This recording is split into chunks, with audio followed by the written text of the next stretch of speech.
Live on. Okay. Hey, folks. Starting another show. Dude, Message me. What do you got? the Rockets, why did they move so bad last time, man?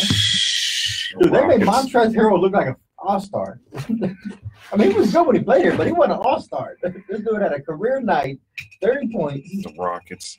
And we go from being ranked number 1 to like the worst team that exists. I think we're down to like rank number 16, 17 right now. Jeez. I mean, it looks like, or at least Carmelo Anthony can play. That's Dude, the only I'm one talking about it that. That's the only one that can play is Carmelo. He's trying to redeem himself. He He's likes playing with Chris Paul. He really does. It's his best friend. Oh, well, it'd be nice if Chris Paul played or anybody else. But Carmelo made some good points. Carmelo made 27 points last night. He did a good job. Hitting from the three. Eric Gordon, did he show up or he was still asleep? He's asleep. All the other ones asleep. But Carmelo Anthony did a pretty good job. No, I don't know, man. We'll see if the Rockets learn how to play again. Yeah, they're trying to get Butler. They're putting in everything they can to get Butler. I don't even know if it matters. It's been working family time, time of work. I had no time for it. Yeah, this guy. We don't even watch Ninja Warrior stuff most of the time. It was a Monday nights. Monday nights in USA, or it used to be. Now that's Monday Night Raw now. What does come on? And if we do catch up, we're usually watching for the Houston folks, people we've met and trained with. Yeah. My daughter loves going, oh, look, there's Allison. Allison Templewine's one that's been in a few times. Or, oh, look, there's Daniel. Daniel Gill's one of the biggest names in the sport right now. He trains at that gym. Okay. It's kind of hard to miss with his pretty boy hair. Well, him and his wife have the same hair. It's amazing. From the back, they look almost identical. He's a little bit taller, but not much. Be glad he got hair. At this point in my life, I'd just be glad if I had some. Me too. It fell down in my bag. I didn't have that in my youth, but now I do, so I know what it is. Oh, well. I still got it, just not where I want it. I don't have. I mean, it's gone. Mine's gone. I started losing my hair in my early 20s. So I was at a CVS going to law school. And I look, I'm like, man, that guy sure is going bald. And I move, I'm like, oh, dang, that's me. Yes. That mirror up here like this to watch for chocolate. And we can see the back. Man, that guy sure ain't got no hair. I move a little bit, I'm like, oh. I'm glad that's not me. And it's only gotten worse and worse. And he gets some of the shoe polish just kind of put back there. So. Yeah, the hairspray. Tattoo your head with black so it always looks like you have some on there. Might as well at this point. Man, I don't know, it's starting to hurt on the top that's standing out. No, yours is fine. It's because I comb it this way, you can't really tell. But if I go back, you just see nothing but scalp. I'm in Japan coming out of the what's that thing called? It's one of our stores. The commissary though, because commissaries usually food. But it was a store on the outpost on the base. It was on Japan, Yokosuka. And I'm walking down the steps, and all of a sudden, all I hear is, "Oh my God, Bo, you're going bald!" There's a guy behind me. He was an AO. His name was Jason. And shouted out for everybody here. I didn't think much of it. Of course, that night I checked it, and he was right. Big old goose egg right back here. I just never noticed. Well, that's a good thing. That's the good thing is you don't. If it's in the back, you just don't see it. It don't bother you as bad because it's in the back. So at that point, I just started shaving it. I embraced it. I'm not far behind you. It's easier. When I wake up, I have to brush my beard, but not my head. Well, then it transitioned from up top to down low. Yeah, up top to the sides. It's a different brush, sure. Getting older is not for the weak.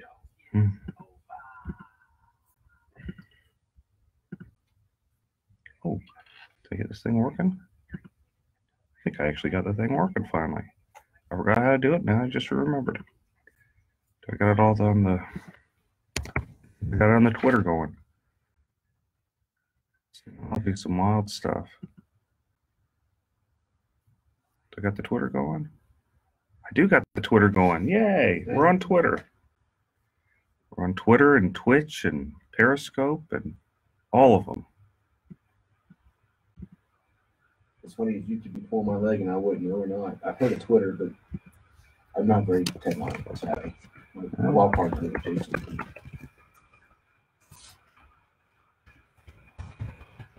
I wouldn't even have a Facebook if it wasn't for my wife and stuff. Well, you own a firm. You got to kind of. I'm trying. What is it? About 6 minutes out? Yeah. So we got a- 5 minutes? Okay, I don't want to. You know, I'm bad at knowing stuff.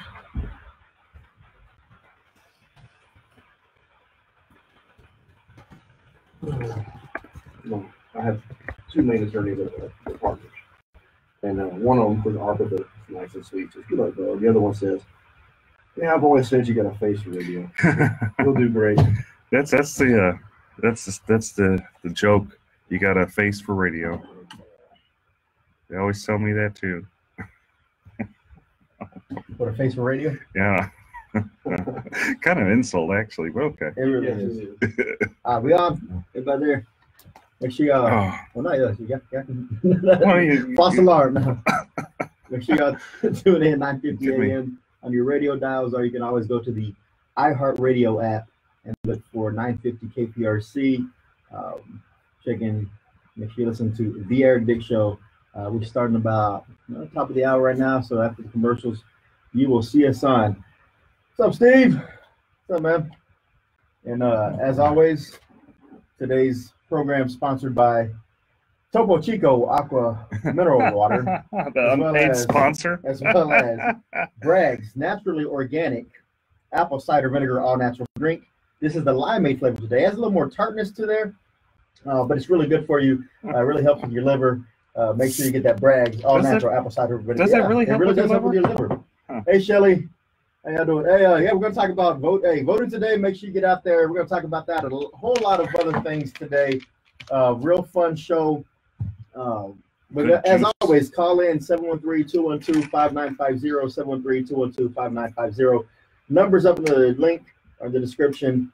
But yeah, if you haven't voted, today is a day to vote. You have all day to get out there. Wait in the line, whether it's short, it's long, it's going to be worth it. I'm supposed to say it doesn't matter who you vote for as long as you vote, but it does matter who you vote for. So get out there and vote for the right people. Make sure you vet the candidates and don't just listen to a bunch of nonsense and bullet points and hype. Yes or no for firefighters. Look, I'm torn on the firefighters. Firefighters kind of get what they deserve because they always support the wrong candidates. That's But true. at the same time, if we don't vote yes for Prop B, then we're never going to force the city to go in there and control their spending. So You gotta vote for Prop B. How yeah, can you I'd not say vote Prop for B? Prop B just You because gotta it be forced the yes. city to actually rein in their spending, so they stop spending hundreds of millions of dollars on art projects, man. Go back to the basic city services, which the city's supposed to be about. Well, not So- only that, what happens if we stroke out? If we stroke out, I want the firefighters there. That's Pull true. me on the EMS. I That's don't want true. them having to work a second job over at Chick-fil-A. Firefighters just don't put out fires. They also are there for EMT, EMS services. If you're stroking out, you're having a hard time, you got an accident, they're usually right there first on the scene to assess the situation. So vote for Prop B.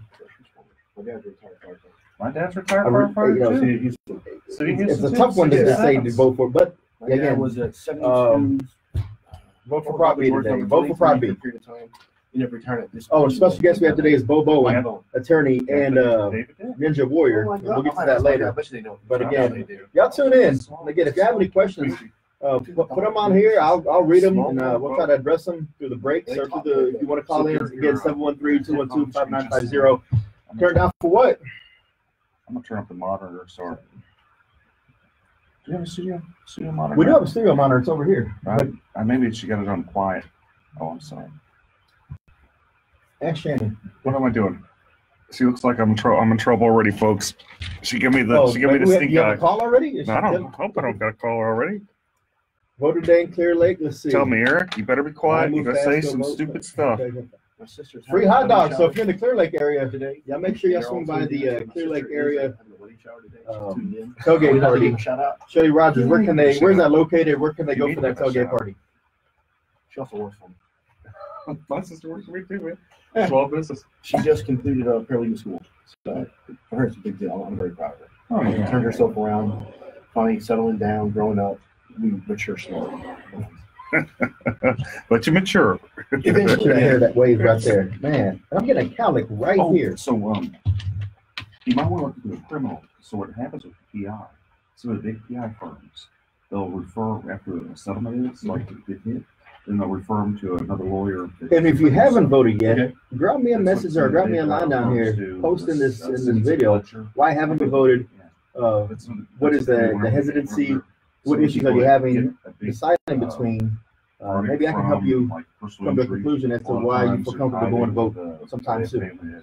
All right, so if you're in the Clear Lake area, Friedman Library, they're having a tailgate party out there. Hot dogs, probably some beverages, water, and great company.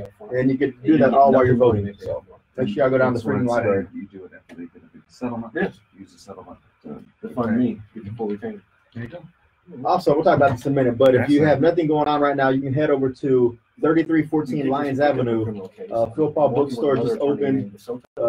Hundreds of thousands of books for $2 and $4. Legal books, medical books, all kinds of books. Go check it out. Phil Paul's always doing things for the community, and now he's opened up a bookstore over in Fifth Ward, and I went by there earlier, and so make sure y'all check that out as Very well. much in the influence through emotion versus just the facts. People make a decision based on. Now, if there's any topics y'all want to hear myself, Eric Dick, and Bo Bowen discuss today, drop those in there too. We'll try to fit it in. It's a 30-minute show, then we got to cut to the U of H game, but here we go. Oh no, they're gonna make us go in the air, folks. After traffic should come here shortly.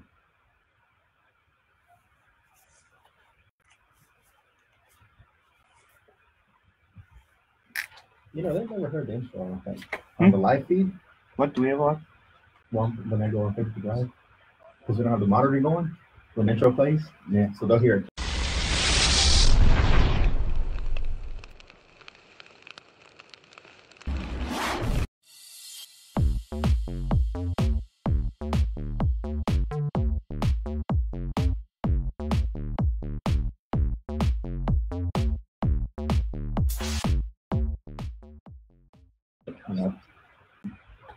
I can turn the monitor on, but I don't hear it in here.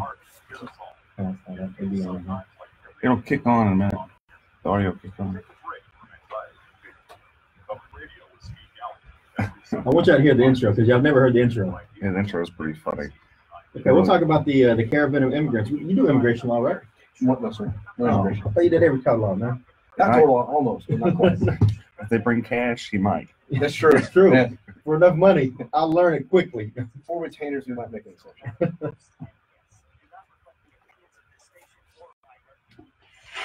When you've got big problems, you need to have a big, you need Eric Dick, Oh my homeowner, goodness. insurance lawyer, and trustee for the Harris County Department of Education.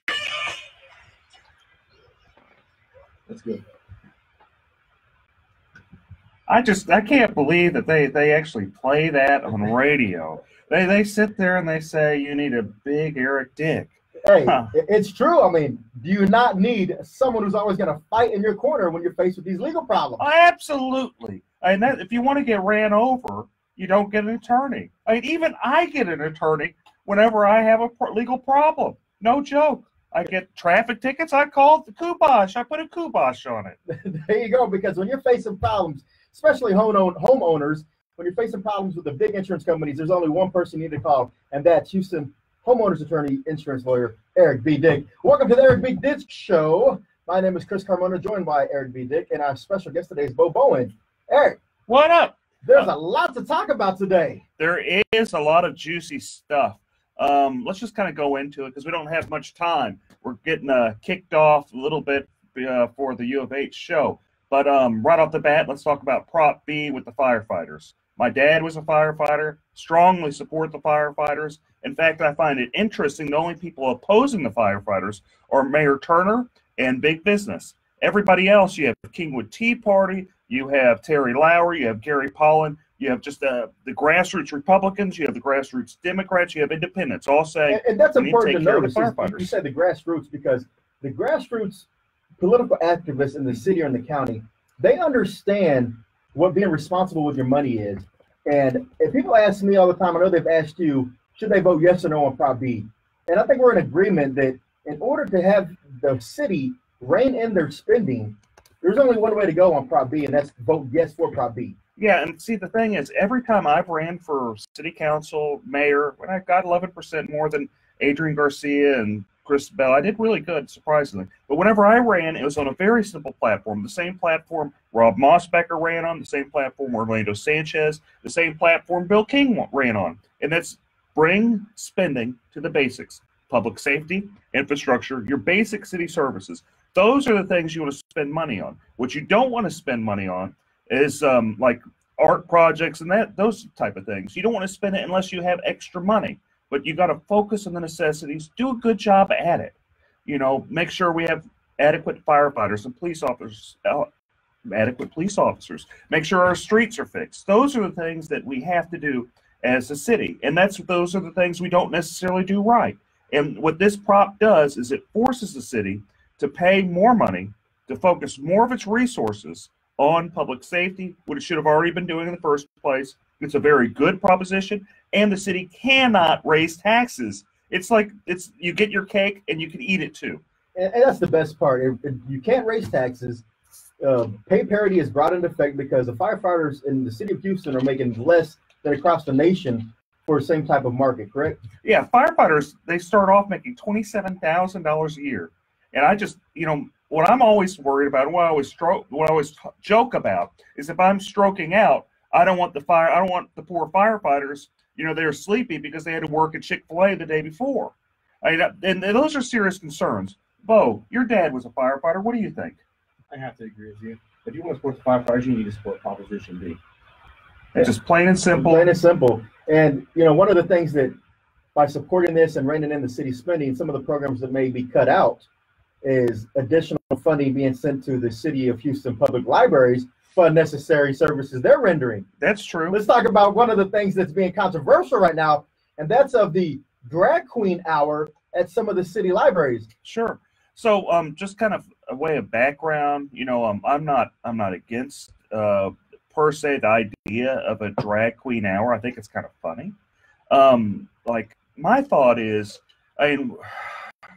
why are we doing it necessarily? Why are we using public money for this? And they're saying, no, there's no real public money with it, but there kind of is. The library's kind of advertising it. They're kind of promoting it. They're spending their resources pushing this. And then it kind of gets interesting because you have secular humanism versus non-secular humanism. And these are complicated mumbo-jumbo words. They sound like it. They are.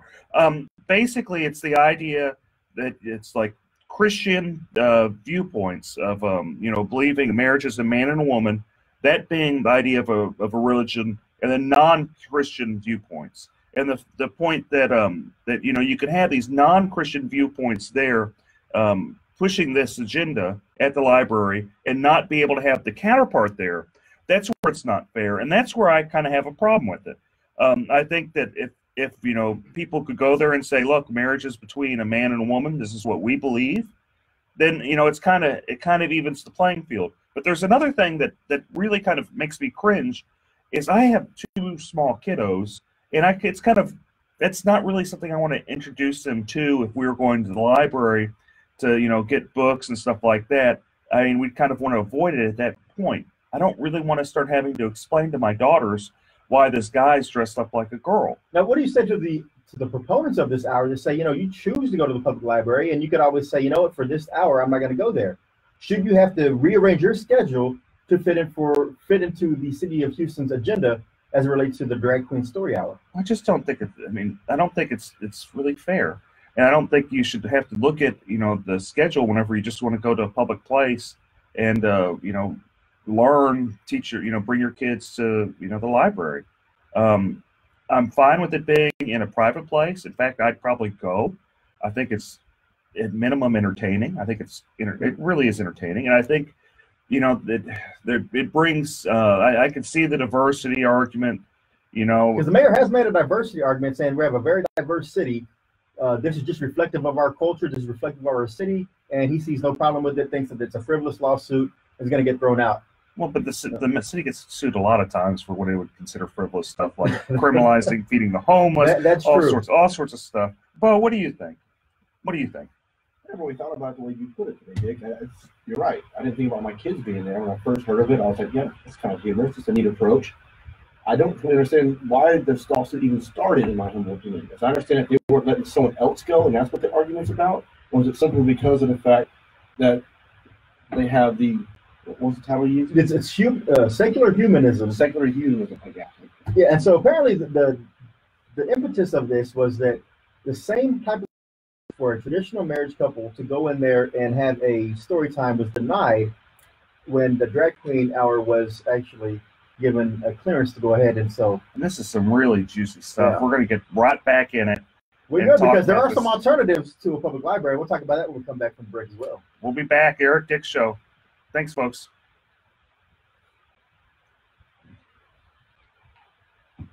Roseanne, exactly. That's what we've been saying. Roseanne, exactly. That's the thing, is that equal time isn't being given to all types of diversity. Since a diverse city, even traditional married couples, if they want to go in there, they're being denied. So that's why the I'm lawsuit doing was live on initiated. Facebook. So it's not really a thing about against drag queen story hour. It's more of the equal application of the City of Houston Library rules. So, but going back to your point on the EMS, yes, it is. I mean, the firefighters do provide emergency medical treatment. And also, hey, emergency we got a medical good, services. we got a good group. So they're tied into that somehow. Now, should there be a specific EMT team? Most counties, I think they do have that, but City of Houston firefighters are part of EMT. Very much so. Yeah. First responders. Yeah. So We're doing a lot more than the firefighters. The ambulance people should pay because of that. yeah. When the city they make money off the ambulance. Because remember, they trained by 2010 or 11, they jumped the ambulance fee. So if you had to actually get a fee to get up there to come service you for a reason, they went from I think $250 like $500 or $600. And they make their money. Yeah. When the fee claims you can't negotiate with quick inventory. That's right. I'll tell you what's kind of effed up the most is now you have like the police officers on one side fighting with the firefighters, and you shouldn't. Guns and hoses have always been at each other. Yeah, but it shouldn't be like this.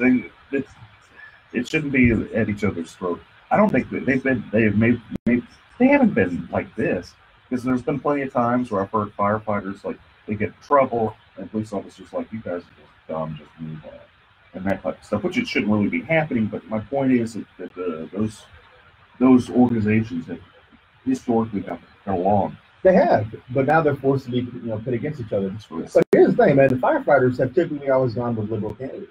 So has the police officers. The police officers more of a more conservative scorecard. I'm not saying it's a very conservative scorecard.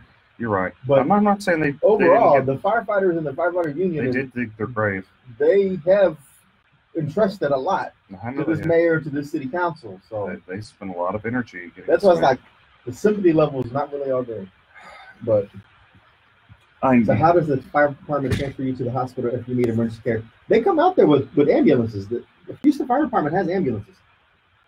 They don't just have fire trucks. They actually have ambulances. And rescue trucks. Yeah, And special, trucks. their own special kind of welfare departments where Yeah. people are doing high-rise rescues and stuff. Yeah, they don't just put you on a ladder and say, "All right, come on, we're taking you to the hospital." Although that would be entertaining to see and watch. Are they sprayed out with the hose a Yeah. little bit? You I see thirsty? blood. Let's spray it down. And that, it's washed it off. You're good. Oh man. What's redundant? What part is having a firefighter? The fire department is not needed. Well, who's going to put out the fires? We definitely need the fire department. Oh, They do multiple things. how do you not need the fire department? I don't get it. I don't get it, Chris. How do you not need the fire department? I don't know. I guess the fire department can only do fires and should not be in the business of medical necessities or medical attention. Then what do you do when you stroke out? You better get Sarah jumping in the car, driving you to the hospital. You stroking out. Don't call 911. They don't care. Or you go to private industry and private entities for your emergency medical needs. I don't know. But if you have any type of suggestion or input on that, 713-212-5950. Dick, when we left off, we were talking about the City of Houston and their libraries. And well, it's going to be interesting to see how this lawsuit plays out. But if people don't feel comfortable going to the library now, they want to read some books, where can they go today that's having their grand opening? Philip Paul Bryant's bookstore, PPB. Philip blows me away with his level of enterprise. That guy he has so many different businesses, and they're all fascinating businesses. He has his bookstore that's just opening, and books are just dirt cheap, and it's a great chance. This is like kind of like a little hidden gem that you want to support, because you can go get books $2-3 that you normally would pay $5, $6, $10 somewhere else. There's some $20 books. I was there earlier. Again, it's 3314 Lyons Avenue.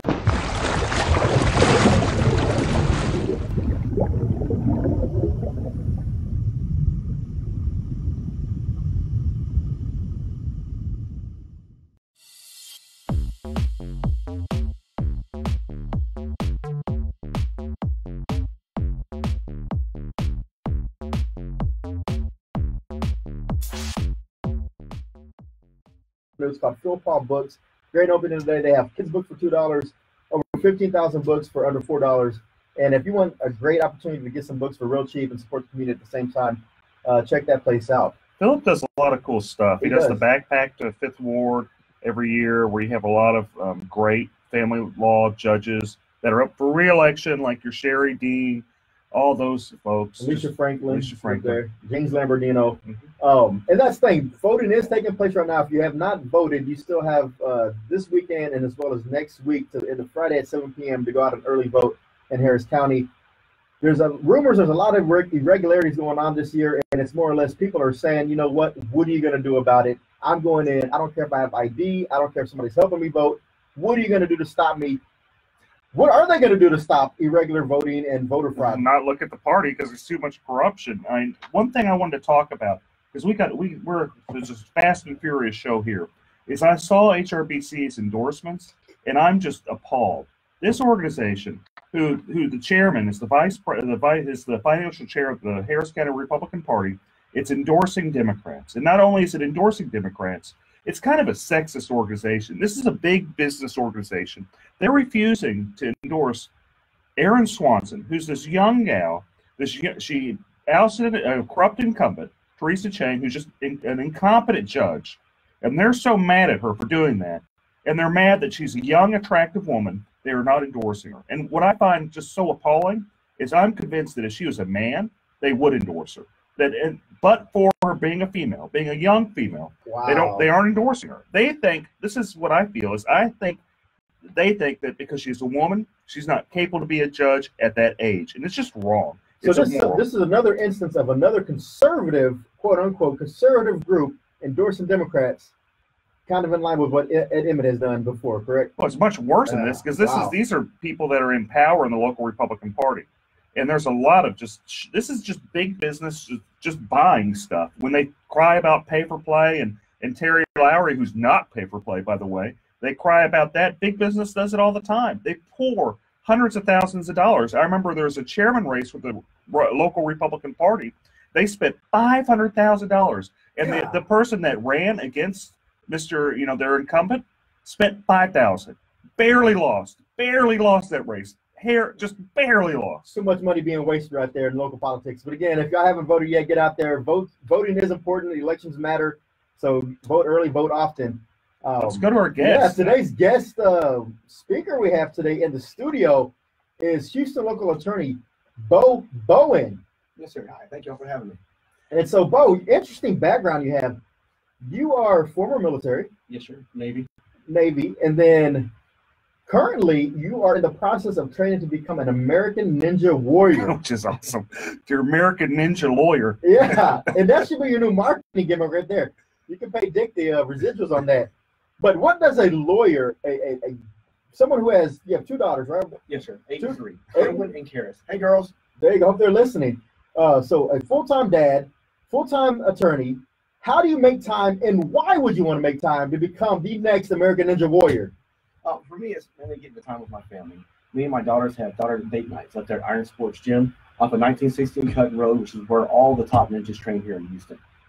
There's nothing better than having your daughters tied off to you, hanging from the ceiling. You're the one letting them down. You're the belay man. That trust, that bonding, you can't get anywhere else. Hey, so can you do ninja rolls, like true ninja rolls, where you back it up and then just do a backflip, front flip? I can now do a forward roll and not a backflip just yet. I'm still mastering the Lachey. That's where you take your body and you throw yourself forward and you catch things. I'm still at the very, very basic levels. I'm no Daniel Gill yet. And Daniel Girl's a local legend, right? Yes, sir. He is by far the #1 competitor right now for these Americans in Ninja Warrior. Okay, He trains at the same gym. It's just amazing that you have this family lawyer by day, American Ninja by night. And it's really It's really like awesome. a superhero. It is a superhero. It's a crime fighter. And during the day, he's helping people out, with their will, fights, Fight over property, fight over division of the kids. I mean, property, everything. So if you're not fighting corruption in the courtroom, you're not fighting against the people outside of the courtroom. You're probably in your office taking in clients, right? Yes, sir. A lot of client consultation. So what is the biggest thing you're seeing, at least in the family law arena, of other than divorces? Like, what are people facing right now in the community? What's ailing them, and why are they coming to see you?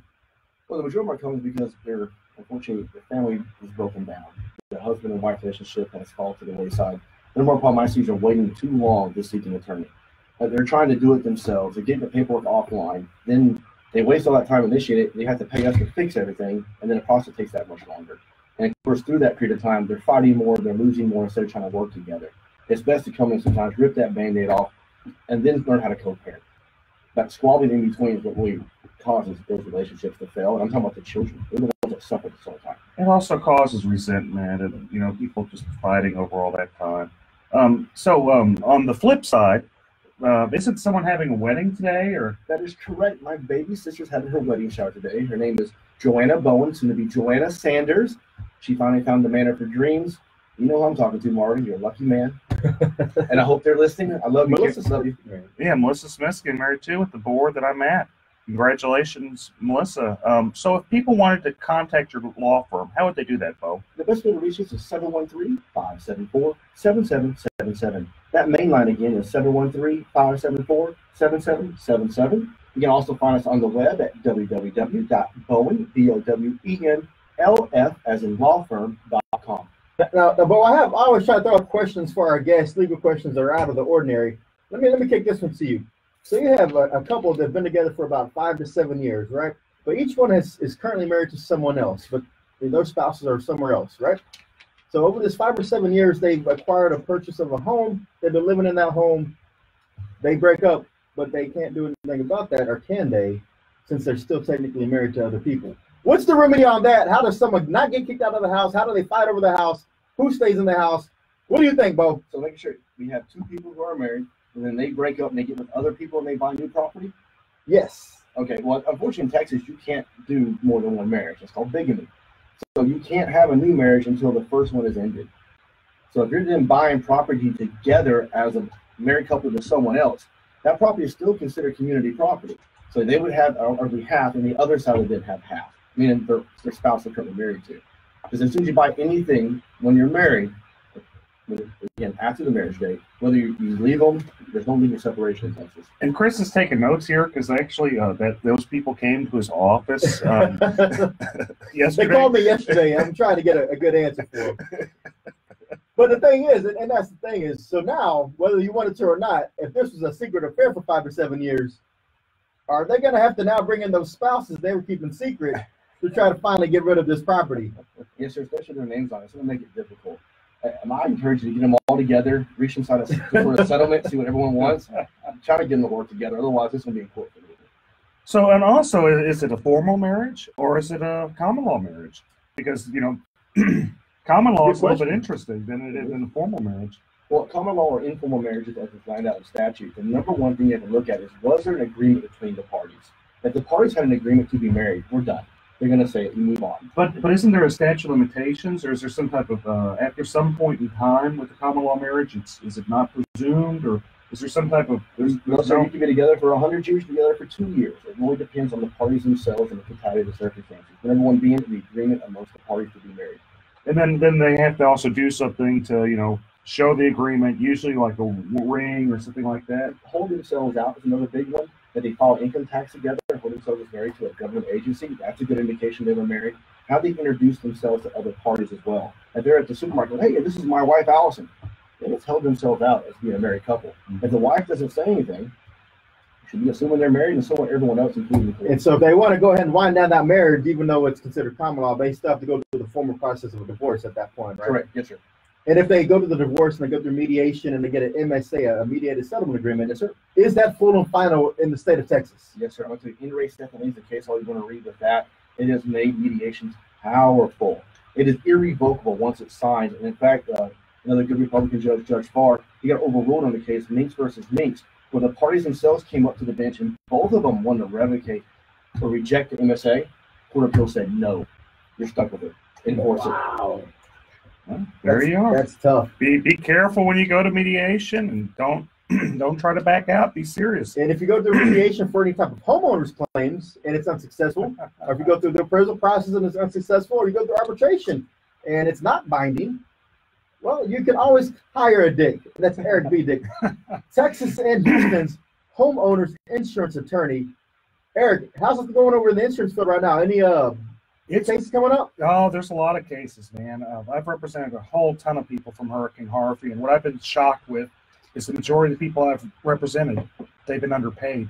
And when I say the majority, like I've represented thousands of people, and it's just sad seeing, you know, how the level of people have been underpaid. Some of them have been underpaid like tens, $20,000, $30,000. So I do everything I can to get them paid right. Folks, this has been a good time. I'm going to have to see you next week. They're cutting me off. They're saying no more free advice. Eric, you've given out too much free legal advice. No more. Cut it off. It's because Eric Dick will protect you in the fight against homeowners insurance or any type of insurance company. Make sure you call Eric B. Dick at the Dick Law Firm. Thanks to our guest, Bo Bowen. Thanks, producer Shannon. I'm Chris Carmona. Eric Dick, take us away. Thanks, folks. See you next week. Thank you, producer Shannon. Bye-bye, folks.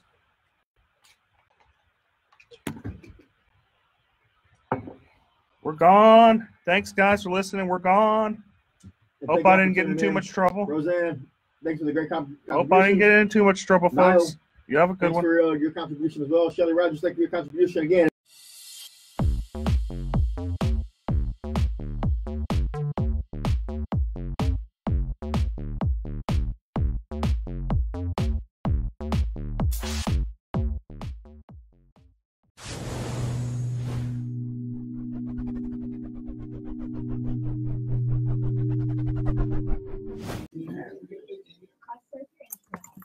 Opinions provided on the Eric Dick Show are for informational purposes only and not for the purpose of providing legal advice. You should contact your attorney to obtain advice with respect to any particular issue or problem. The opinions expressed on the Eric Dick Show are that of the hosts and guests and do not reflect the opinions of this station or iHeartMedia.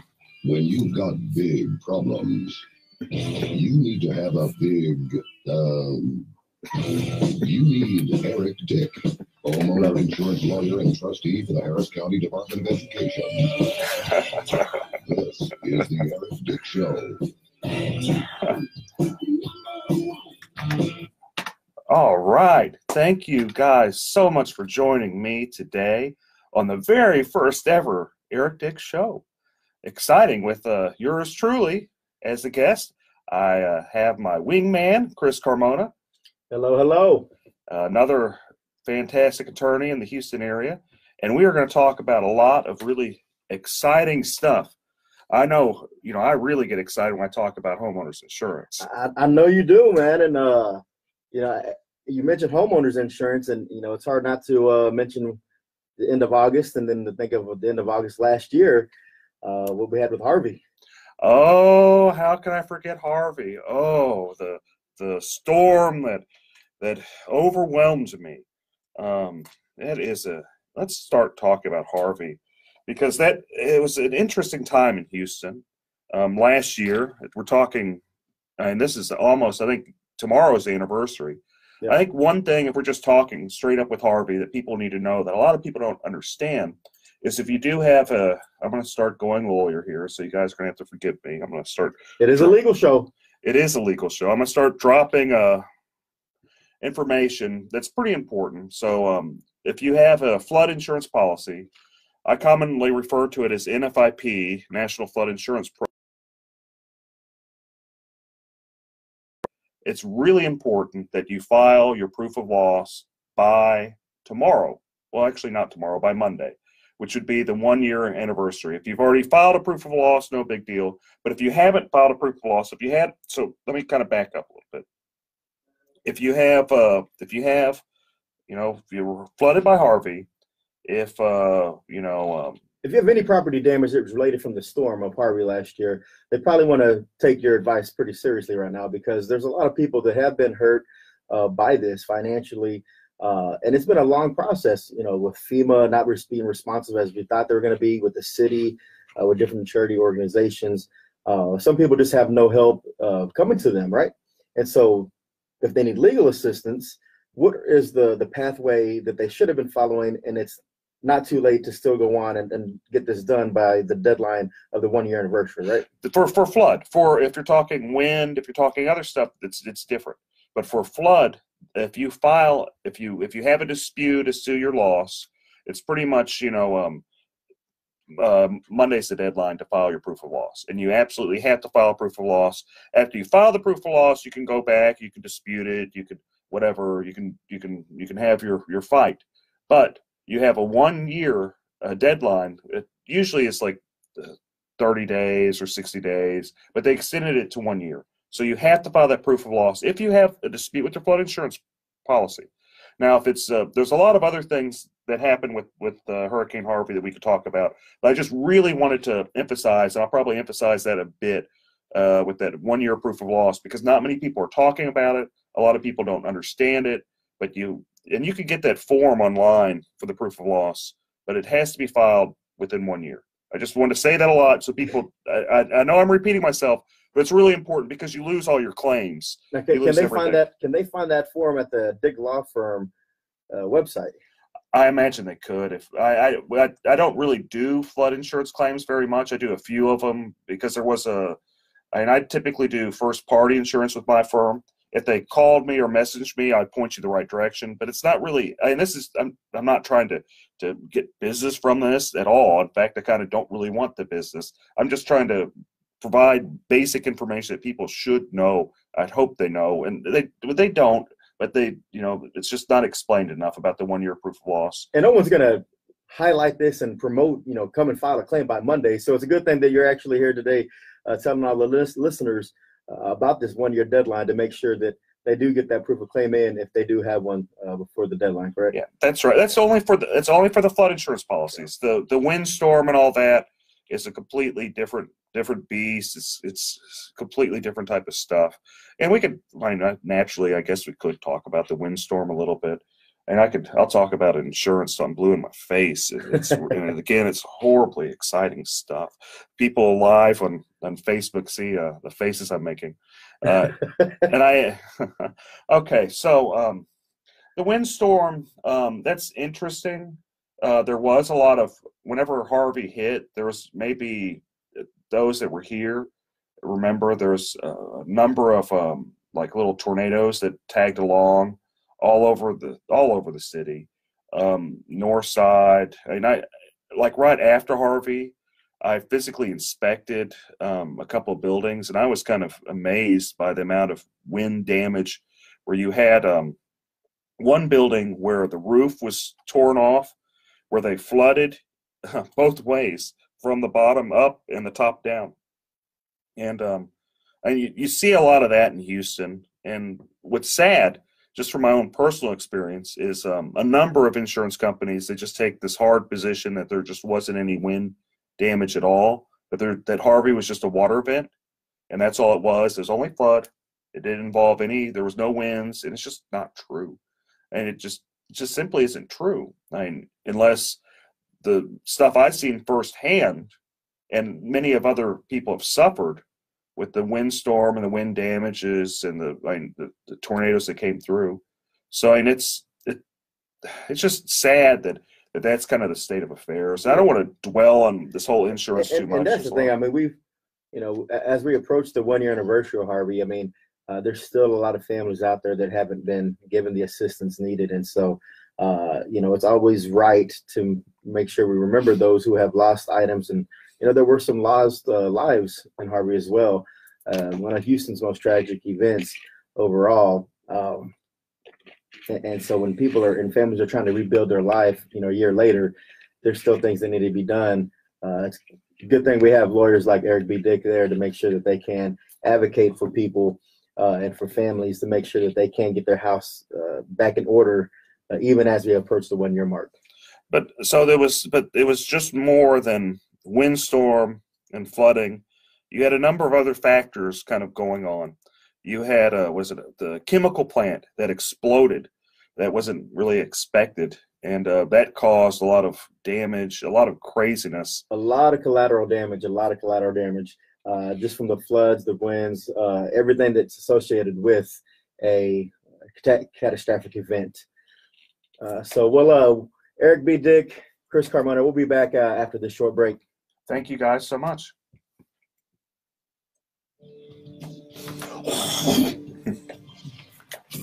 I didn't hear the trigger. I guess when she said 30 seconds, I was like, oh. I didn't hear the music till around 35. I heard something. We'll get better. That's okay. We'll figure it out.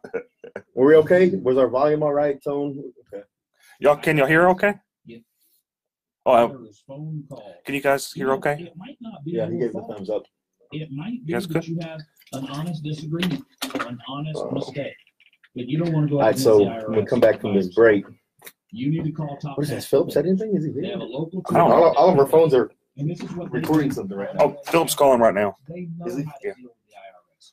And frankly, You hear Philip? if you owe doing $10,000 good. or more to Okay. the IRS, Hey, Chris, go down and get Philip. professional help and Top I'll be right Tax back. Defenders Chris, come down. can get it. 713-489-7433. 713-489-7433. What's at stake here? You're dealing with the IRS. Think about it for a minute. Are you going to go that alone? No. Call I hope I didn't throw you off. No, I'm okay. professionals. Call I didn't mind at all. all day. I'll get lost in just blabbing. Oh, you're fine.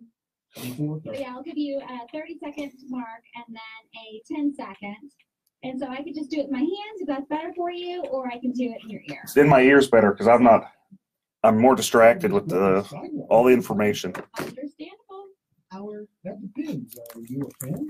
No, I'm disgusted that you just sexually assaulted me. Oh, well, in that case, my name is Brian Williams. No, it isn't. You're lying. Just like Brian Williams does. Except you're not Brian Williams. I knew I should have gotten that concrete sidewalk fixed. Sounds like someone should have called Southern Concrete Raising. Southern Concrete Raising is Houston's finest leveling and raising specialists. They fix concrete with no gimmicks. Don't let that crack in your sidewalk create a legal problem for you just because you were too busy to get it fixed. My friend Ty Strickland can send someone over to your property free of charge to give you a quote on your concrete. You don't even have to be there when they come by. He'll take care of everything. Find him online at southernconcreteraising.com. Okay, Flip, give me those headphones.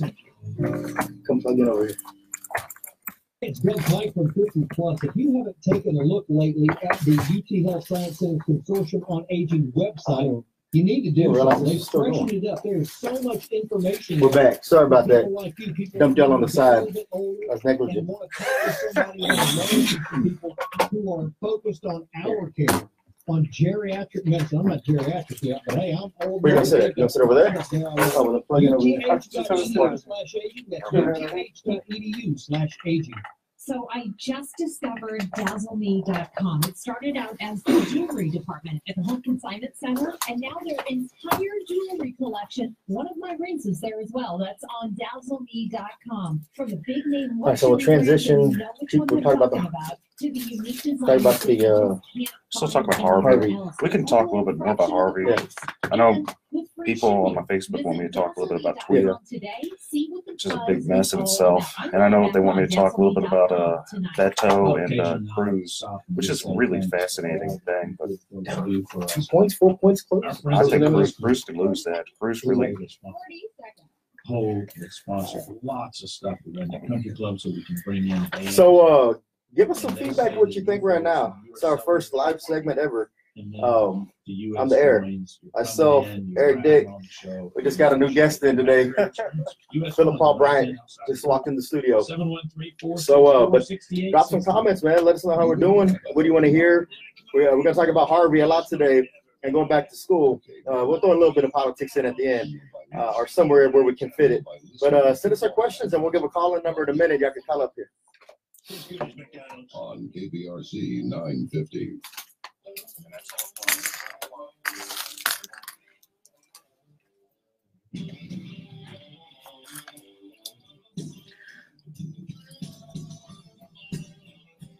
Okay.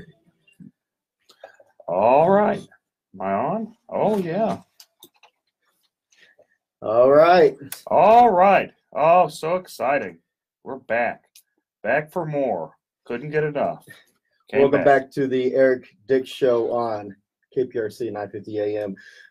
Eric, so when we left off, man, we were talking about Harvey and its devastation.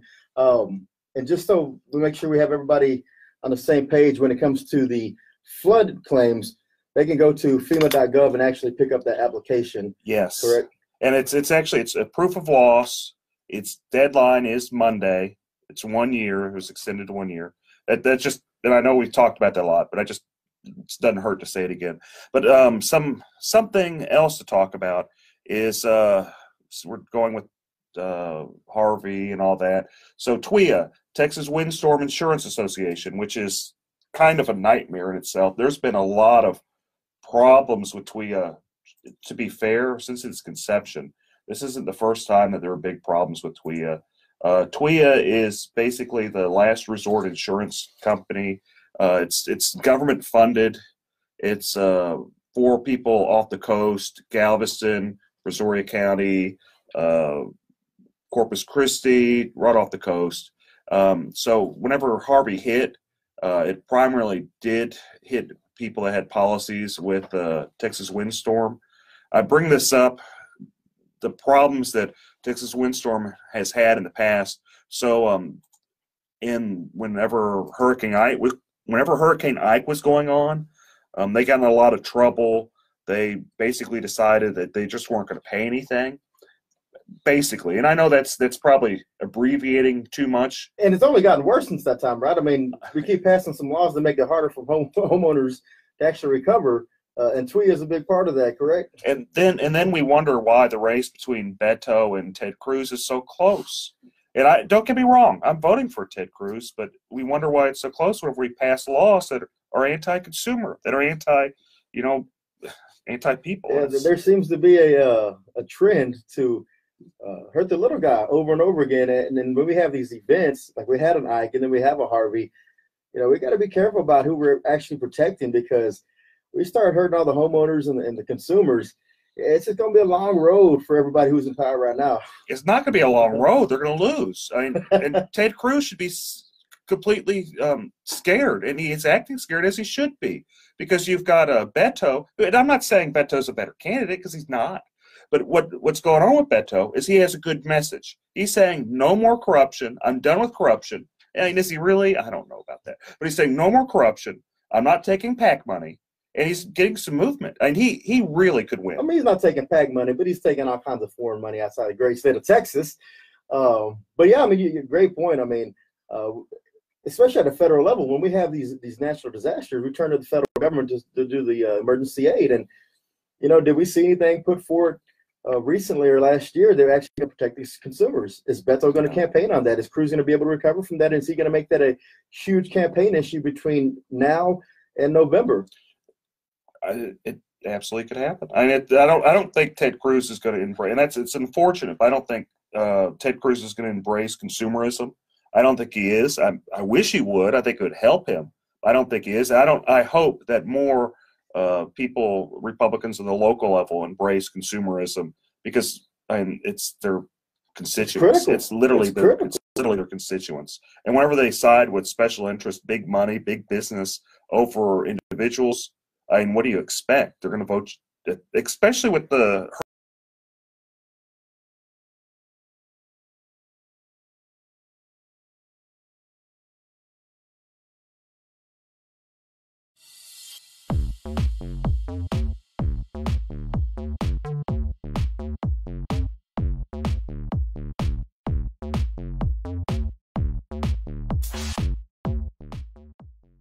Hurricane Harvey. So you had a new law that went into place like literally 2 weeks or the week of Hurricane Harvey. I think it might have even been maybe a couple days of Hurricane Harvey, 542A.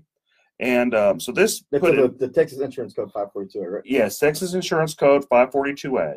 And this was, and I'm gonna give you some quotes, because quote, greedy lawyers were filing claims, and that this is the rationale, because greedy, evil lawyers were filing claims, even though they're filing on behalf of their people that they're hired for. But lawyer's only good whenever I guess you need one, right? And that's the joke. So these big bad lawyers, but it's greedy trial lawyers. You got to make sure you put that in there. Oh. Greedy trial lawyers. Yeah, because I mean, considering that there's more lawyers on the Republican side than there are the Democrat side, it's just nonsensical. It's just all that is. It's just big money being funneled from special interests for propaganda, and it's corruption, and there's a lot of stuff going on with that. But so you had that being pushed. You had the law changed, where basically it's difficult. You have to have a high level of precision when you're making your demand letter. If you're not perfectly right, you lose your client's right to recover attorney fees. So guess what happens? It's not hardly any lawyers are interested in the cases. There's a handful of them. And I do those cases, but not a whole lot of attorneys do those cases. You have a market that's needed. You have a bad storm come through, and you have a whole bunch of people upset, and they're upset at they're upset at a lot of things. But this new law that got pushed by Republicans, that doesn't help. That doesn't help, especially in this year when you have a whole wave coming from Donald Trump. You have a whole national wave being pushed. It doesn't help. It's the resentment. It's the anti-alt-right movement this year. And when you have people, especially in Harris County and the Houston area and Galveston, remembering Harvey and remembering that the effect it still has on them, they're going to remember that in November. Who's helped them over this past year? Was it Republicans or was it Democrats? Or was it neither? Of course they are. And I'll tell you, just on a positive, because I'm a positive guy. I've been really impressed with Jack Mormon. Jack Mormon on the local level, our Republicans some of them are really, really good. I imagine there's some there are some that are bad too, but there's some that are really, really good. We got rid of some of those in the primary, right? Yeah, some of the extremely corrupt judges, and there's a lot of that going on. We got rid of that, and we're still working. I know we've got, and I'm just going to say, we got a drunk chairman on behalf of the Harris County Republican Party that we got to deal with, but that's not either here or there now. Now what we got to do. Drunk on liquor or drunk on power? I think it's both. Probably both. It's both. He barely won. It cost $400,000 for him to win that race. Whenever I think his challenger spent maybe $5,000. Maybe $5,000. Yeah. So I mean, if you look at the dynamics, it's interesting. But I kind of don't want to dwell on that. Let's go. I know we do have a lot of stuff going on because it's back to school, and we got a fantastic guest that we're going to talk to, Philip Paul Bryant. Good morning. Good afternoon. Good afternoon. Thanks for having me on. It's an honor to be here with some good people. Mr. Eric Dick, congratulations on your broadcast, Mr. Chris Cremona. I think this is a well put together show. I think it's really great that you guys are on air giving people legal, I don't know if you're allowed to call it advice or legal direction, for lack of a better word. And so kudos to you guys for taking time out of your day. I know you guys have a million things to do, but thanks for doing this show. Your listeners will be very well pleased and very well educated as a result of that. And as you guys know, coming up on the 1-year anniversary of Harvey, you guys know that for the last year, some of the listeners don't know, but for the last 9 years, Eric Dick, along with other sponsors and underwriters, have made it possible in the Fifth Ward area to be able to give away upwards of 500 or 600 backpacks and school supplies each year. And this year alone, we're well surpassed that. We're almost at 900 backpacks. 900 school backpacks. Supplies. And this is a direct result of charitable giving of Mr. Eric Dick, his other colleagues, some of the judges, Judge Sherry Dean, Judge Roy Moore. Yeah, don't be shy, Phil. Don't be shy. Let everyone know who these people are to put this thing together. Alicia York. There's a dozen or so judges who, and just for the record, I want to go on record of saying this. They're not going to get votes from 12-year-old African-American kids in Fifth Ward. No. So it's not a political thing. It's not something they do to try to boost their credentials. They do it because they care about others. They care about the kids. And they understand that they're making an investment in the lives of young people. And a kid over in Fifth Ward or Cashmere area may very well be the next Mark Zuckerberg or the next Chris Brown or Michael Jackson or LeBron James. And so they could have used somebody other than Chris Brown. We don't want any domestic violence. but you say that though, and if you listen, meaning that they're talented. That's the route I was going with. But if you listen to the names you repeated back in terms of the donations, in terms of the judges, a lot of those are family law judges in Harris County, Absolutely. great family law judges, and I think for them, you hit it right on the dot. Is they don't do it for votes, they do it because they see the litigants day in and day out, every week, every year, coming through those courtrooms, and a lot of the times it's from families that are broken or not of high value or not, in terms of their financial capital, their financial assets, and they see the effect of not having the proper tools in the home available, whether it's a pencil or a pen. We got to make sure we're equipping the kids properly, and that's what Philip Paul Bryan has been doing for the last 9 years at the Island of Hope Church with his back to school drive. And it's just an amazing drive. We're going to take a break, guys. Thank you so much. This is Eric Dick, and we got Philip Paul Bryan as a guest, and we'll see you shortly. Thank you guys so much.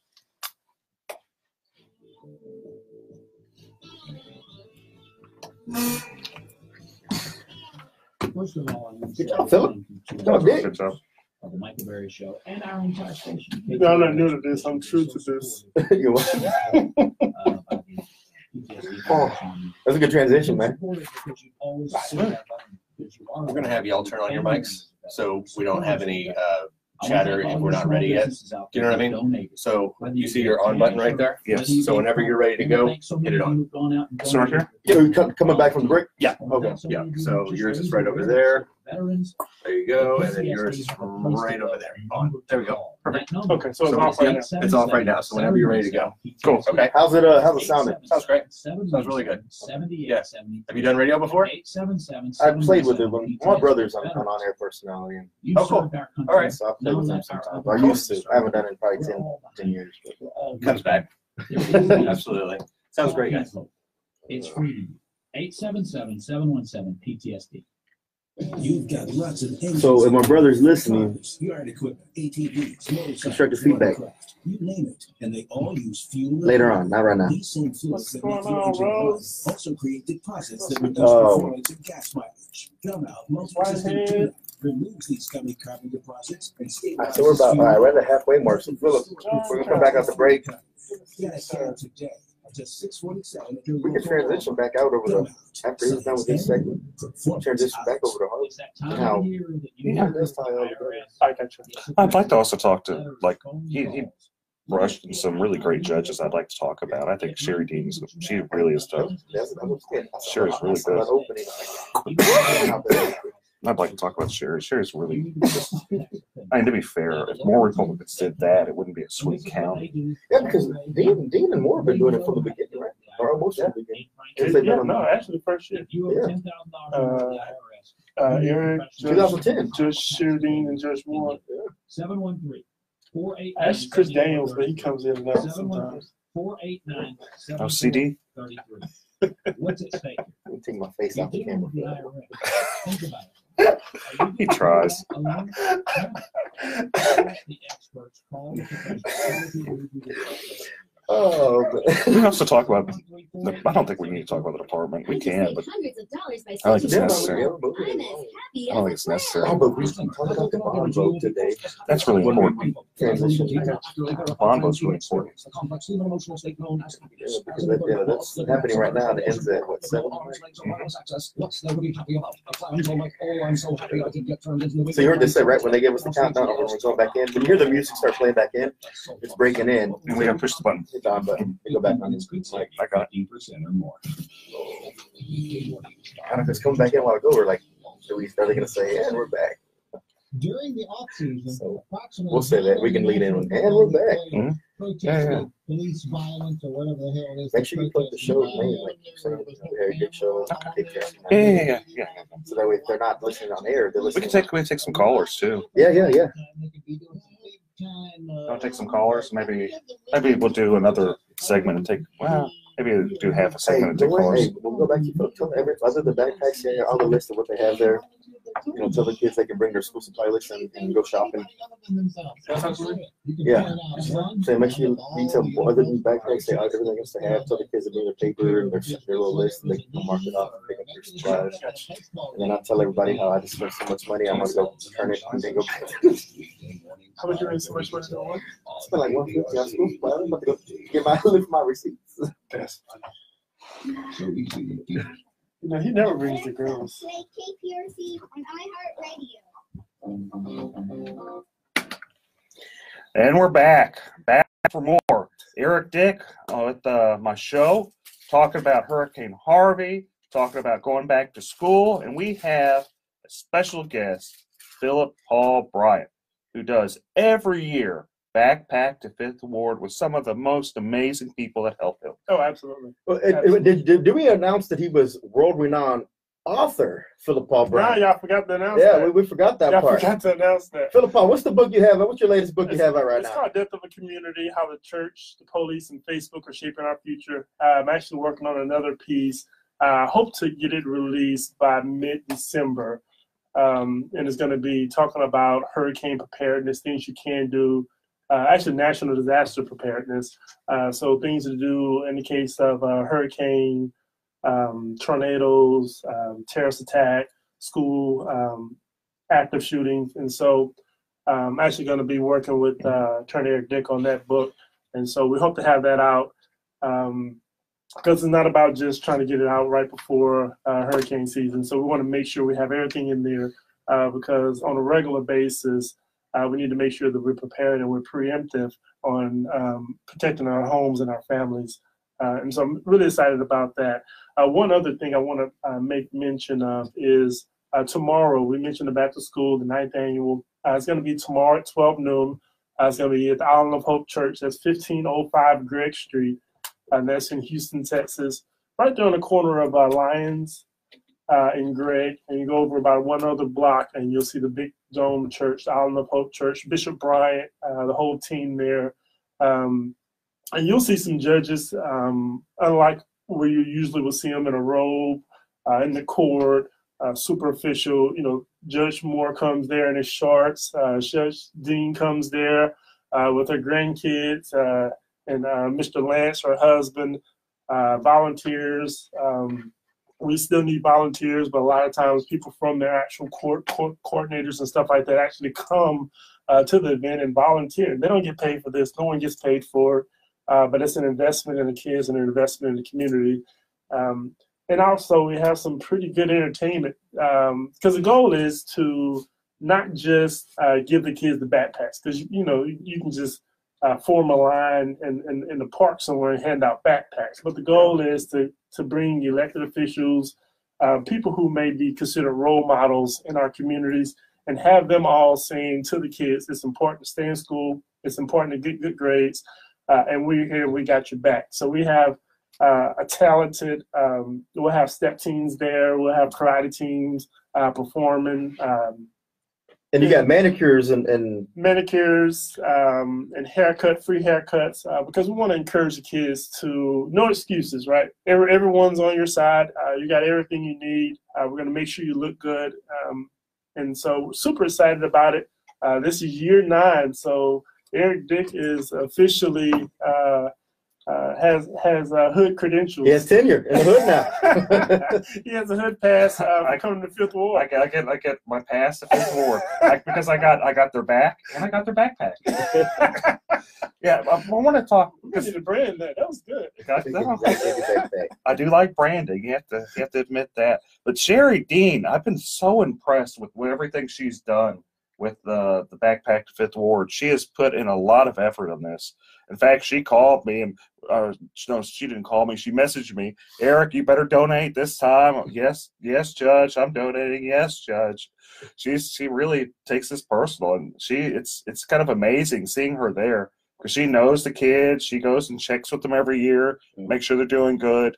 And it's really, I'm going to have to say that Sherry Dean is one of the role models, at least in the Republican Party. She should be, because if more people were acting how she acts, and she's doing it in all sincerity, there's nothing but sincerity. But if more Republicans actually cared on the local level, maybe it wouldn't be a swing district. That's just my humble opinion. When you go into her courtroom, she, her biggest thing is family matters. Just saying, and she lives that motto. She lives that mantra because everything she does in the courtroom and outside the courtroom is always to better the families and better the kids. And so, and one other point about Judge Jean, she has a huge heart, and so some of you may not know this, but this past Sunday, her mom actually passed, and I know that her and her family was out in, I believe it was Lufkin this weekend, dealing with that. But when I tell you, in the middle of that family coming together and needing to take care of that, she was still calling and texting every day.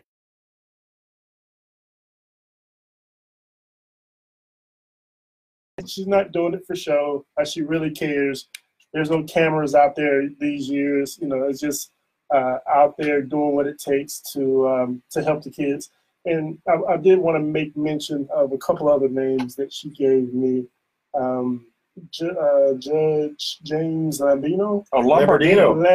Judge Lambertino. Judge John Schmoody. Schmoody, yes. Judge Charlie Prime. Oh, Charlie's a really good guy. Judge Roy Moore, Judge Alicia York, and of course,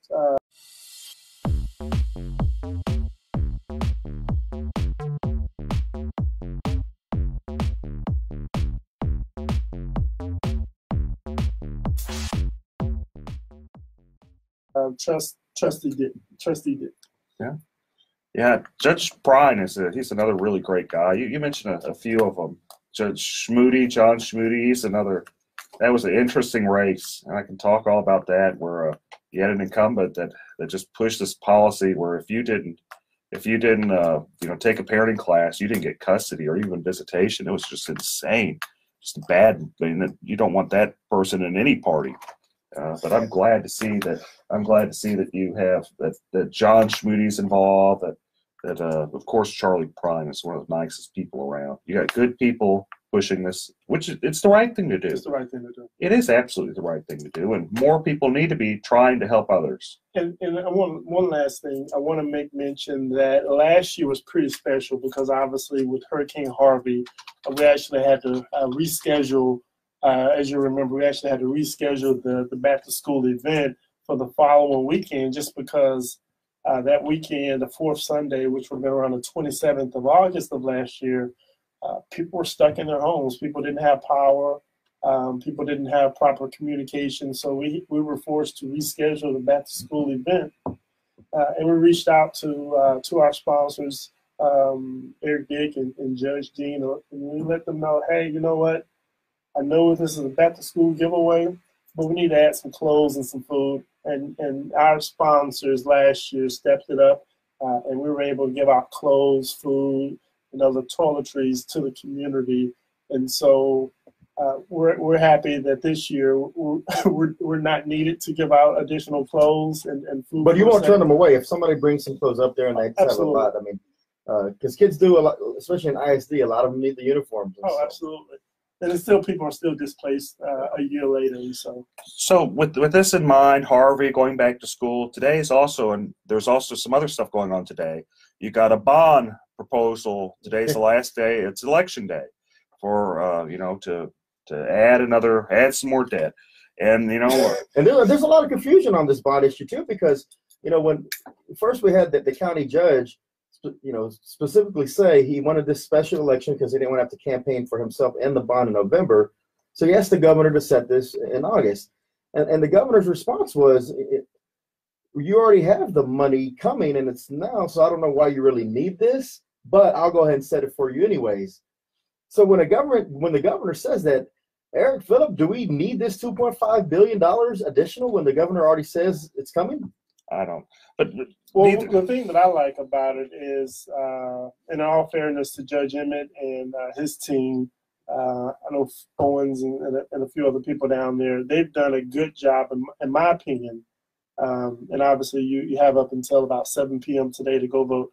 But in my opinion, they did a good job to try to spell out street corner by block by block exactly where those funds were going to be allocated towards. So whether or not areas or certain communities need those fundings or need that money, I can say that they were transparent in rolling out there exactly where those monies and where those dollars were going to go. So I appreciate that. But the money's already, that money that is being, I won't say allocated, but needed for those areas That's already coming from the state, right? Well, if you've seen some of the devastation out there, and I know you have, Cremona, Yeah. so it's a rhetorical question. So going out there and Kojic, we were donated a huge 60,000 square foot facility after Harvey, which Kojic Charities and Kojic Urban Initiatives were able to come in and set up a resource center where people can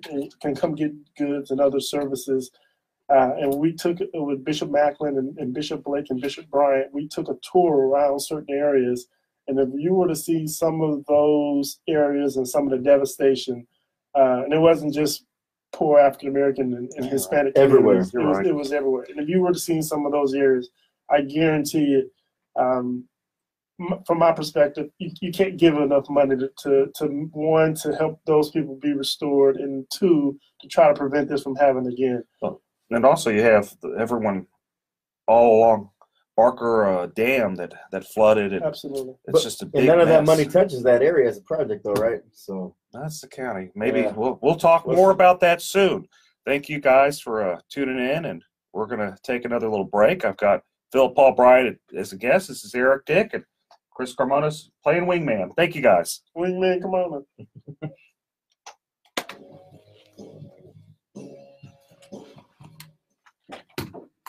Oh, Mr. Devil's Advocate over No, I was doing good. That was good content. You Republicans, man, I tell you. That was good the content. Republicans are supporting us. What are you talking about? It's just, Some of the Republicans are. yeah, some of them are. I'm not necessarily, but it's just The intimate Republicans. it's just good. It's good talk. It's good stuff to talk about. It's good fodder. I do think that if Ed Emmett, if the city did more like how Ed Emmett was like, this is where the money's going, all that, they would have less blowback. With Yeah. I think he did. That was smart on campaign wise to build it out, but yeah, but that's the thing. When Abbott says you don't really need the money because it's coming, you have it around, it should be there by August. But go ahead, let's put it on the ballot. Jack Morgan was there saying, "Do we really need to do this?" Yeah. You have to give fighting Jack. He's not been doing bad. I've been really impressed with how Jack's been campaigning. He's finally I mean, I won't say he's been quiet. He just does his job. He doesn't ever do any hoorah and all that over the last 4 years. He's just in the community. Yeah, That's all he is. He does his job. Unless you're in the community, you And don't then, see but it. now, but like, even 4 years ago, he didn't campaign. I don't think he had a 4 years ago. No, but this year, his campaign is it's pretty strong, man. That's a solid campaign. He's in the community. You think Volunteer. I want to thank so many of you who just raised awareness. That's a great You ever job. see much from Adrian? PTSD have a place to go. Adrian's a career politician that's just gone from spot to spot to spot. The Democrats don't even like Adrian. 717-78. Shot a lot of his little capital on the mayor's race, and then back after that, going against Jimmy Green. Now let our other veterans serve you. One after the other. So, There is an answer. Call Camp Hope. It's Dylan, 877-717-PTSD. how you doing out there, man? You doing That good? intro is great. Oh, the intro? Yeah, the intro is hysterical. It's great. The intro is horrible. Sarah Barrett, So much information there. Dylan Glass. And want to talk with somebody. You have any questions? Hey, we need some, when we come back in, get the calling number. Yeah, If anybody has any questions about RV issues or the back to school event, have them call in, and then we'll see if we can get some patches. How y'all doing over here? I haven't checked on y'all in a while. You guys doing good? You guys doing good? Most of the employees, including the owner or former military themselves, best place to get training, practice, Can't license see. to carry, and a great rental fleet. So you can shoot their guns, go and rent them there. 713-779-GUNS, TopGunRange.com. You've got lots of engines in your life.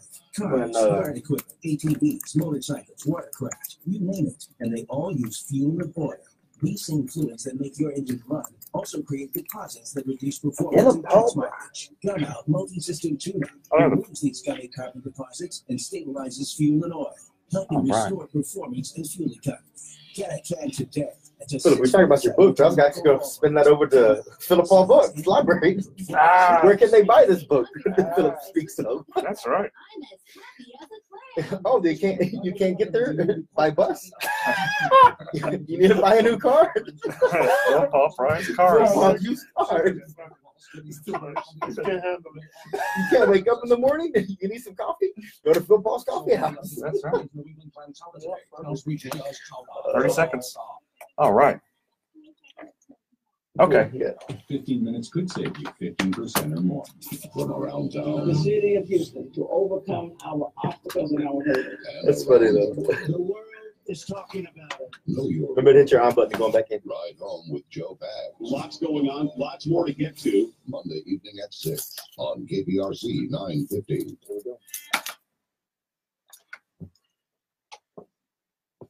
And we're back. Eric Dick back with special guest Philip Paul Bryant is back to school, 9th annual backpack to 5th Ward. Making a difference. You know what really impresses me about Philip Paul Bryant is that he actually does good for the community. I mean, he has 2 first names, Philip Paul. You know they always said that those 2 first name guys, you got to watch out for them. Technically, I got 3 first names, Philip Paul Bryant. That's true. And 3 last names. Man, I thought we'd see you on the news for other items, but man, good seeing him doing some good for the community. Philip's done a lot of good for the community for a lot of things. But anyway, maybe we'll take some phone calls. Maybe if anyone decides they want to call in. Yeah, if you have any questions about the back to school drive coming up tomorrow at the Island of Hope Church, or maybe any Harvey related questions about insurance claims, the process, feel free to give us a call. That number is 713-212-5950. That's 713-212-5950. Anyway, so we were talking about Harvey. Maybe we'll go back, kind of talk a little bit more about Harvey, the bond election. I know it's the elections today. So what I found like good, I mean, I almost always vote no if it involves a bond election or any type of tax increase. It's hard for me to vote yes for that. But having said all that, so you could probably figure out where I'm going to vote. But having said all that, what I am really impressed with is how Ed Emmett kind of positioned this. Not that he kind of weaseled into avoiding the general election. I'm not very impressed with that, but I am impressed with how he explained basically where what they needed, where the money's going to be spent. And I think that level of transparency, kudos to you, Ed Emmett. Kudos to, the team that's campaigning on that. I am also impressed that Jack Mormon, he stood up. He's like, do we really need to be doing this? And I have to say, I know it's a hot race, but Jack Mormon has been doing just such a killer job in his campaign. I've been nothing but impressed with that guy. And he won just out of a complete fluke. He's another great example of how Republicans should kind of campaign, how their positions should be, because he just cares about his community. He really does. And that's where you see the success. In Harris County, and especially a lot of urban areas around the country, it's when you truly care about the community and where you live, and you're making that voter contact and not considering voters, but actual people in your district. That's where you're seeing the success in these candidates and people like Jack Mormon. I mean, doing it right and knocking it out the park. Yeah, and in Jack, it's like he won. It was just a complete fluke because Sylvia Garcia had like $2 million, $3 million she was just sitting on. She thought she was going to walk with the race, and Jack had like 2 pennies to his name. His campaign was pretty much bubblegum and shoestrings. The guy, he's just struggling to get. It'd be like just some guy just decided they're going to run for office. They run and they end up winning, and they're kind of. I'm sure he was taken back, blown away. No one expected Jack Mormon to win. It's almost like Helena Brown in 2011. It's actually it is similar to that, but it was more mind blowing because it was such a large spot. And you had fighting Jack Mormon just go in there. He's been doing a good job since. I'm really impressed with him. I really am. And there's not a whole lot of people I am impressed with. But I'm really, really impressed with Jack Mormon.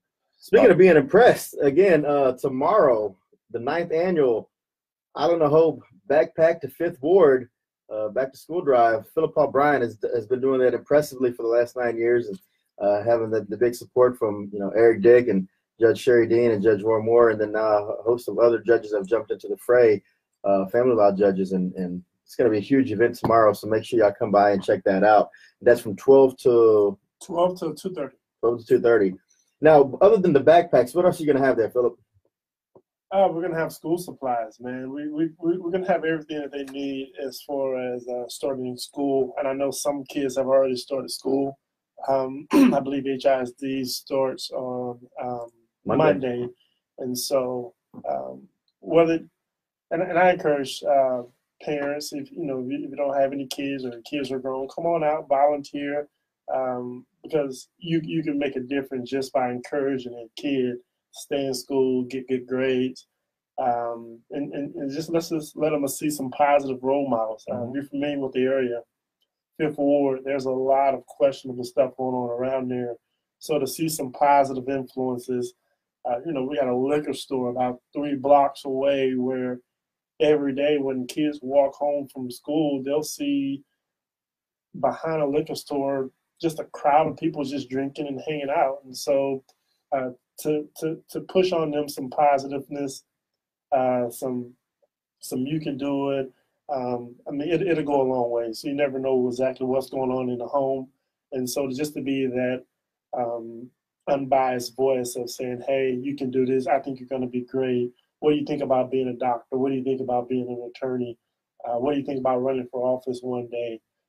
Hey, you can be an astronaut or run for president. So just to have different voices, encourage kids. So come out, volunteer. If you think your kids already have everything they need, then bring them out anyway and let them rub off some of their good home training off on some kids who may not be as fortunate. So 1505 Greg Street, that's tomorrow at 12 o'clock sharp. We're going to have drill teams there. We're going to have praise dancers, karate performances. It's going to be one big party, huh? It's going to be a back-to-school party. And again, kids, parents, bring those school lists with you. You can go and do your shopping there if you haven't done so already. Absolutely. I know I spent about $150 on my 2 girls this past week. I may go take that back to Walmart or Target and do my shopping at Island of Hope tomorrow. If there's some supplies left for the people who really need. They may take your Republican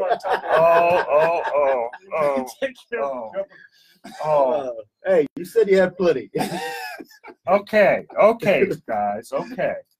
So we got kudos to you, Philip. You're doing a great job with Island of Hope. You got great people backing you on that. And let's just, I guess we're gonna finish up the show. Maybe. Yeah. If you have any questions, again, call in. The number again is 713-212-5950. Then feel free to call in, but let's kind of maybe transition this a little bit. The show is going to be on weekly. The next 2 weeks we're not going to be on because of U of H football, but we're getting our sea legs. We're coming back. We're going to have a lot of other great local guests.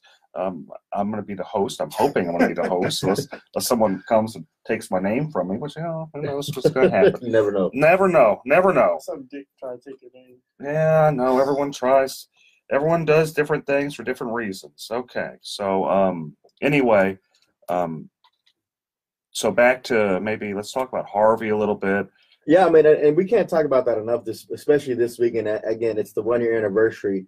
That's why we really want to make sure that we also highlighted, Philip Paul's back to school drive, because again, the devastation it put on a lot of families and the lasting effect it's had. It's not just the school supplies and the clothing, and there's still a lot of assistance needed with Harvey related items and issues. And again, if you have those questions and you need help and some guidance, it's not too late. Eric Dick's always willing to offer the assistance where it's needed. And you can follow me on Twitter at Dick Law Firm. There's a lot of claims from Hurricane Harvey. Hurricane Harvey caused a lot of damage, and it's going to be a long time before everything's resolved. I know a lot of people are still fighting with their homeowners insurance companies over storm damage. A lot of people are fighting over TWIA, and that's just a show in itself with all the problems that TWIA's face and whether or not we should even have TWIA or whether even TWIA is worth the money people pay. And if we want to get rid of entities like TWIA or the policies like TWIA, then make sure you're holding those who make these laws accountable, right? We should make sure we're holding those people accountable. People run for office, and it's all what I've found is being involved in politics, being elected, being an attorney, all this stuff is tied together. Politics, law, policy, government. It's all tied together. And if you're just trying to, do the right thing, try to make a living, trying to, help people, it gets hard. And, it's easy to go down the path of being negative and being upset at the situation, but it's really hard to actually do something that's meaningful, that actually is worthwhile, and actually get paid for it. So, I'm always impressed with people like Philip Paul Bryant that go out, and he just does a lot of different things. And I've always been impressed with what you do, Philip. I'm impressed with the Kojic PAC, which is it's a great organization that you're the chairman for. Can we get you to put some of the stuff in writing, please? Absolutely. But you've done really great. And but my point is this, that it's so easy to go down the path of just being negative and, oh no, everyone else, caused this. So thank you. And it's good to have people like that in the community. And, if you're always getting pushed around, you got to make sure you have somebody in your corner that's a little bit stronger, a little bit tougher than the other guy. And that's Eric Dick. Thank you guys so much for tuning in. You can follow me on Twitter at Dick Law Firm. You guys have a great day, and I'll see you in a couple weeks. Thanks, guys. You have a great one.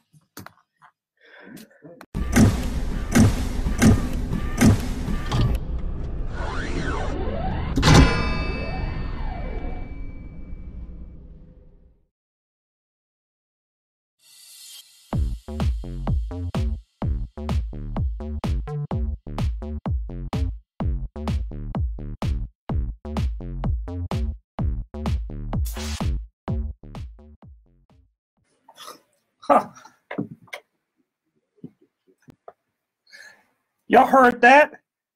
You hear that? Yeah, y'all heard that? Y'all need to contact your lawyer before you're listening to this show. It's so spicy.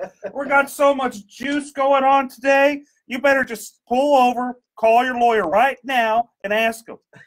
There's a lot of people that probably should have called the lawyer before having any other discussions with other people. But, man, welcome to the Eric Dick Show. Man, good to be back on a Saturday afternoon, 1 o'clock. It's Eric B. Dick, the homeowner's insurance lawyer, joined today along with myself, Chris Carmona, and our special guest, Ray J. Black Jr. Oh, boy. And we just got a great, juicy show. Let's just go right at it. What is it? Hurricane Michael hit, and oh, boy, did it just wipe out Florida. Florida's gone. Man, that is one of the worst hurricanes we've seen here in Florida in a while. But, Houston, we kind of have that, well, what about us type of feeling. And as bad as it was for Florida, we always remind ourselves about Harvey last year. But that's a good reminder that, so many other states and people from around the country, they came through. They picked up the slack and helped where Houstonians needed it, where Texas needed it. So if you have the ability, we got to make sure we pull together and help out Floridians as well.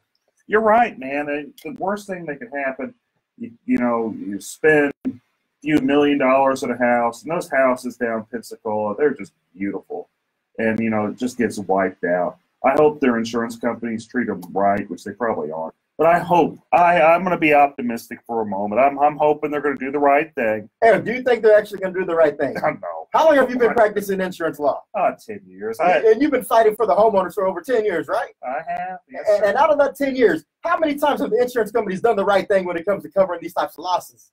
Maybe 2. 2 times. Better call Dick.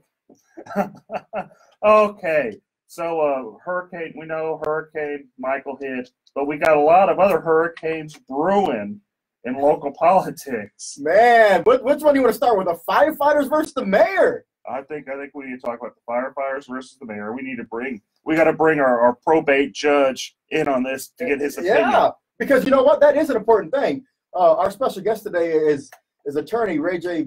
Black Jr. He's also running for probate judge in court number 2, I believe. That's correct. In Harris County. Now, how important is the probate court system in Harris County? Well, the probate courts, technically a court of last resort, if you will. I mean, that's the last place everybody goes, right? and when people do pass away and they have some types of defined benefit plan, such as a pension, we see with the firefighters, that can sometimes be litigated in the probate courts, correct? Absolutely. Anything that's related to an estate of a firefighter passed away, that's something that absolutely would be litigated potentially in probate court. So, I mean, so with this, you know, the importance of the probate courts, the importance of firefighters, Eric, give us a rundown, man. What's going on with the fight between the mayor and the firefighters? Oh, Sly Turner? Sly. He's a sly man, isn't Well, he wants to have his cake and eat it too. I mean, he's what the firefighters, what my people say, they call Turncoat Turner. he begged them, oh, please, guys, you guys need to support me because that old bad Bill King, he's going to take it all from you. He's gonna, really throw you right under the bus.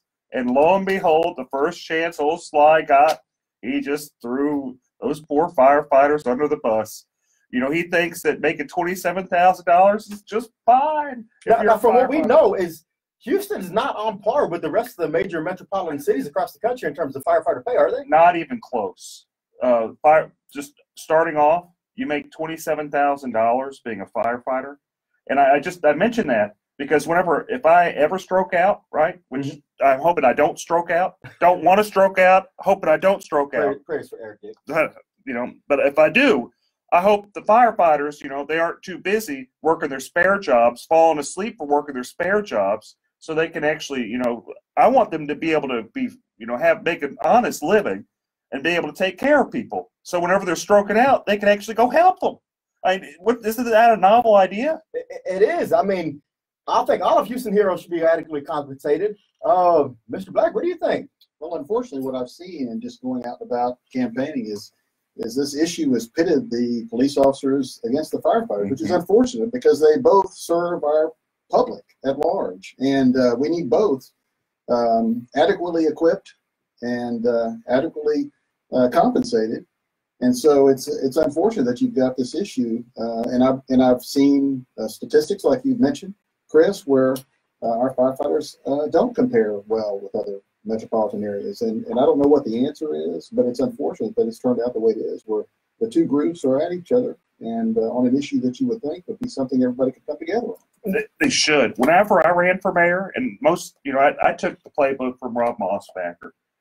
Public safety, your infrastructure, your basic city services, your necessities. You pick a few things, do a good job at it. But I don't see how we're doing a good job with public safety whenever our poor firefighters, they're making $27,000 a year. And we can all agree in this room, I think, that there's plenty of money in the budget being wasted in other areas of city government that aren't really necessary services that they could be used for the firefighters' pay. What are you talking about? All that great art and the bike trails. So I think I love the bike trails. We have to have a green city, Eric. You have to have a green city. Well, I know, but it might be on fire, but it'll be a green city. Yeah, that's a good point. I mean, I'm interested to see how this unfolds at the ballot box in November, but something tells me that this fight won't be over in November. That's going to be something that's going to be thrown to the courts, kind of like it has before. So don't tell them what's going to happen. But what I am happy about is that the firefighters are pushing for what they believe is right, and I just don't think they've gotten a fair rub in this. Kind of some background on this, like how with the firefighters they had a kind of a better pension, and in return they were paid less. What Sly did is he went to the legislature, cut their pension. So now they're paid less and have kind of a lousy pension. The police, on the other hand, they were paid in advance. They have like a so-so pension. So, really what's happening is the city's, it's overspending and it's trying to basically steal firefighters' money out of it. And they're kind of trying to have their cake and eat it too. And it's morally wrong. I don't see where it's not right. And so if we have any firefighters out there, anybody who supports this or is against this Prop B initiative, give us a call. Let us hear what you think, 713-212-5950. But that's not the only thing that's hot going on in the city of Houston right now. The bombshell just released. The Me Too movement is back, and apparently Sylvia Garcia may be involved with that one. We'll talk about that more. Oh, boy. Man. It is juicy. Don't go anywhere. You're going to hear about Touchy Sylvia soon. We'll be right back on the Eric Dick Show.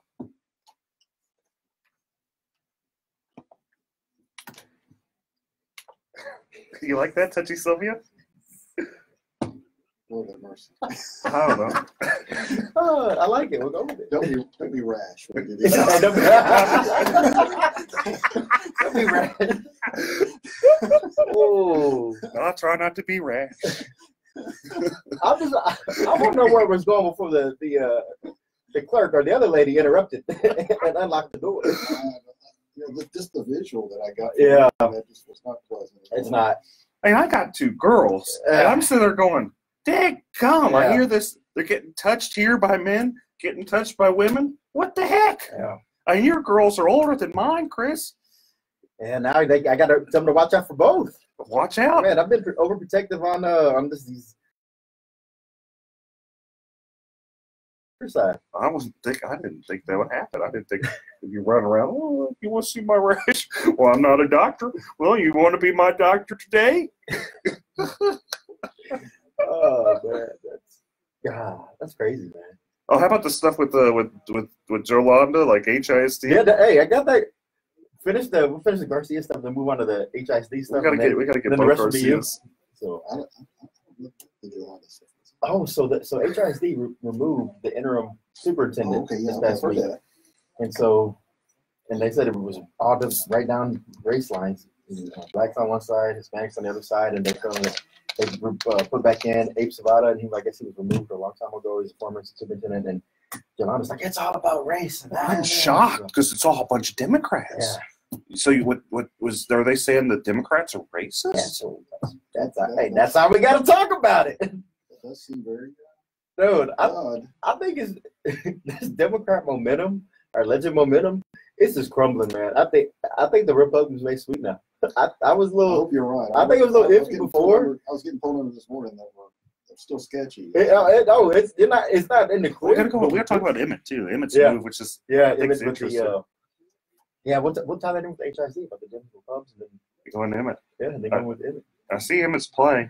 Actually, I don't think it's a bad play. He's trying to break the street party vote. Dude, the Dems are crumbling. Man. They are literally crumbling. I mean, how can you? It's all self-induced. It's all self-induced. Well, to be fair, the Beto is pretty much self-induced from Ted, kind of not being sensitive enough. Whoever has these signs out there that says "Beto, stop texting me," I think it was Pyro Pack people, great, good guys, man. But that was just not a good idea because all it does is give Beto some more name recognition. You're driving by, you don't know what says Beto. It says Beto. So I know. I told him that too. Yeah. That Beto Pirate Pack. Yeah, that's what they're doing. All right, they'll come back in about 25 seconds.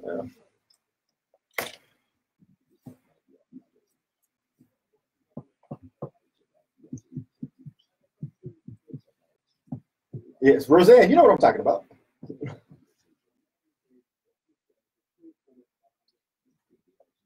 Hey, but they were trying. All right. Did you pull over? Did you talk to your lawyer? Can you tune in now? Is it okay? You guys clear it? Because I'm telling you, it's about to get really, really juicy. If you haven't got legal counsel before, now's the time. And man, all right, so before we left off, man, this Sylvia Garcia thing, it's fire. So apparently, everybody was up in arms about these allegations from years ago with the Supreme Court nomination process. Well, now Sylvia Garcia has these same allegations from 20 years ago with a female staffer of hers. Don't be rash, Chris. Don't be rash. What are you talking about? I have no idea what you're talking about touchy Sylvia. I mean, there's always been some allegations about, the other Garcia running in precinct 2, calling him Grabby Garcia, but now it's like everybody's last name Garcia running for office seems to have this problem, or alleged problem. I mean, what's going on over there? What's going on with the Democrats on the east end of Harris County? So what happened there? Wasn't it just some female staffer and what Sylvia's like, well, I got a rash. You want to see this rash? Yeah, pulls off her pants, runs around with her panties, rubbing it on her. Yeah, from what I read in this affidavit or the portion I got, I mean, it's pretty gruesome or pretty detailed in terms of Sylvia wanted her lead clerk to examine her as if she was a doctor and made her feel very uncomfortable. Mr. Black, in this age of Me Too, does that bode well for voter confidence in the Senate District 29 going forward in November? Congressional District 29, sorry. I would think not. I mean, with this Kavanaugh stuff in such recent times, and the new standard that's apparently out there with how we deal with accusations, I can't imagine this being a good thing for Sylvia Garcia or anybody else that's facing such interesting allegations. So does she need Eric? Does she need to step down or resign, because that was the Democrats' main thing against Brett Kavanaugh? He can't be a public official, can't be anything on the Supreme Court because he has these allegations. So do we now hold that standard for Sylvia Garcia? I wish, but it's probably just like with Sheila Jackson Lee. Her constituents just don't care. If she wants to go around touching some girls, well, that's just touchy Sylvia. That's what she does, and that's unfortunately. You have another person, you have Congresswomen. Sheila Jackson Lee, she does all sorts of crazy stuff, and she gets voted in every time. Yeah. So you're also going to have her counterpart, touchy Sylvia Garcia, run around chasing women. Well, Philip Aronoff, who's running against her in this November, he's going to have an uphill battle on this, but at least that's something he may want to use as an arsenal when he's talking to voters today. I don't have any allegations of people, touching people inappropriately, and so if that's something that really moves the Democrats, maybe that's something he needs to focus on. What Philip should at least say is, whenever you are going around her, just don't take your girls, don't take your kids. and that's a valid concern. I mean, I know we talk about it loosely, but I mean that's a valid concern because these allegations in the affidavit says it wasn't the first time, and there were multiple other occurrences and instances.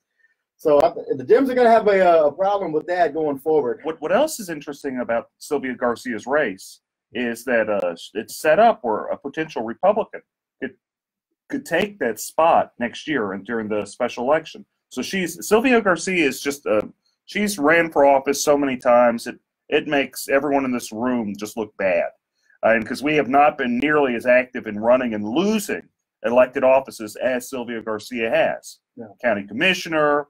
With the state City Senate, Council for a while. City Council, and now U.S. Senate.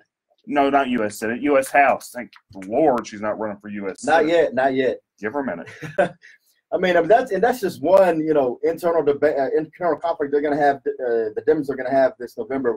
Another one that's unfolding in front of our eyes we've seen this week is HISD, Houston Independent School District. Eric, what's going on over there? What I always find amazing is the level of just problems with HISD. When I say problems, you've got the former president who got convicted of criminal acts, stealing money, embezzling money. You've got them basically losing $20 million. I don't know how you lose $20 million. I don't know how you lose $1 million. I'm trying to find a way to find $20 million. But for some reason, they're really good at losing money. But now, apparently, this is the most Democrat HISD we've ever had. Every single person there is a Democrat.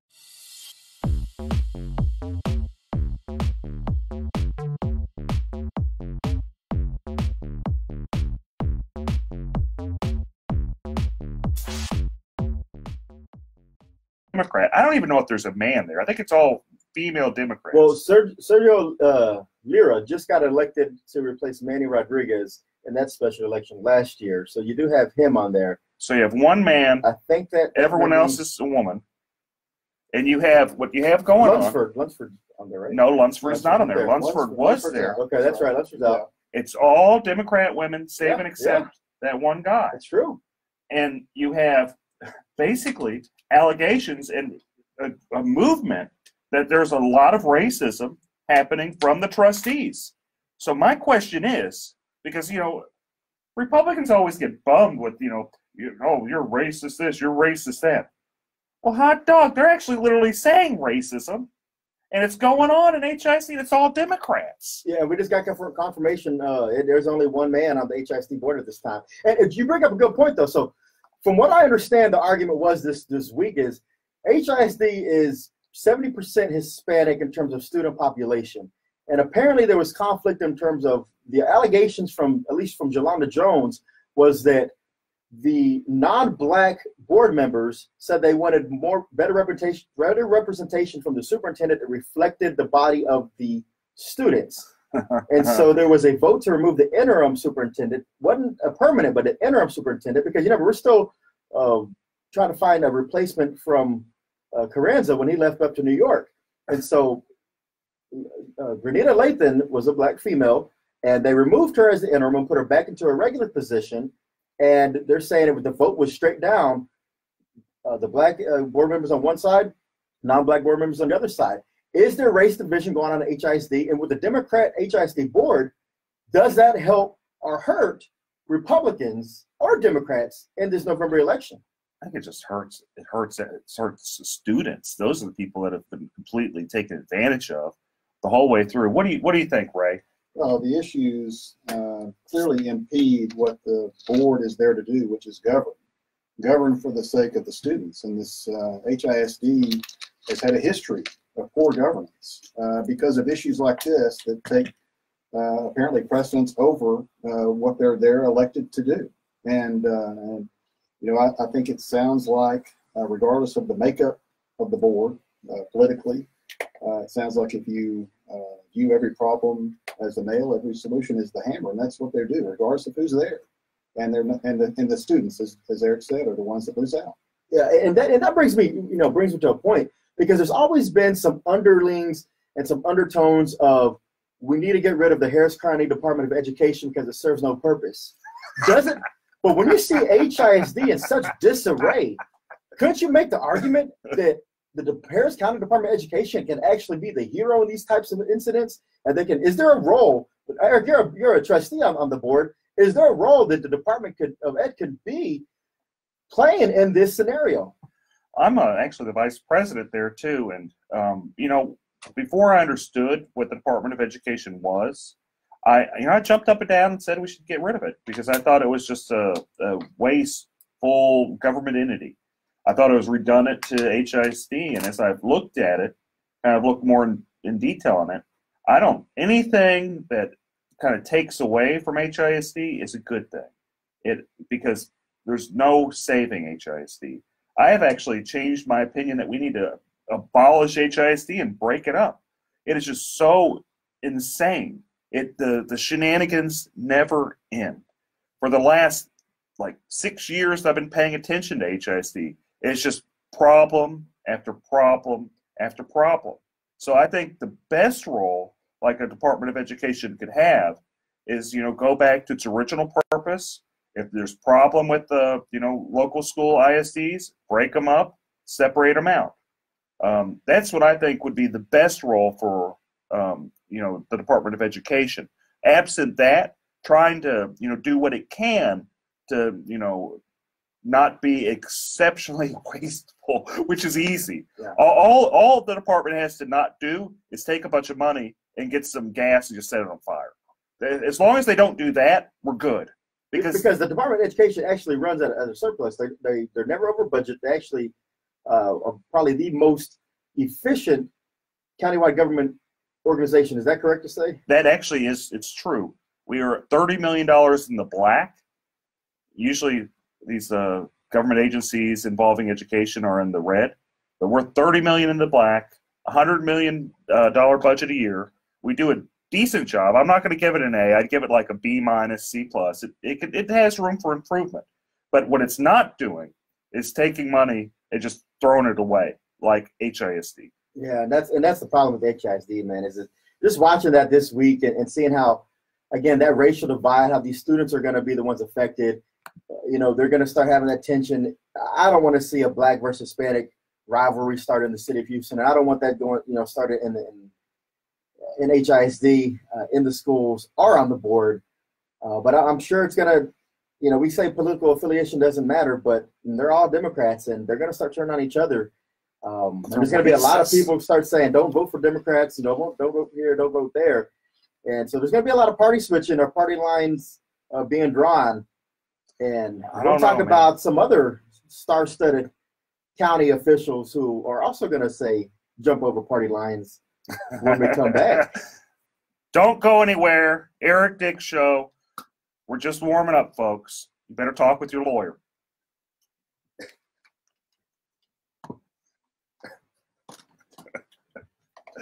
Don't be right. I had to do it. I had to do it. Hey, we're pretty creative to be able to weave all this in and out and make it all relevant. You know, I actually, I thought, listening to it, it's listenable. It's not I'm glad that we're more positive, or at least humorful. Than, Yeah, we're not bashing, bash like some people always are. It's exhaustive. All right, so we'll come back on around 33. Yeah. Am I doing okay? Oh, you're doing great. Yeah. You're doing great. Your time to shine after Inmate. I have no idea. Just talk about.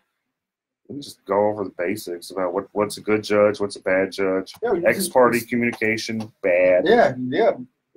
We've had some of that happen recently over in Brazoria County. There's certain let's just go to the basic things you're supposed to do as being a judge. You're just supposed to be fair, listen to everybody.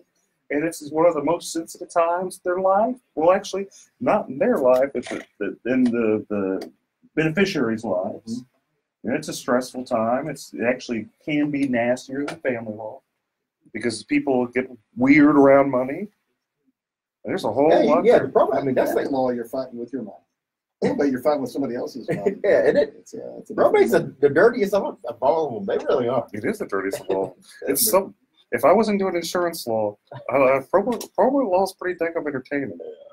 It's pretty you see some stuff there. Like that, the one with the Anna Nicole Smith one was the classic one. That was in the court I'm running. And then he hopped on that somehow with the family was the grandmother, right? Anna Nicole's grandmother, or who was it? Oh no, who was it? Give me a second. You somehow got involved in that. I did get involved in that. It was a defamation suit against. Roseanne, to answer your question, it was allegations. So the allegations are out there. I don't know. It was a defamation suit. Whether or not it happened, right? But it's allegations. They were suing my gal. So I don't. You know what? This was 10 years ago. Yeah. It's amazing it's been that long. 713-212-5950. Juicy stuff. Somebody wants to call in. So. It does. It does. The time flies. Anybody on the phone lines? Nobody? No. What's wrong with that? It's football season. It is football season. Hey, Irma. Got a lot of people watching that. Nah, I think Carmona is done. Now he's just there for entertainment purposes. But yeah, if y'all want to call in, just to talk about a lot of things going on. 713-212-5950. Hey, Berg. Berg, are you going to call in? You should call in and say you have some questions for us. Just make up something, right? And also, since we're always looking for more people to add on to the allegation story, if you've been affected by the state senator in District 6, Sylvia Garcia, please let us know. We'd love to have the exclusive on this going forward. Yeah, Touchy Garcia. Because if Touchy Garcia's touched one, there may be more out there. And probably did touch more. She tried to show you her rash. Took off her pants. About it. Don't be. But, yeah, so if anybody else knows anything, let us know. Give us the exclusive. Let us break the news.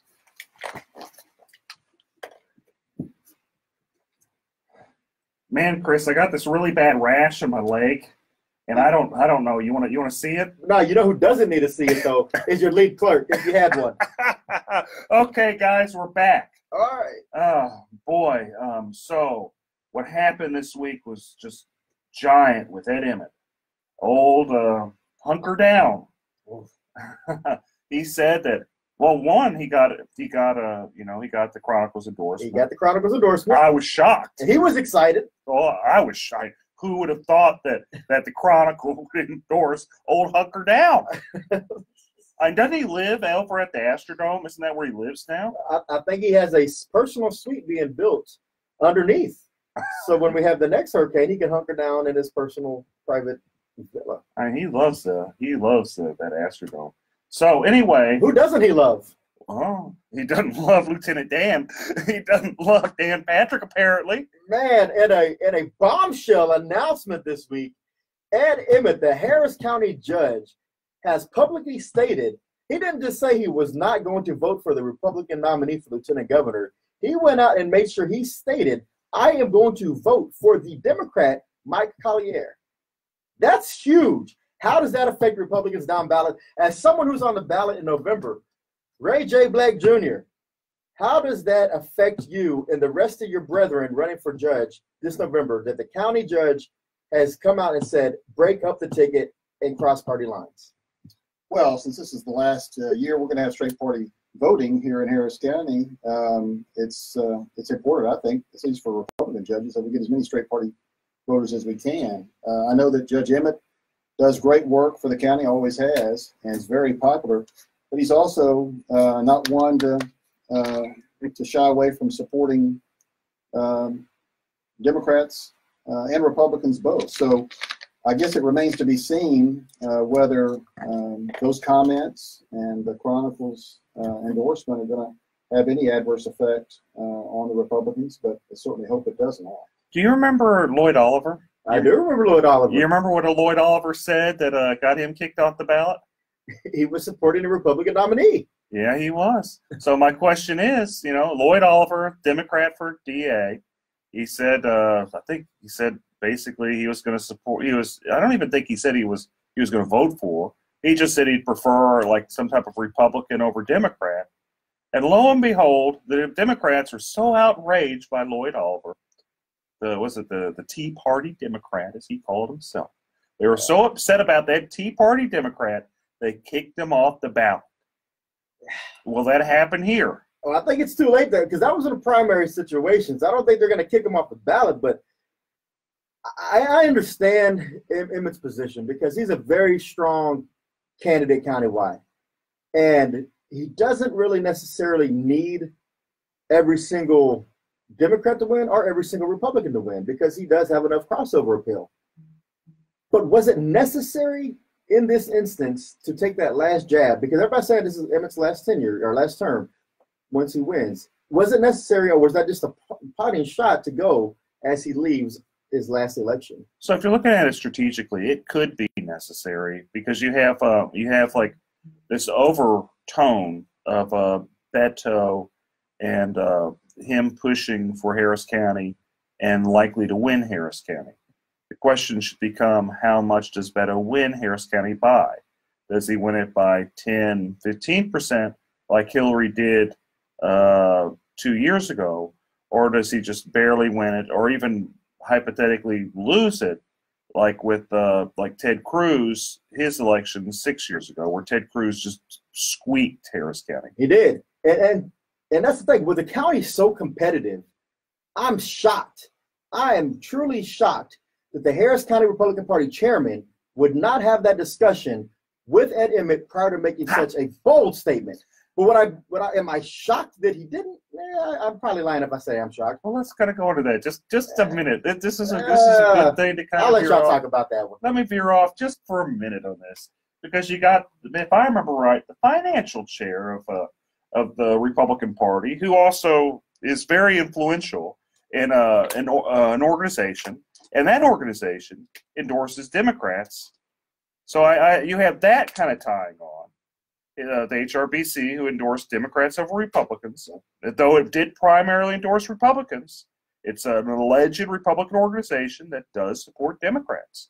To deny that is to be dishonest. And you have someone with such close alliance to the Republican Party, that brings me some pause. It also brings me some pause that the consultant for the local Republican Party is tied in with Strauss, and just an excruciating moderate. All this tied together with, guess who was on air saying vote for Paul Simpson? It was Ed Emmett. No. So. No.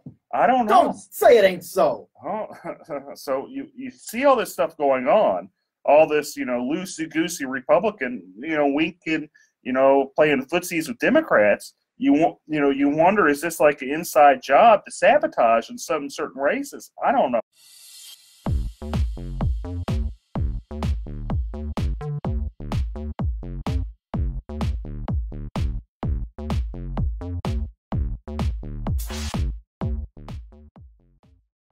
I hope it's not. I'm going to be positive about it, but dadgum,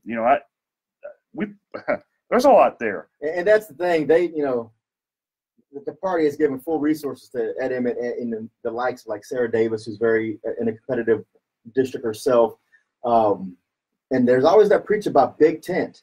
But when you take a shot at an ultra-right conservative like Dan Patrick, is the Harris County Republican Party truly a big tent party now? Or is it just saying if you're not moderate, probably don't have a spot here for you? Yeah. Well, I don't know. I mean, those are questions that are probably going to be answered soon enough. Big tent when it's convenient for the party. Whenever you're paying to play, it's big tent. Yeah. So let's kind of maybe turn the page. Well, now we have the election coming up. That's true. And, today's special guest is a longtime practicing lawyer, great mind, great scholar, good friend of mine, and also a stout judicious mind. That is Mr. Ray J. Black Jr. Welcome to the Eric Dick Show. Thank you, Chris. Thank you, Eric. And so you are running for, like I said earlier, the Harris County Probate Court number 2. And that's a very special court in Harris County because there's 4 of them, because the legislature has specifically drawn out in certain jurisdictions, you have a specific probate court instead of just going to a regular district court or a county court, correct?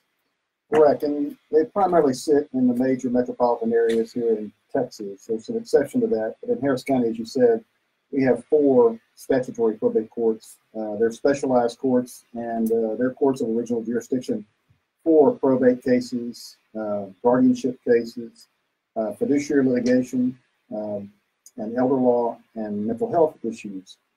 And because they're specialized, their jurisdiction is actually broader than your average probate court. So there are issues that can be related to probate or guardianship cases that are not probate and guardianship related or specific, but they get drawn into probate courts, and so they have broad jurisdiction. The same as you might find in a district court, for example, where they hear personal injury cases, so can a statutory probate court, or they can hear divorce cases and family law, so can a statutory probate court if it's related to their underlying issues. Incident appertaining to an estate or one action.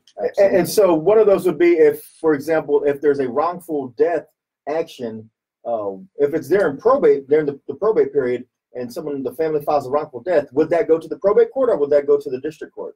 It depends on the filing of matters. So sometimes those cases get filed separately. So if you have a personal injury case where someone dies or is severely injured, then the probate or the guardianship, if there's one, may get filed over in the statutory probate court, but the personal injury case may end up over in district court to start. But it's not uncommon for those personal injury cases to get drawn back into probate court if it warrants a transfer. And it's not unheard of. In fact, for years, when I first started practicing, when the district court dockets were so backlogged, it was not uncommon for cases to get pulled over in probate court because they had more time to hear the cases, and you got a lot faster a trial schedule, and you got a result quicker than you might in district court. Okay, and so another example, say I have a guy that owes me maybe $200,000 and he passes away. I mean, I'm sure I still want to collect my money somehow. Where do I go and file suit to collect my money from that estate? So as a creditor of somebody's estate, if there's a estate pending, you can file a claim in that estate for the amount that you believe you're owed. There's a process for that. And so it's important, as Eric says all the time, you need to get your lawyer involved. But it is a very complicated process at times. The probate system is statutory in nature. There's a huge estates code that your average lawyer, I think, can even be intimidated by because it's just so much to wade through when you have issues like that. But that's where they would file it in the probate court in the estate. Or if there's not one pending, they can even open an estate for that deceased person as the creditor, and they can proceed with their claim that way. I just note that the probate code is it's exceptionally complicated. And I think complicated's the best way to explain it, because you have some parts of the law that say one thing, and then lo and behold, You got other parts of the law that say something completely different. So you've got Almost contradictory. It is contradictory. So it's difficult, I'd say, for the average lawyer, probably even difficult for the average probate lawyer to understand probate law. And I'm so happy we have you here today, Ray, because not only is he just a nice guy, which is really, really, really important for being a judge, Ray actually understands the law, which is rare. But because it is a complicated part, like you said. I mean, he can not only just hear probate matters, but because it's called the probate court, but he hears a lot of other things. Let me ask you this, because this is a question that we sometimes get, and maybe we'll have to answer it on the way back. But hold that thought, because a lot of things in Harris County surround about this immigration debate. Does that tie to probate? We'll find out. Oh, next, you guys stick in. We'll find out soon. Eric Dick Show, stick with me.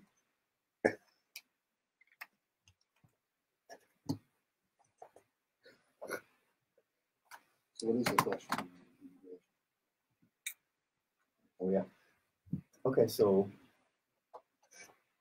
when schools, so you have school districts, and you have families who, they have kids that are over here, but not necessarily the parents, but they have relatives that live here, and so the kids want to stay with the relatives and go to a school here. School sometimes says, okay, we need somebody that says they're the guardians. Does that, you need an actual guardianship?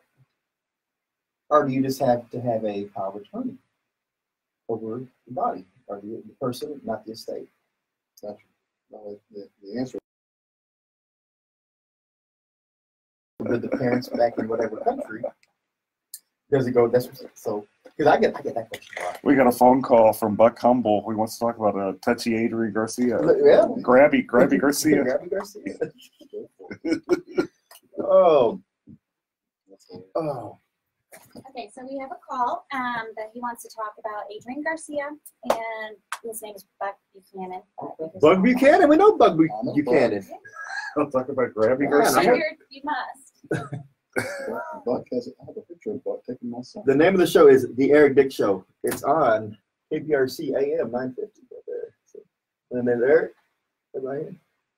So yeah, if you go on to 950 AM in your radio or go on the iHeartMedia app, look for it. You'll see it. We're on live right now. Man, why don't y'all tell me my hair was already discombobulated? Y'all gotta look out for me. Y'all are looking out for me today. I have a face for radio. I got a face. Today truly is the face for radio. The number is 713-212-5950. So if y'all want to call in again, 713-212-5950. Grabby Garcia. Touchy Sylvia. Grabby Garcia. You just don't go. You go into you go to precinct 2. Unless You go to the East End. Unless Mormon's around watching you, you're gonna get touched. Thank God you got a Mormon right there. I'm trying to get them off you. Fighting Jack, just fighting them to fighting away the molesters. My hair? Come on. Nah, it's usually nice and, some little fluff in there. Now I think it's going to put that water out in the headphones. Leave me alone. The softball practice for Post practice. Yeah, you know what it is? It's because normally my whole body hydrates from these drinks, but I grabbed the wrong one today. I got the honey instead of the cinnamon. Yeah. The honey helps the curls lay down flat. Oh.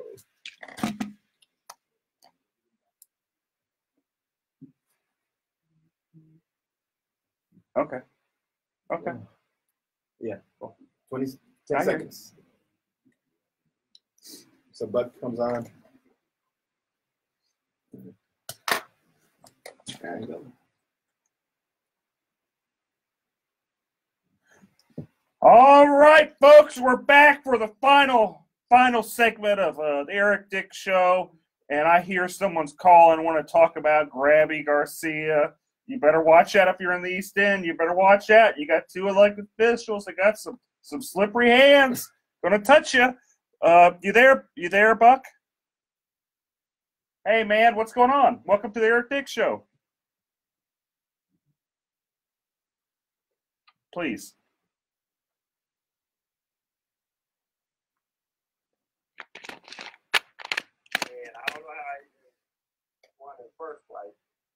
But then after he was elected sheriff, midterm, he quit to run for mayor.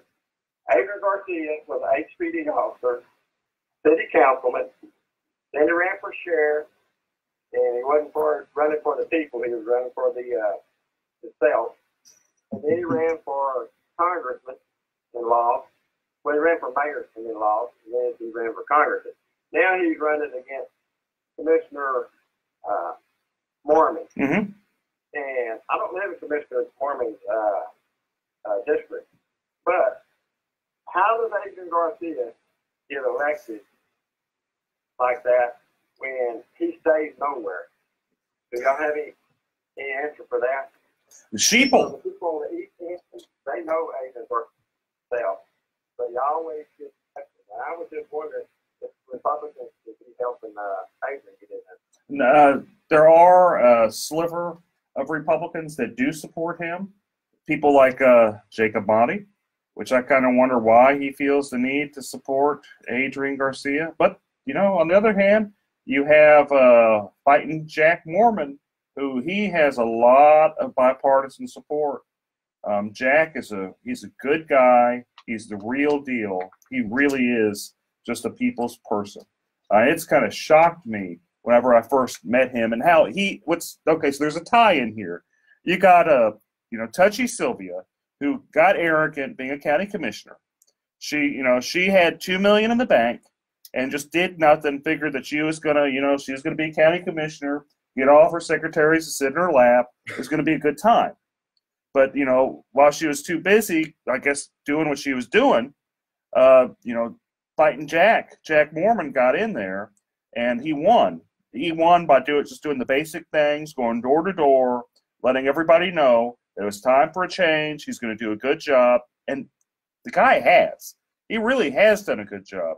I don't see him losing Precinct 2. I just don't see it. He has run such a tight campaign. He's been everywhere. If you're in Precinct 2, you're going to walk around. You're just going to see him just driving by.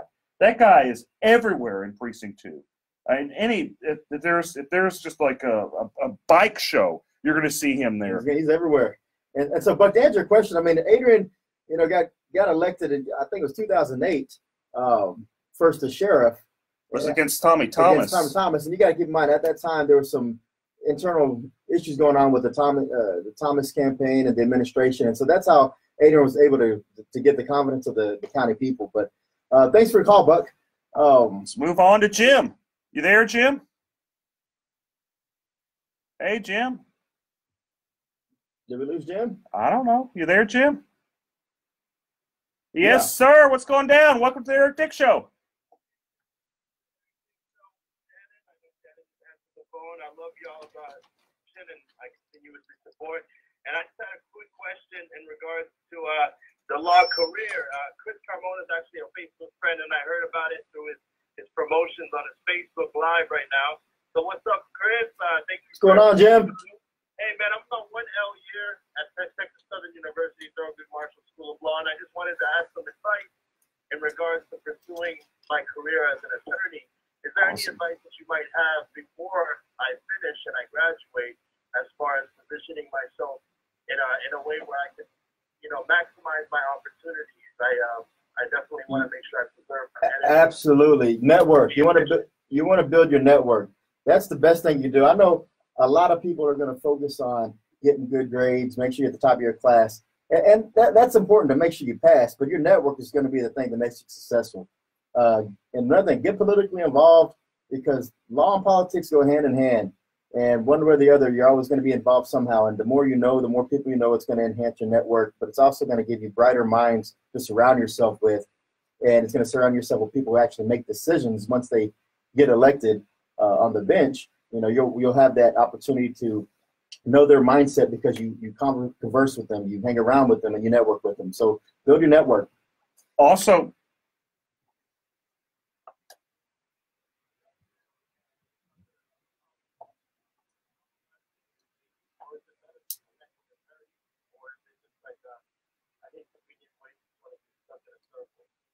I would say both. You want to meet and talk with as many people as you can, because the non-attorneys will end up being your clients. The attorneys you'll end up dealing with, they'll be friends, they'll mentors, mentees, just people that you pick each other's mind, because cool, man. Thank you. Don't forget your classmates too, because those are people you're going to continue to network with the rest of your career, and you don't know what they're going to do as they progress through their legal career, and you're going to touch base with them for years to come. And you talk about the network. One of my friends, I'm involved in Young Republicans across the country, and one of my network group, Matthew Gilson, just joined on my live feed. I got people in New Jersey, California, Omaha who referred. So just make sure you build that network and don't just stay local. Build your national network. So thanks for the call, Jim. Hey, so thank you. Hey, we have Ahmed. Hey, man, what's going down? Welcome to the Eric Dick Show.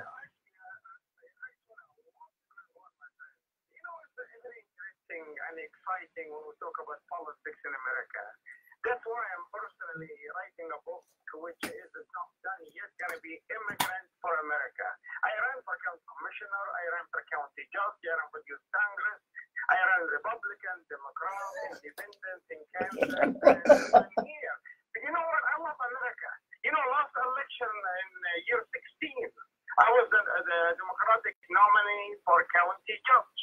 Okay? Congratulations. I have a law degree. I have a doctorate degree. I have a security clearance from the Feds in all three.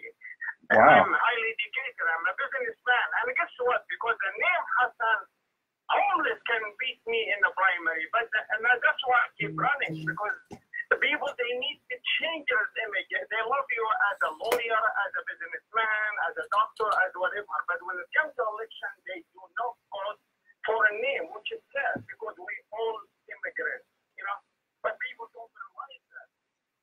That's the name.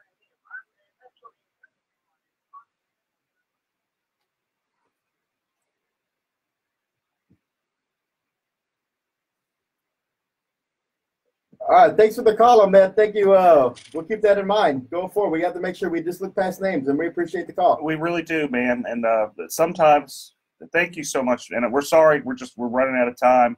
Didn't mean to really cut you off, but with names, you just got to keep running.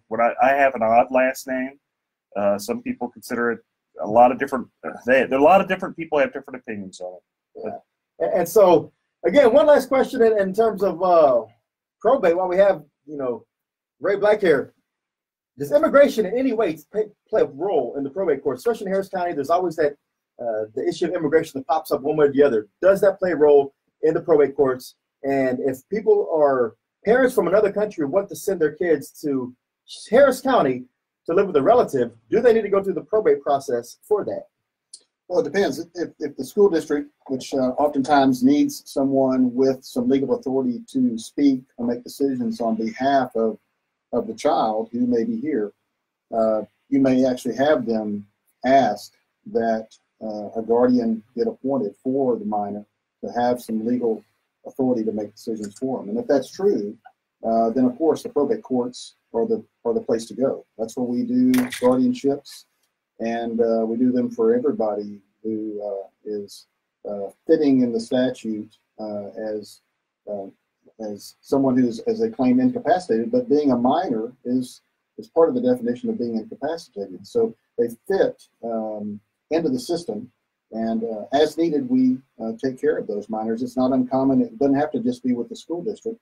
We see that all the time. We talked earlier about personal injury cases. Personal injury cases affect everybody. It doesn't matter whether you're a U.S. citizen or not. In your case, may end up in probate court. So we cover all facets of that. And while we don't deal with immigration directly, we certainly deal with people who have an issue. Thank you, guys. Don't forget to vote. Election's coming soon. Thank you so much, Ray Black. He's a great guy. He is, and Ray is, again, one of the most knowledgeable attorneys I know, not just on probate, but with a lot of things. So remember, November, look for those names on the ballot, people that you can trust, and Ray Black is one of them. And also remember that if you have the need for someone to fight for you because of some homeowner insurance disputes, insurance company's not taking care of you, who do they need to call? Better Get Dick, Eric Dick. Better Get Dick, Eric Dick. Again, it's been a pleasure spending some time with y'all on this Saturday afternoon. Chris Carmona's here with Ray J. Black Jr. and Eric B. Dick. Take us away, Eric. Next time. See you guys next week. Y'all have a great weekend. Bye. That was fun. It's always fun. Guys, thank y'all again. Thanks for the calls. See you guys. And, thanks for the feedback. I'll get back to y'all. Peace.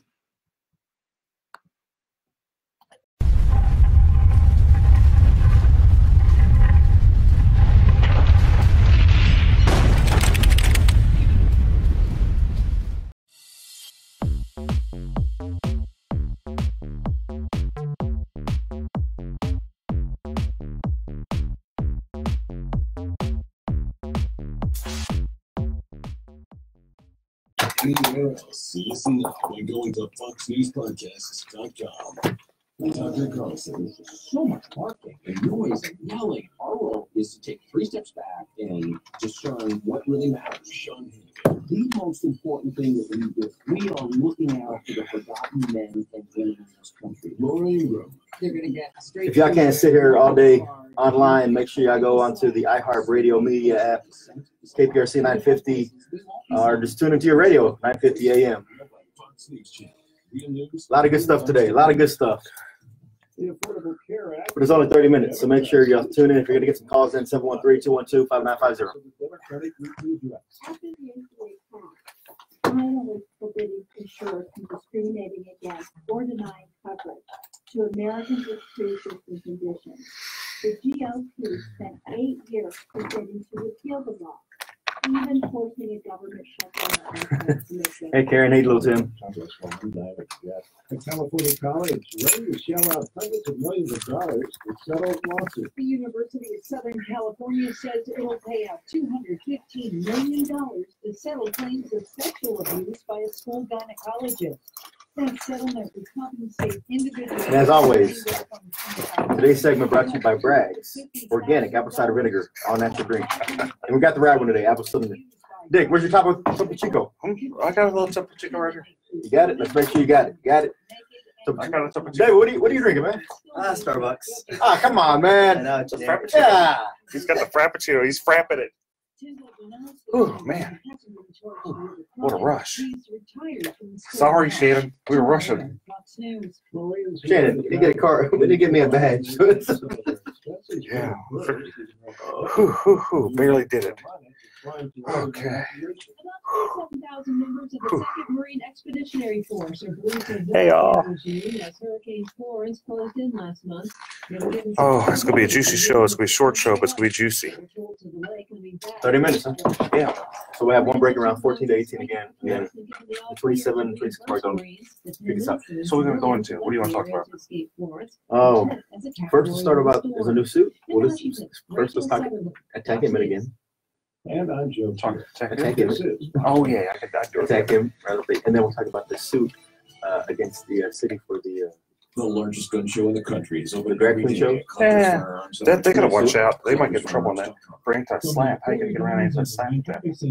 Good afternoon. Watch out for an accident on the North Freeway northbound And then what they're suing the under? North Loop. This has 2 Lives on left free- blocked. I It's stopping haven't seen, traffic like, the from pleadings. Maine. Some good news. That accident we had on And, the North Freeway southbound equipment has been cleared. Traffic has been winding in that area, adding Michael, about still 30 after minutes effects. to your commute. Yeah. I'm Eunice Garcia, the We're talking about 24-hour the traffic judge center. accusing herself of doing the right thing. Okay, cool. Scanned pizzas count for a limited time. And then we'll talk about Sylvia some more. Yeah, we do need to talk about Sylvia. Though. We got the rest of the affidavit, and we can talk about the Chronicles of Hypocrisy because they endorsed her after being one of the lead publications on this Me Too and Kavanaugh stuff. Go to Danny and his friends. Take a break from After the first break, we're going down. After the first break, we're going to you with the about immigration law and how it ties in and stuff like that. Here on KPRC. We'll make it fit. Opinions provided on the Eric Dick Show are for information.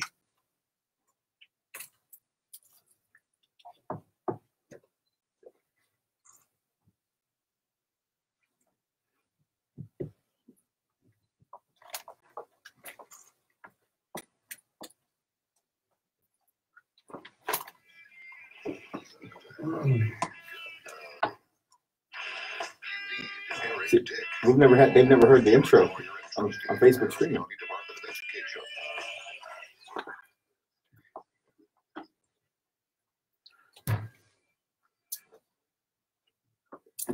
All right, folks, we're back to a spicy show here today. It's going to be Fast and Furious Eric Dick show with my co-host and wingman, Chris Carmona.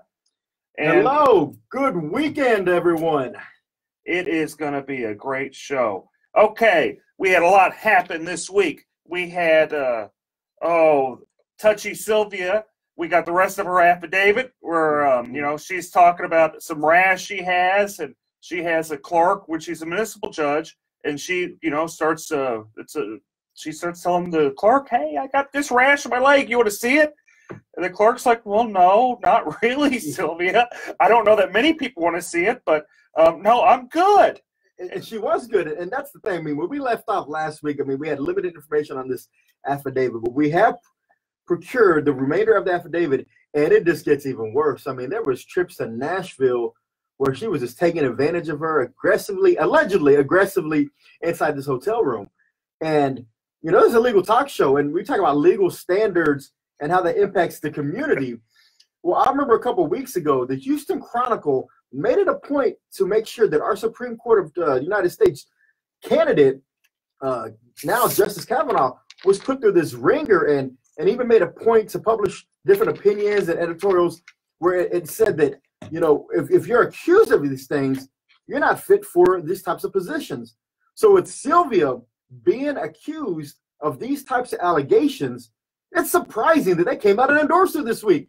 What's going on? Well, to quote Erica Grinder from the Houston Chronicle, it's dead and irrelevant and no one cares. And that's actually from a reporter. So what's interesting with the whole Kavanaugh thing is you had a woman, and she was sincere. I know there's people that have different opinions, but she seems sincere that something happened to her.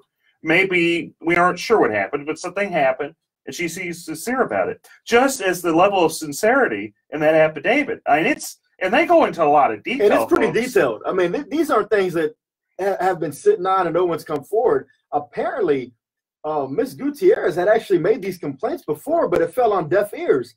And that's the problem I see with the city of Houston, is that they pick and choose who they actually want to move forward with these types of allegations. And I think that's something that falls back into the city council and also the mayor, because we have to stop that culture of siding with some, whether it's political or not, or it's just friendships. If these allegations are being thrown out there, you got to act on those. I mean, if not, you open yourself to all types of liability in the employment field, right? Yeah, you're right. And didn't if I remember right, reading that affidavit, didn't one of her staffers kind of walk in and go, whoa, I don't want to see this, turn around beeline right out? Opened the door, unlocked it, and said, whoa, made a U-turn and got back out of there. I mean, so there's been witnesses to these allegations or to these events, and I'm just shocked and appalled that for the Houston Chronicle to come out and say, we're going to lead the movement and making sure that people have a voice and people who have these allegations, they're going to be heard, to come out with no hesitation and endorse against Philip Arnoff in the congressional race in CD29 over in the east side of Harris County. Or they could have just done no endorsement. They could have just they could have said, well, look, we're going to be the bigger person. These allegations with Sylvia, they're pretty sincere. And just so the listeners know, this is, the former county commissioner, former state senator, Sylvia Garcia. What she did is she took off her, allegedly, which is probably not very alleged, but anyway, she took off her pants, said, hey, I got a rash to one of her clerks, ran around in her panties. Another one of her staffers kind of came in and kind of was freaked out and beelined out of there and just completely harassed this poor girl. I mean, if I did this type of stuff at my business or even at the Department of Education, it'd be all over the news. Oh, it would be. It would be lawsuits left and right, all over the news. Every single media publication in the city would be covering that. And again, I'm just shocked at that. And, I hope that, people put politics aside, because, again, this has a lot more weight in this story with specific details than we saw with Kavanaugh. And I hope the Democrats actually hold Sylvia Garcia accountable. And there may be some infighting that results from this, with early voting starting on Monday. And so we'll just have to see on that. But with infighting also comes another person we need to talk about. The turmoil hasn't stopped with our county judge. Oh, hunker down? Hunker down. Last week he had came out and endorsed the Democrat candidate for lieutenant governor, and there was some minor backlash from some of the candidates down ballot in Harris County, the Republican candidates. And there hasn't been any backtrack. If anything, it's been a double down on the statement of saying I said what I said and I meant what I said. You know, how's that going to affect everybody? How's that going to affect the courthouses? Because, you know, in 2008, we saw a huge wipeout. 2012, we saw it again, a wipeout. 16, another one, sweep every 4 years. On Ed Emmett is just kind of the reaction. It's really the fault of the local party, the complete mismanagement by the local Harris County Republican Party, and the arrogance of Ted Cruz. And you got to realize that Beto is the result of just utter arrogance of Ted Cruz being just elected, runs for president, just ignores everybody. I mean, Beto, he's done a decent job. He's not going to win. I don't think he's going to win. I think it'd be surprising if it'd be a shocker. But stranger things have happened. But Beto wouldn't have nearly as much following if Ted Cruz would have done his job. And also been a nice guy. And everyone tells me in the Republican Party that's around him. I mean, some people do like him, and they jump up and down and say, we like him. But there's a surprising amount of people that say he's a jerk. I don't want to be around him. He's not connected to the people he was when he campaigned first in 2012. He's kind of separated himself in more of an elitist attitude is what I hear. And then I also heard last night that there was a Kingwood Tea Party gathering candidate rally, and apparently that was the buzz around the room. Is anybody going to hold Ed Emmett accountable for this statement? And is that going to really hurt the down ballot judges? I think it will. I think it'll hurt the judges, but you got to also remember that Lloyd Oliver, he did something similar. Actually, a step back, maybe 4 years ago, whenever he ran for DA, the Democrats just kicked him right off the ballot. Yeah, and there's been some great articles about that by Charles Blaine and also Kerry Cheshire. They made some mention on this, and they were asking people, hey, what's going to happen here? Oh, nothing's going to happen because Emmett's tied in with the local party that's incompetent. Yeah, it is. And more to come on the Eric Dick Show. A shortened segment today. We only have half an hour. We got to get to y'all some sports programming. But y'all sit right there, and we'll be right back. Thanks, folks. See you shortly. We'll come in, go in with you for going with 10, 12, then we'll be done. Yeah. So what do you feel comfortable talking about? Like what area are you just be like, man, I know this, I'm dynamic on this, and boom. Just anything immigration is good. We do all types of immigration. We do business, we do family, we do removal. So anything that you want to talk about in terms of any new changes, like right now there's an instant denial that just started in September. Okay. So that means that if you send a petition, it's wrong, something wrong with it, not all there, so just deny it. And this bad used to, they just refuse it. But denying a petition is actually right up there. bad. Okay. Then we can talk about this caravan that's coming up and Trump's statement. There's some tough people, and we don't want those tough people coming in. And you can see about they're coming from Guatemala and Honduras. They're trying to go through Mexico. Mexico's actually trying, they're trying to do their job and secure the border. So we don't want you coming in and filter in. They tore it down and. I'll tie into immigration, and then immigration right there. That's how we do it. I think smoking always affected my daily life because I was a closet smoker. Roseanne, exactly. Someone like the county chair should have said something, but he didn't. Really, the guy pays them all. I mean, Emmett's his major funder. There's no him and this guy Weekly, they own him. So what is he gonna say? No, don't do it. But like I said, it's gonna be very, very, very. We got a good many followers now. Not want to break straight ticket voting because of his insistence on doing that. So we'll see how it turns out. But early voting starts on Monday. Make sure I go by, vote all the way through from the top to the bottom. A lot of judges on that ballot that really need your support. It's not a smart idea just always hit straight ticket if you don't feel comfortable with all the candidates. Beto, fake Mexican. Is he really a fake Mexican or is he just using the name to try to trick people? What kind of fires was he putting out? Like what was being said to try to mitigate that damage? I mean, could you really mitigate that? Unless maybe to show some poll numbers and be like, the current poll shows, even with that statement, we're still up about 15%. Anything like that.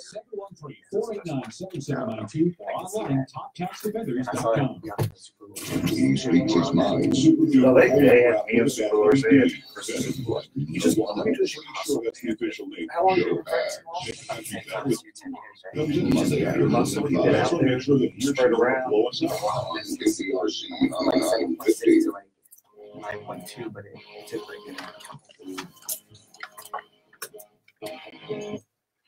Oh, here we are, folks. If you haven't pulled over and talked to your lawyer, you better do it because we're going to go into some law, and I don't want you guys crying to me because I gave you good advice and you hadn't paid me. So you better go talk to your lawyer before you listen anymore. Okay? And if they're suffering from any type of home damage, car damage, life insurance issues where the insurance company is just not paying, so they call Dick.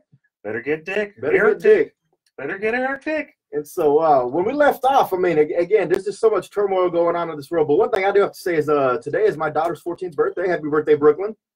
My mother and sister's birthday. I was about to say, you have a family of birthdays today, too. And it's Mark Lanier's birthday. And Mark Lanier's birthday. So October 20th, mark this down on your calendars, everybody. That's a strong day for birthdays to come out. But other than the birthdays, we have some other exciting news going on in the country, right? Oh, we have a lot of exciting news. But why don't we start off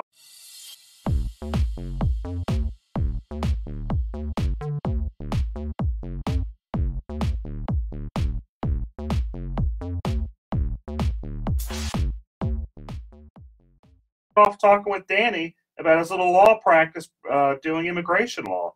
And we can kind of tie it into all the many things that are happening in this world. So today's guest, we have attorney Danny Wynn. Danny, welcome to the show. Oh, thank you for having us. This is David Wynn, by the way. Oh, sorry. David Wynn. Oh, no problem. It's okay.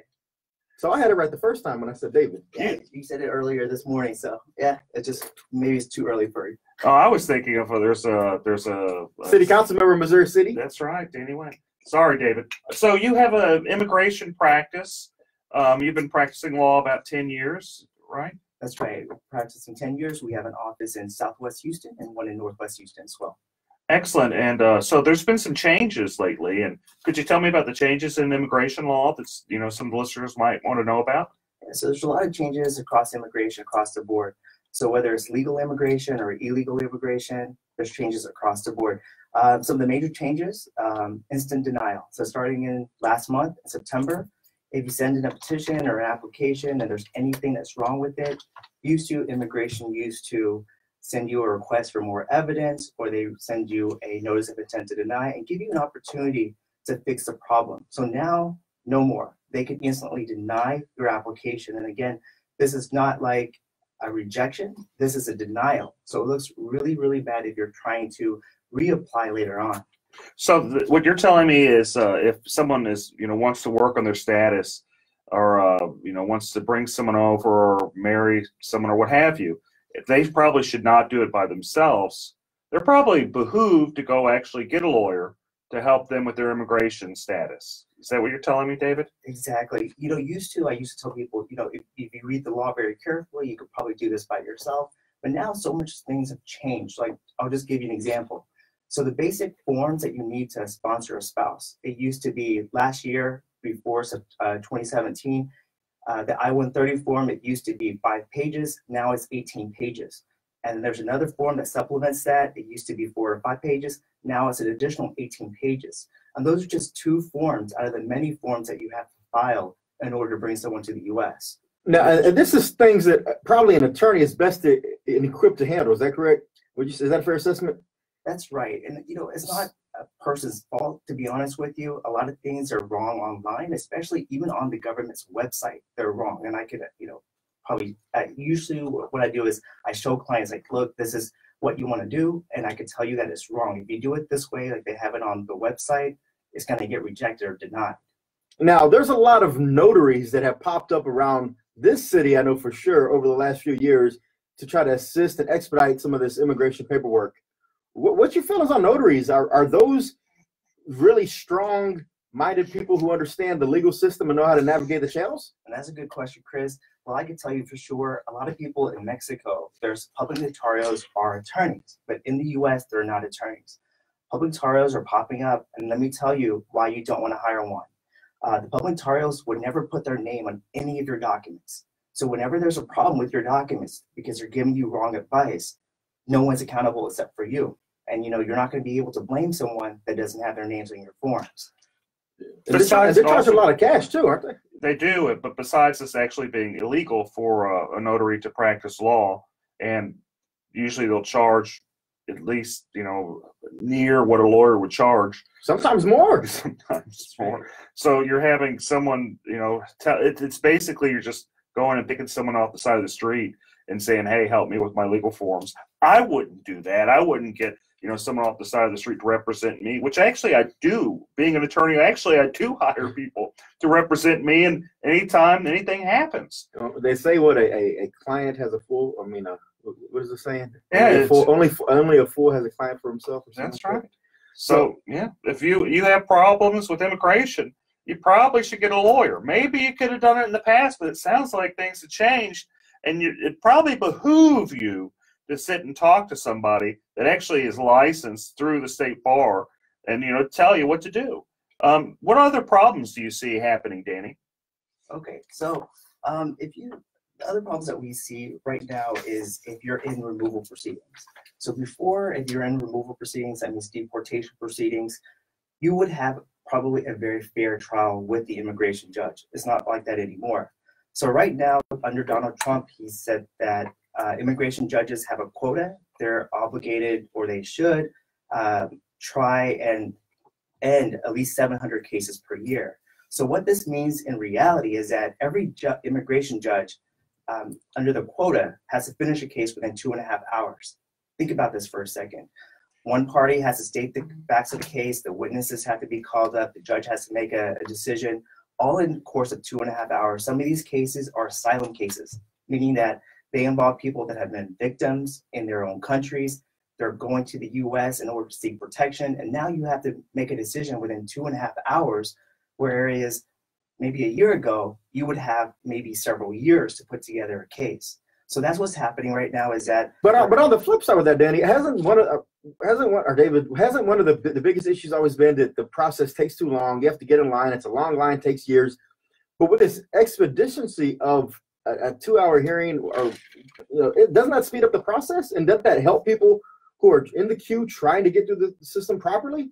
So in the past, you're right. So in the past, asylum used to take years. Now it's not that way anymore. So earlier this year, they changed it.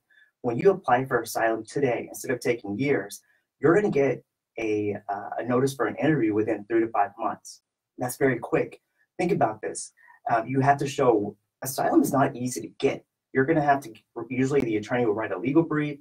You have to show evidence, so medical records. Imagine fleeing your country with nothing, and then you're going to have to try to get certified copies of your birth certificate, your, anything that you have in that situation, maybe judicial records. I mean, it's going to be very hard for anyone that's fleeing their country with no money. Yeah. And nonprofits nowadays don't have a budget in order to fix this issue. There's too many people. It's definitely a broken system. It's something that we really have to make sure we're pressing our Congress members and our senators to put something in place that's actually going to be sustainable in the long term. And it's not just the immigration system. I mean, it's the same way with our justice system. There's a lot of sad things that happen every day.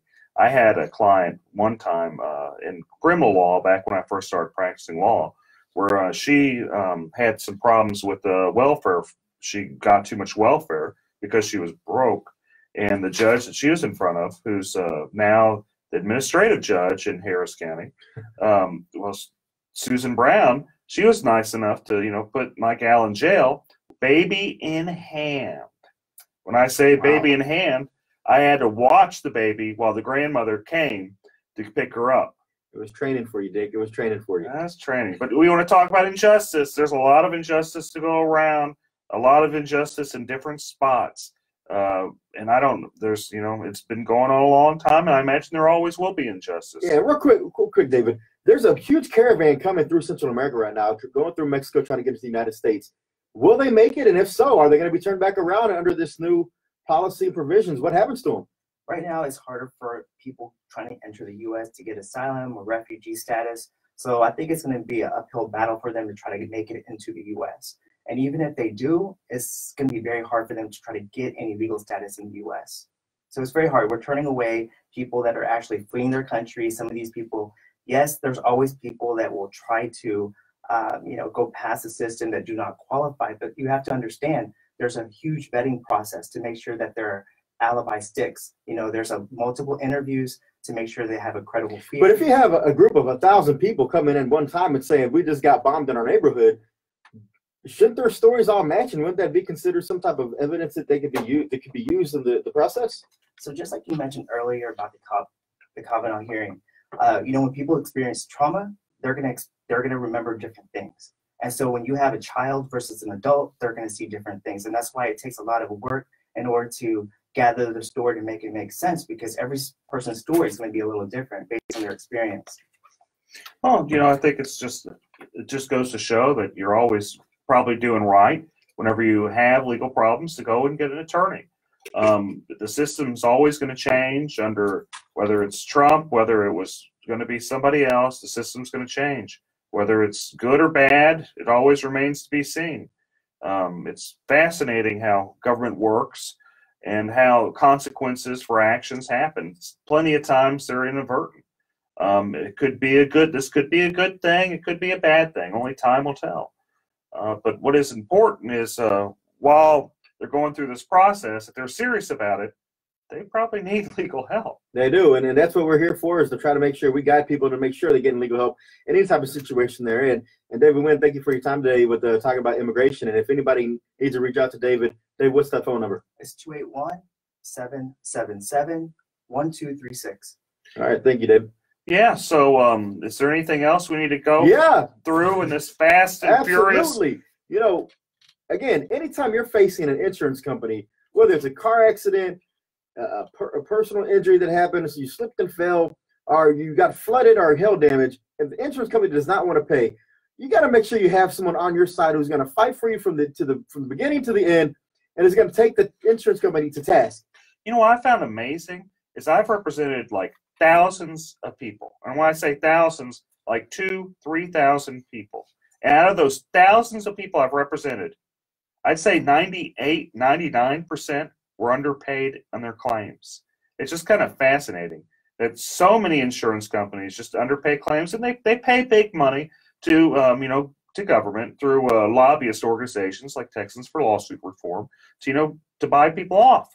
But I guess that's never going to stop. You're always going to have stuff like that, and that's been going on since governments began. Is you have special interests. And it has, and as long as there continues to be special interests protecting the insurance companies, it's important and critical that you have an attorney fighting on your side, and that's where homeowners insurance lawyer, attorney Eric Dick, comes in. And again, if you're getting in that legal situation, don't get mad, get Dick. Good to be back again, folks. I'll see y'all next weekend, or I won't see y'all. I'll talk to you next weekend. And make sure that we haven't always said this, but we got to send a huge shout out to our producer Shannon. See y'all next week. Thanks, producer Shannon. Have a good one. Barely did that one. That was a rush. Hey, send me some business cards. Maybe I'll hand it out. I have a business card wall. Hey guys, again, sorry for the short show today, but we'll be back on. We're good next week, right? I'll put this all I think on. we're good next week, but we'll let y'all know. Yeah, have a good one. It's on Twitter. It'll be on Twitter later. Okay. Bye, folks. Thanks.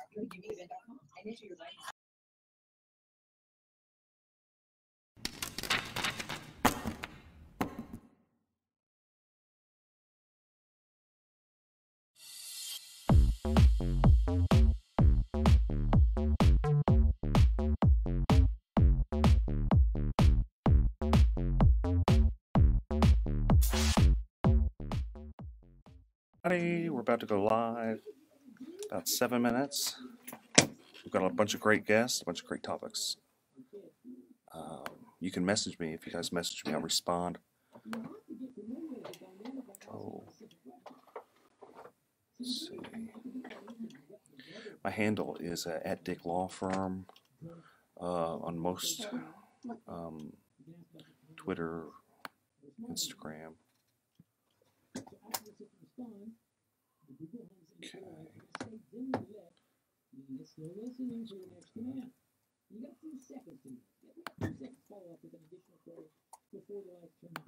You're doing your live stream too? Yeah. So, Does he have Wi-Fi or no? There is Wi-Fi here. It's iHeartMedia. I don't remember the password. I'm gonna have to find it. Yes, the iHeartRadio guest. Yeah.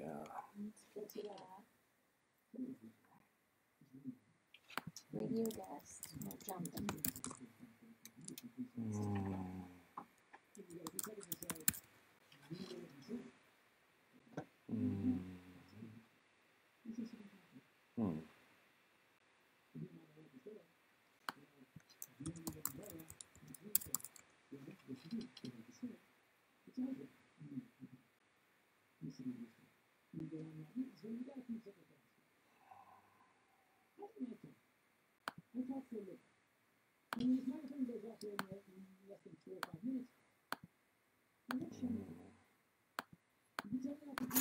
I don't know that I know what the password is, guys. I'm looking for the email where they sent it to me.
Check their phones.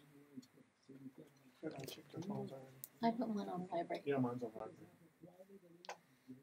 Probably better put in your pockets. Yeah, I watched the debate last night.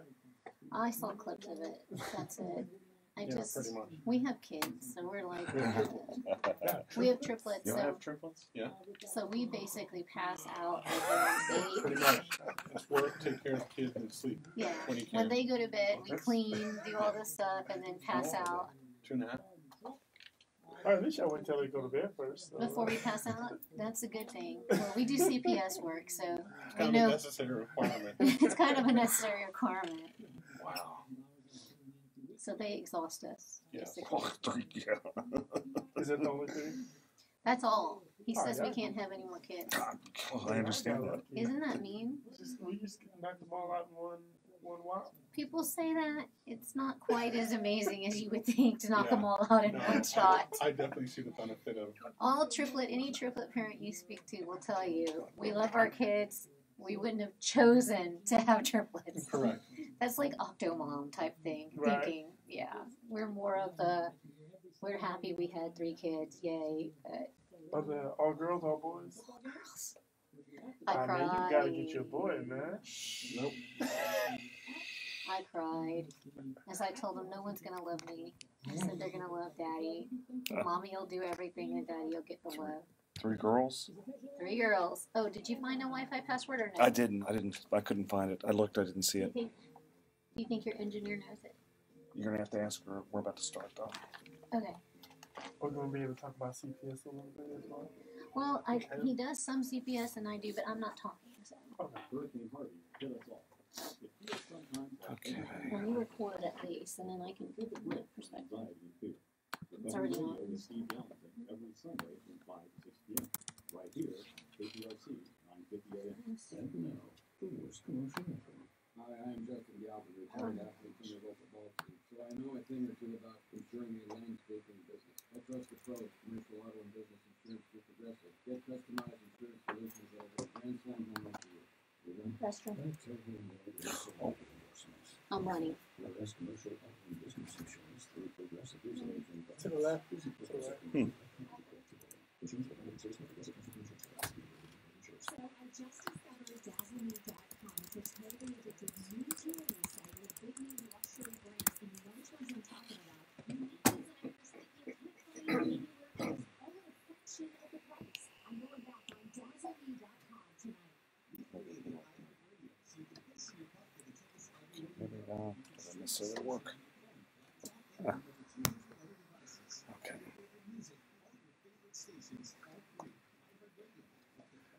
We're about to go on live with we're at KPRC, AM 950.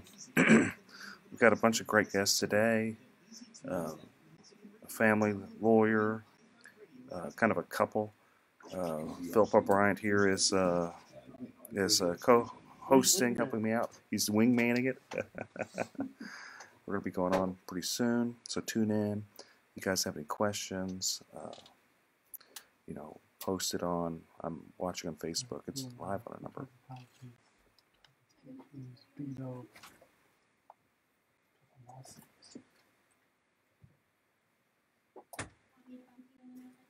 That's fun.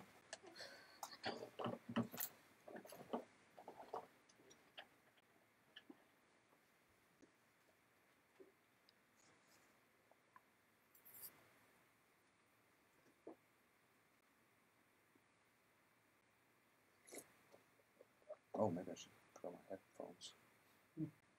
There's some here.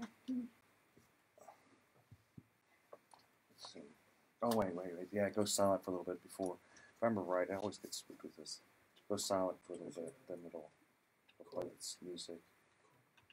And we get going. Okay. Here. I was like, what is he doing?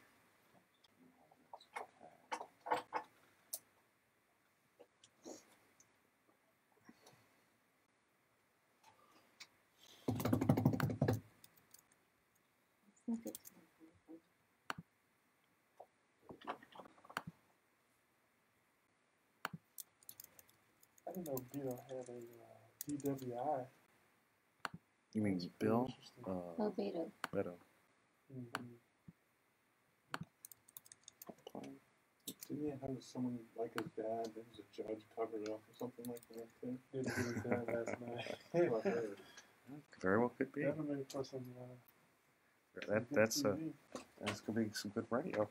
You guys getting a preview of what we're gonna be talking about. Juicy, only the juiciest here.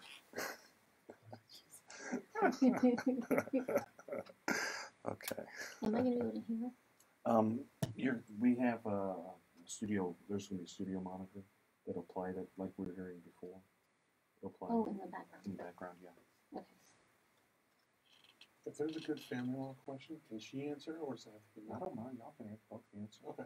There should be a mic right there. That might still be on. There should be both mics on. But No, those criminals up there. Well, if he says for me to do it, I can push mic on. yeah, just hold on.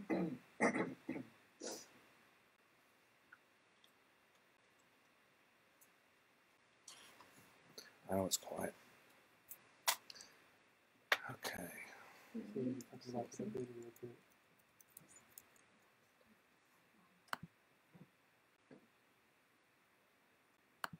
This is Russell Newman and Newman Rodriguez.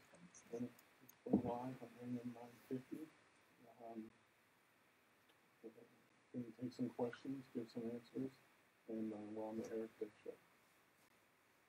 Hope to hear from you.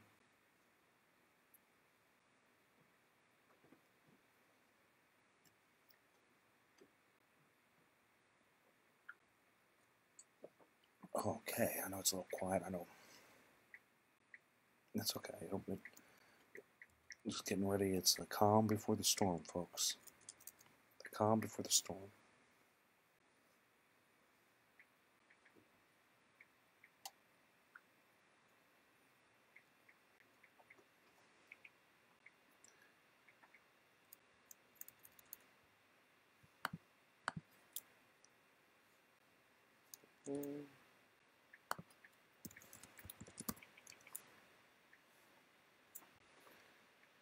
Okay.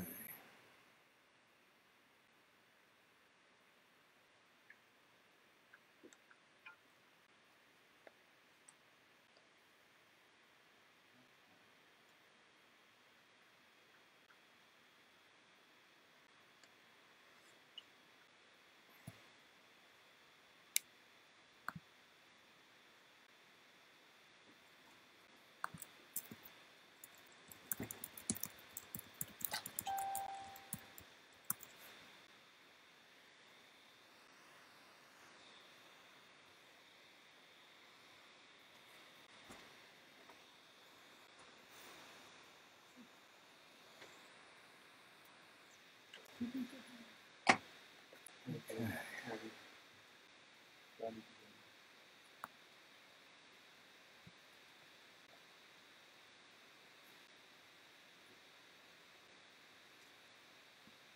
the Corey Diamonds and Design Cafe Center.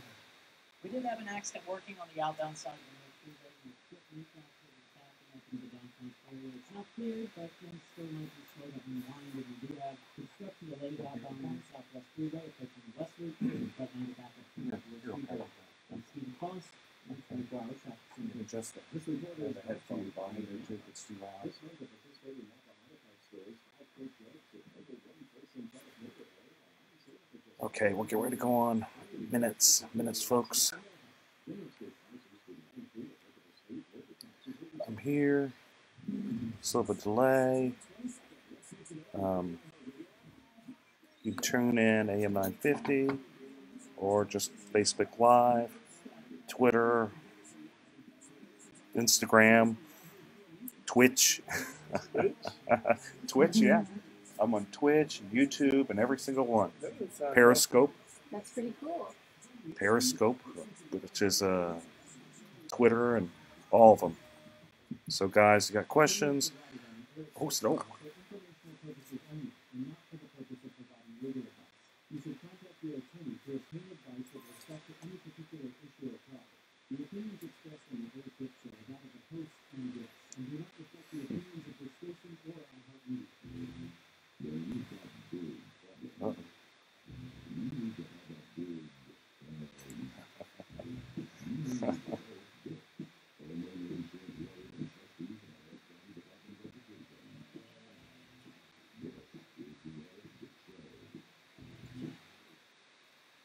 Whoa, I'm back again, back for more.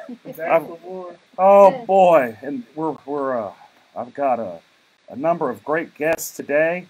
We got a lot to talk about. This is Eric Dick, and running wingman today is none other than Philip Paul Bryant of the Kojic Pack and many other great ventures. Good afternoon. We're live on AM 950. Live on a number of social media handles at Dick Law Firm. So let's just kind of dig into it. We've got a number of topics. So should a white insurance adjuster who's working for an insurance company, and I hate even bringing up really his nationality, his race, but should a white insurance adjuster suggest that an arbitrator be Hispanic because the policyholder is Hispanic? I asked that because I had this happen to me. I had this adjuster, his name is Kevin Horomas. He's kind of a jerk. You gonna call him out? Yeah, I'm gonna call him out. He's kind of, in fact, he really is. He's just not a nice person. What I've learned in this world is you've got good people and you've got bad people, and he is. Anybody that knows him knows he's not a very good person. So, anyway, he suggests, and I'm just going to read what he wrote in email. He suggests, let's pull it up, as an alternative umpire, which is, I'm just going to say, arbitrator selection due to plaintiff's Hispanic heritage. Apparently now he cares that my client's Hispanic. I'd offer this other person as an alternative. And my question is that kind of racist? Is it inappropriate? And could they pick another, insurance adjuster because my client's Hispanic? I'm just wondering. Since the guy all of a sudden cares, is that appropriate? I don't know. What do you think, Phil? Is it appropriate for an appraiser to request a umpire that's the same nationality as the client? Yeah, whenever no one else is the same nationality, not even the person requesting. Yeah, it seems like you're kind of infusing race into a situation that now there's a language barrier issue. I think a language barrier issue. I think the courts have a way to kind of bring in an interpreter. I think for the most part that should be suffice. I don't necessarily think that it's about a jury of your peers at this particular point. If your peers would be the same nationality, I think it's more so about making sure that you have an arbitrator that understands the law, the rules, that guide the policy, and kind of go from there. It shouldn't necessarily be based on a race. I know a lot of people may feel a little bit more comfortable, perhaps. I know if I'm in court, if I have an African American judge and I'm African American, I may not necessarily get special treatment. And in some cases, it may be some tough love because they feel like I should know better. So is this like him saying, you know, my client might get special treatment, or is he? I don't know. It's kind of inferring that you only get special treatment from a.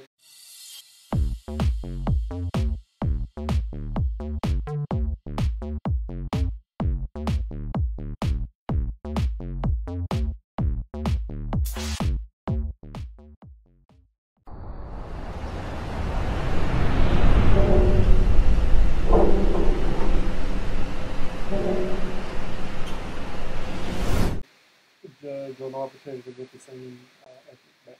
Then another question I have is why would an insurance company even hire a joker like that? Because it sounds like they're setting them up for some type of lawsuit on being sued just for being racist. Well, the fact that he put that in writing is a little bit more concerning. I mean, even if you're thinking something, or even if that's your strategy, to actually send that over email, because from what I understand, you can actually have your email subpoenaed. I'm not an attorney, but you can have your email subpoenaed, and, as well as text messages these days. So I'm not sure why someone would put that in writing. You can even have the opposing counsel talk about it on his radio show.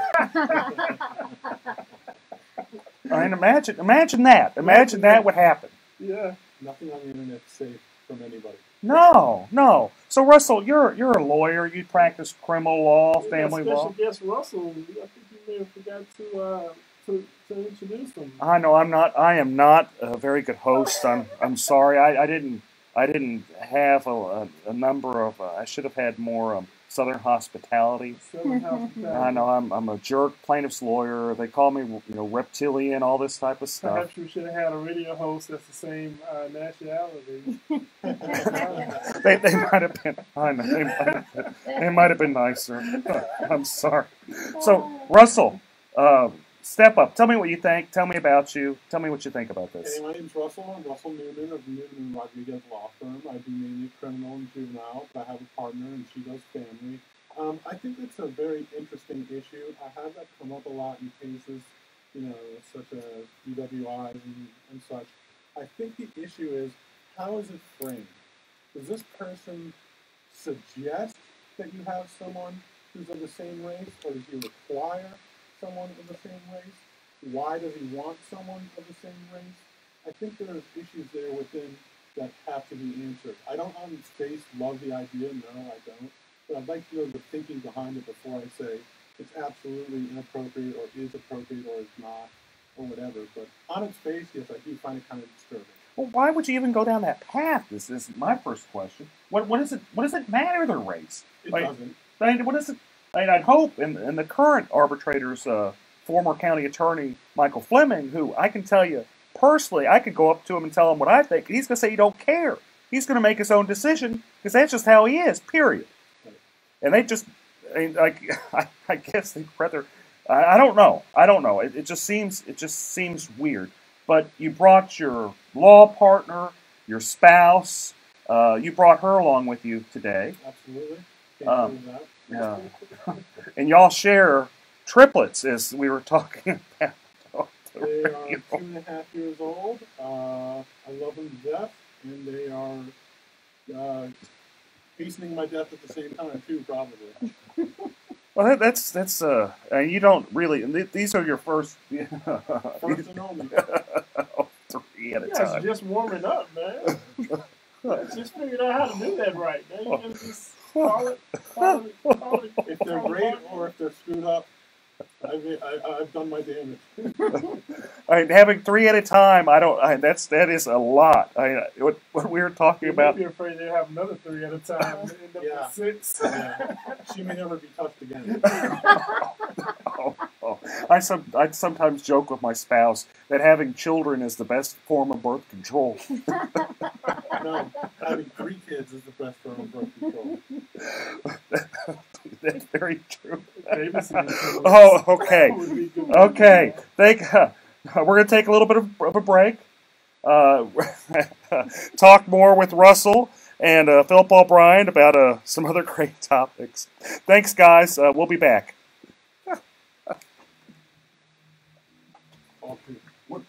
What's your last name? Cynthia. Okay, Cynthia. Sorry. Oh, thanks for calling me out. I seriously doubt that the company needed this guy fought like that when they hired him. They hire him because he's a joke. They really do hire him because he's a joke. You think it's an intimidation tactic? No, I think what it is he's afraid Fleming's going to be big. He's always there, and he's just trying to bait. He's trying to bait the other person. But he's just wildly inappropriate. The guy's always wildly inappropriate. We do some stuff on having to deal with some of these adjusters is just insane. Because they go crazy, and of course it's their bottom line. The least amount that they give you, the better it is for the company to hold on. But it becomes ridiculous, like after a point. Well, essentially the job is to be a fit. Yeah. If there's so many goals, and then it could be so that they can save more money for the company. That's true. That's true. If they were fair, I'd probably be out of business. Because they wouldn't need you. No, they wouldn't be. Full-time radio host here. Oh, yeah. Starving full-time radio host. Hey guys, thanks for tuning in. Oh man. Okay. Ours is still streaming. I don't know how to call it. Oh, it's gonna stream all the way through. Well, mine is on my phone. I'm streaming all this. Okay. A lot of people asking about the propositions as well. Oh, we can talk about the propositions. You know how I feel about the firefighters. I haven't seen a bunch of great people joining in.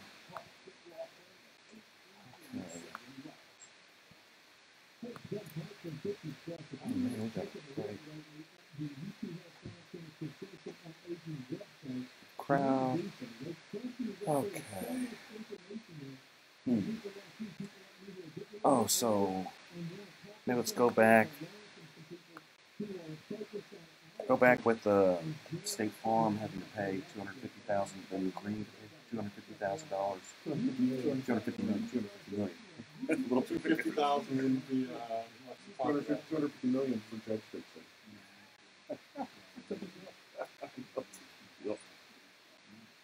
Oh, in a time like that, you know, we're pushing laws that favor interests.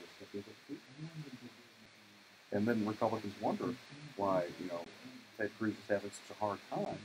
Why it's a competitive race. They seem surprised, seem shocked.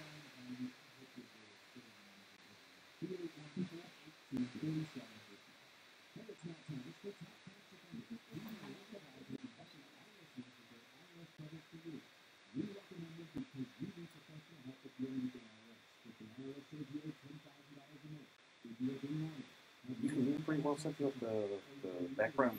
Oh, I can hear it. No, I just hear you guys. I mean, Oh my gosh. I don't even know. I didn't even pay attention. Once it started, I was listening and laughing. It's a good show.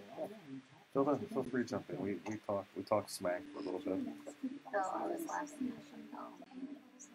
I'm still, to be fair, I have 2 kids, a 5-year-old and a 2-year-old. I can just imagine having 3-year-olds, 3-year-olds. 2.5.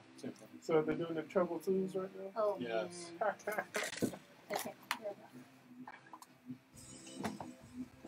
I'm back with Eric Dick on my little show we got here with Philip Paul Bryant running shotgun. We've got a great law couple, Russell and Cynthia. Was it Newman? So then we're talking law and politics, because that is just the most fun stuff to talk about on a Saturday afternoon, folks. It's just great. Okay, so what I saw in the news sometime back is State Farm agreed to pay $250 million, not thousand, not hundred, $250 million, A quarter of a billion. $250 million, and the allegations were that they fixed the judge. When I say fix the judge, there's an underlining case, and they got that judge kicked out to get another judge that they pretty much paid for to kick out a meritorious case, and they got sued over that and settled it for $250 million. Yeah, this was Illinois.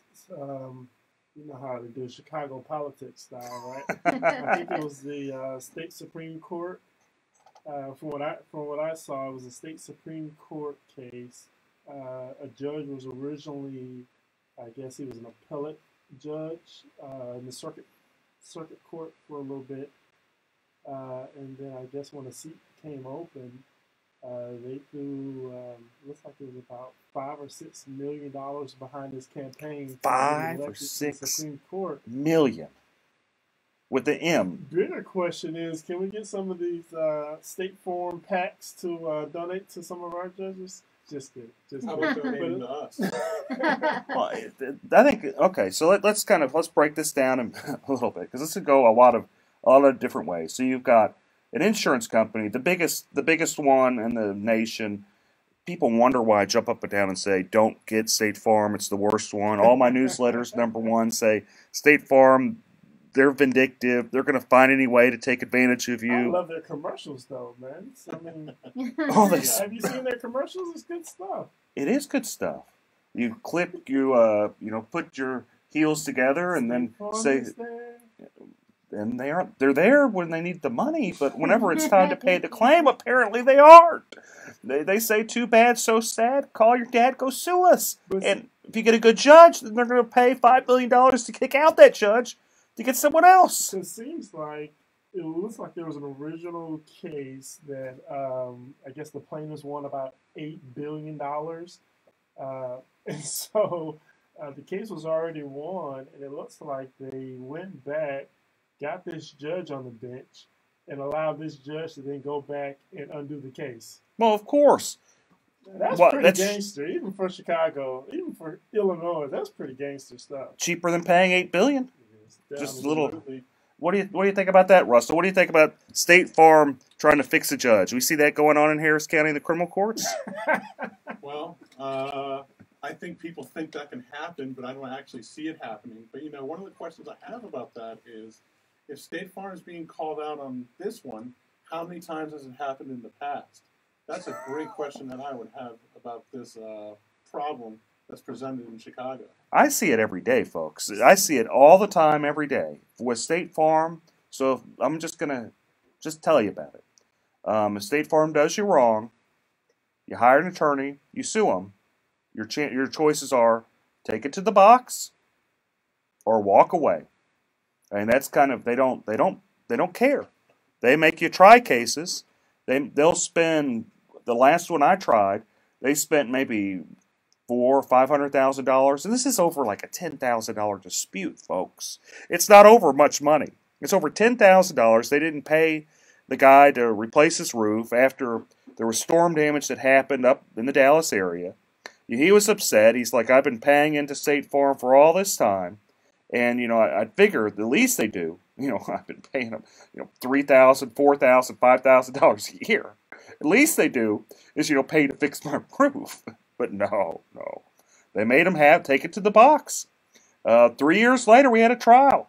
So, it happens all the time. What their strategy is to just blow you out of the water. If they'll depose every single person. If you have an attorney proving up attorney fees, they'll depose you. So, y'all do, Cynthia, you do family law, right? Doing family law, I just have, you prove up attorney fees all the time. Either the husband will say, you made me do this stuff as a portion of equity since we're married.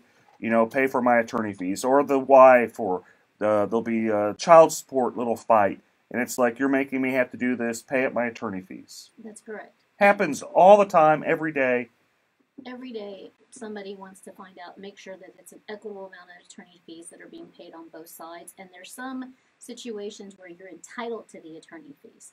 So if you file a motion for enforcement and you're successful, and when I say enforcement, that means, let's say your baby mama, to use a phrase, Baby mama. is not allowing you to see your kids according to an order. Well, judges don't like that, especially here in Harris County. We've got some really great family law judges on the bench right now. We do. And you're entitled to your attorney's fees if that judge feels that there was a violation of that order. So in those cases, how many of those cases have you seen? Just a guess. How many have you done in your life of those type of cases? I can't even count it. Like thousands, tens of thousands? I wouldn't say thousands. I'm not that old. But you'd say hundreds, like. I would say probably about 100 at this point. Right, and then each week you've seen it 2, 3, 4 times, right? Yes, at least each week, 2, 3, just depending on our schedules. How many times has the opposing counsel thought it would be a good idea to depose someone over the attorney fees? Absolutely none. In fact, we barely question each other most of the time if they're fairly reasonable on It's your accepted hourly practice rate. at this point, isn't it? That's correct. Right. It's accepted practice on this point, especially on those types of cases. Now, what shocks me, get this, every single time I take a State Farm case to the box, they spend 3, 4, and this is nice, 3, 4, 8 hours deposing me over attorney fees. 8 hours. We call that being a bully. They're trying to intimidate and they're trying to make a point, and they're using you as part of it, obviously, because if one attorney says it's not worth it, then maybe the next person won't take a State Farm case. It's a deterrent on their part. Correct. They know that if they start doing it across the way, because obviously you have friends that are plaintiffs' attorneys, just like we have friends that are family law attorneys and criminal law attorneys, and so we talk. And there's certain cases in certain courts, which I won't say, that I may charge a little bit more.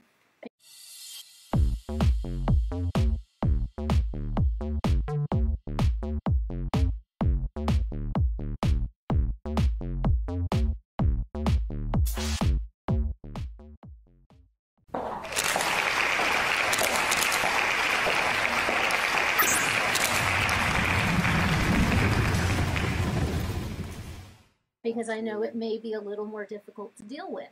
And I'm sure you and your friends discuss State Farm ad nauseum. Well, the good news is there's just not many people that take first-party insurance claims, especially with the current laws in place that are exceptionally favorable to insurance companies. You had a 542A that happened, over the last legislative session, where you had Texans for Lawsuit Reform basically bribing people to push that law in place. Just saying, and this is always their excuse, evil plaintiff lawyers, greedy plaintiff lawyers, they're taking advantage of everybody, and I just don't. Fair enough. That's just their propaganda. Usually when there's propaganda, there's a reason for the propaganda. And I'm going kind of off on just a tangent. But since we're going off in this tangent, let's run with it a little bit. Another thing I want to talk about. What makes me upset about the State Farm case is my main man, Eric Dick, wasn't the attorney. I was suing for that $250. Man, how much, what's the attorney fees on that? What's the Mexican restaurant we go to? Oh, El Tiempo. Man, think about how many times we could have went to El Tiempo. Lifetime supply. He could have bought an El Tiempo. He could have Put bought it an in El your Tiempo. backyard, just a pool. Save ourselves some time. Fajitas and margaritas for everyone. No, we just get the little. We're just going to be getting the little meals. We're ordering off the lunch plate, Philip. We aren't buying no restaurants. There's always the kids menu too. There's the kids menu. Yeah. You especially had the kids menu with 3 kids. Yeah. You can bring the girls; they'll only eat one of them. Okay, so we're going to take a quick break. We're going to be back. We're going to talk about TWIA, Texas Windstorm. We're going to talk about the courthouse state of affairs with family and criminal courthouses, and of course, we're going to talk about the debate last night with Beto and Ted Cruz. Stay with us. Thanks, folks. See you soon. I turned the microphone off. I think I did. I hit off.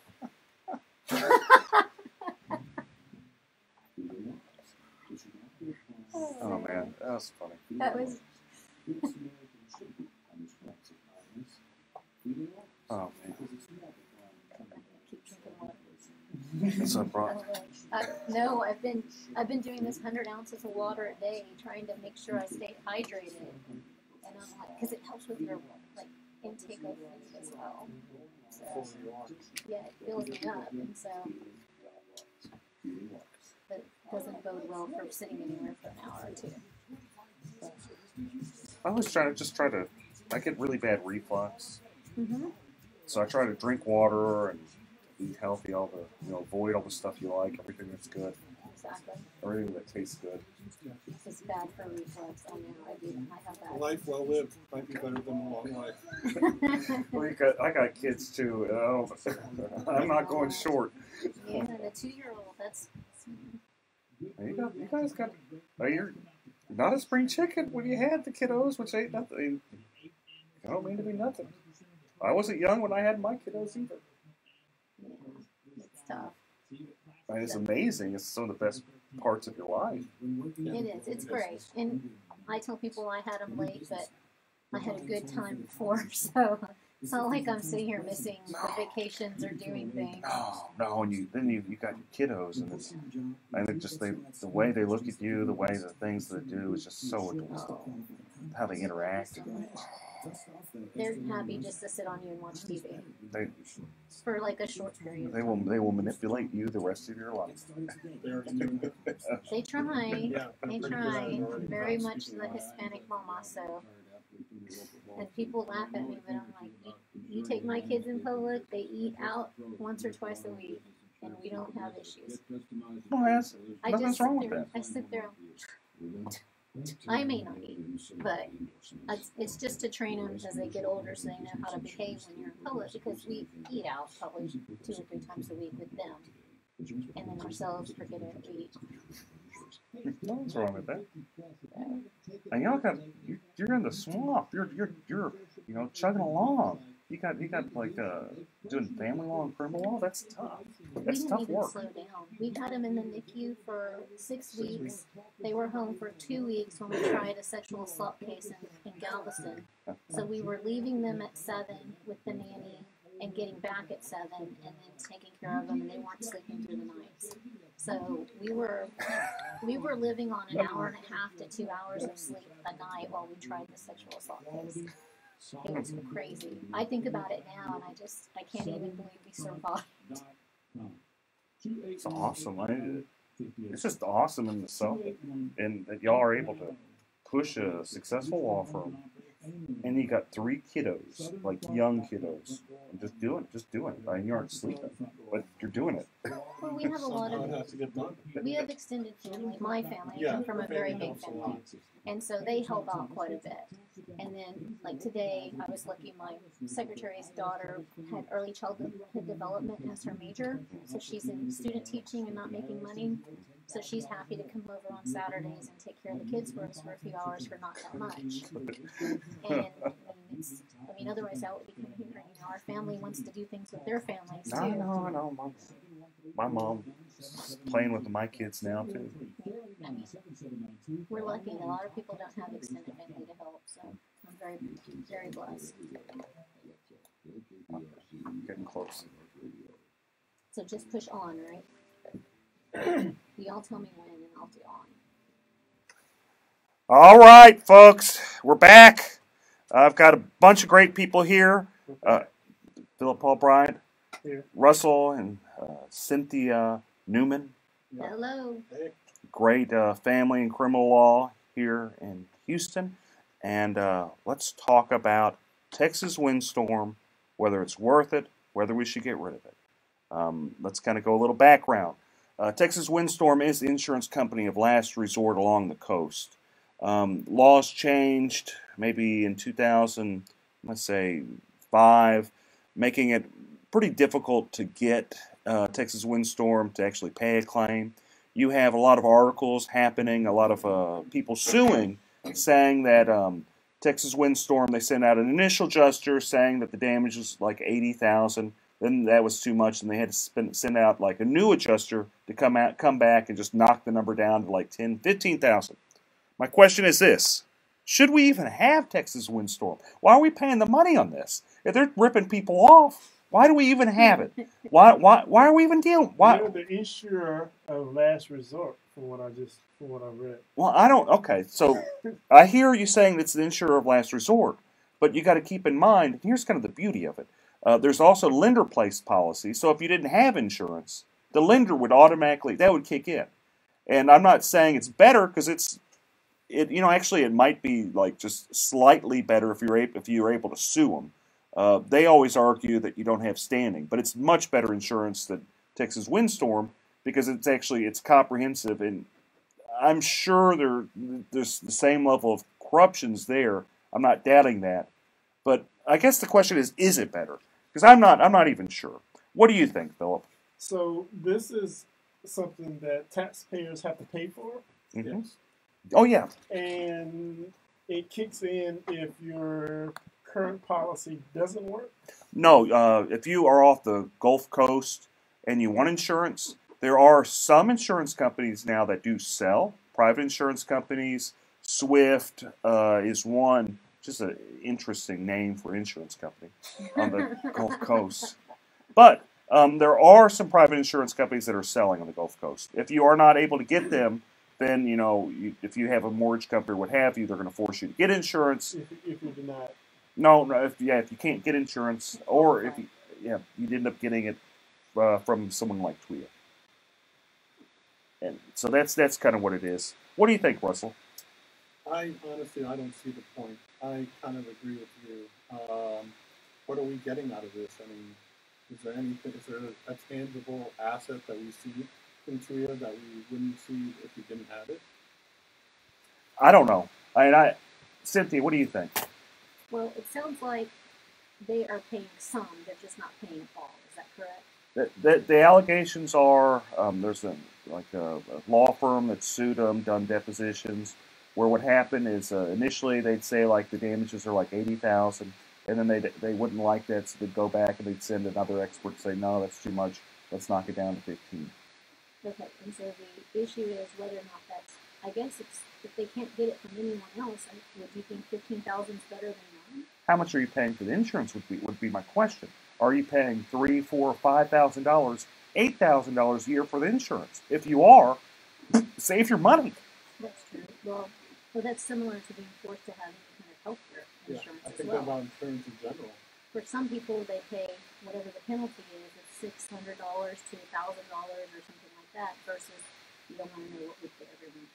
No, it's probably similar to what I pay every month. And so that's part of the issue, is just, is it worth it in the long run when you save it? I guess when you, depending on how much they're going to pay, but if the history is that they're not going to be covering these, then no. I mean, you can save your, $1,000, $1,200 a month, and you just put that $15,000 towards whatever damage you end up getting. And if you have a mortgage company, the mortgage company is going to charge it for lender-placed policy, which that will pay, because the mortgage company is going to want the house fixed. Correct. I don't know if they'll pay right. They probably won't pay right. But I imagine they'd pay something. They'd at least pay enough. I'd hope that, well, who knows? I imagine, I've had cases where the lender-placed policy didn't pay stuff, so maybe I'm just too hopeful. Maybe I'm just too optimistic. I wonder if it's really that much every month, because it makes me think clients have been synonymous with us. We live in a flood zone, so we have to pay flood insurance, and we pay, and it's going up over the last few years, and it was, I think, $1,600 this year. So $1,600 over the 12 months, and if you pay that for this type of insurance, if you get $15,000 for damage, that may be worth it. So what's fascinating about flood insurance? Sit around and wait for FEMA. That's something. That's a legitimate point. Oh, we're sorry. You'll be waiting around for quite a while. The Red Cross is good for $500, I think. So what's interesting about NFIP, if we're going to go into a little bit, it's a government subsidized program where you have businesses individuals purchasing insurance that, when I say subsidized, in theory, they're supposed to pay out more than they collect, and they probably do. I don't doubt it. But having said all that, what my issue with NFIP is, I don't understand why they offer it to the business community, to school districts, to stuff like that. Whenever you can actually buy insurance on the private market, flood insurance, and it's not that much more. So that's kind of another. I kind of wonder about that. And I'm going on a side note. Russell, tell me the state of affairs in the criminal courthouses in Harris County. Well, it's a pretty big cluster. It's a big problem. I think in what's been over a year, they have done nothing to ameliorate the situation. But I think the original criminal courthouse was such a disaster that if they fix that somehow, which I don't see how they can, maybe there may actually be a blessing somehow. But for right now, I'm running from juvenile court to civil court to a small portion of the criminal court, all to cover the same criminal docket. And it pushes back civil cases that like you have to try, or family cases that my partner has to try, because criminal cases take precedence because your freedom is at stake. And so I feel not only do I have to cover so much more ground in the same amount of time, my cases get precedence in the court, and that backs everything up. So I think they really, really need to focus on having each courthouse for each kind of law again. But I think we're moving very slowly and haven't seen any improvement, and it kind of gets me down because I don't know what Harris County is doing to fix the security. Aren't they still using parts of the building? Because I know a family that had a case down there, and it seems like they kind of redirect you automatically when you go to the criminal court. They tell you to go to the civil court, even though they're having some criminal court cases in the criminal court. What's going on? What do you think, Cynthia? They may try the cases in different courts. So let's say for regular settings, you have regular court appearances, you go to the civil courthouse. Right. Well, one day you may show up, if you're set for trial, they're going to send you back to another courthouse to actually try the case. So it can get confusing for people, and they have now opened up the 20th floor. A couple floors. Probably 17 through 20. Of the main criminal courthouse, Which is the on courthouse, 201 Franklin. Right. Which is the courthouse floors that were the least affected. What they're saying is it's the easiest ones to open. But they're saying the other ones are so far from being open that they're not even optimistic for So they're just kind of 2020. doing one floor at a time as far as I think they're opening the floors that were not destroyed. They're saying the other floors have been so damaged that they can't open them anytime soon without major construction. Well, and what the background here, if folks are just tuning in, they don't understand what we're talking about, is the civil courthouses, more specifically, the criminal courthouse got flooded, just something severe, from Hurricane Harvey. There was a basement, doors. I think they have some roof problems. Sprinklers went off. It wasn't roof problems. I actually remember this quite well because they asked me a little bit about the insurance. So, oh no, okay. And Chris Daniel was on here last week, and I know he's hustling. He's doing what he can, but there's only so much the district court can do. It's He's really a great district clerk to deal with. I don't even know the man personally, but if I have problems on cases, he answers my messaging on Facebook. I know. It's just amazing. Yeah, he hustles. So criminal courthouse flooded.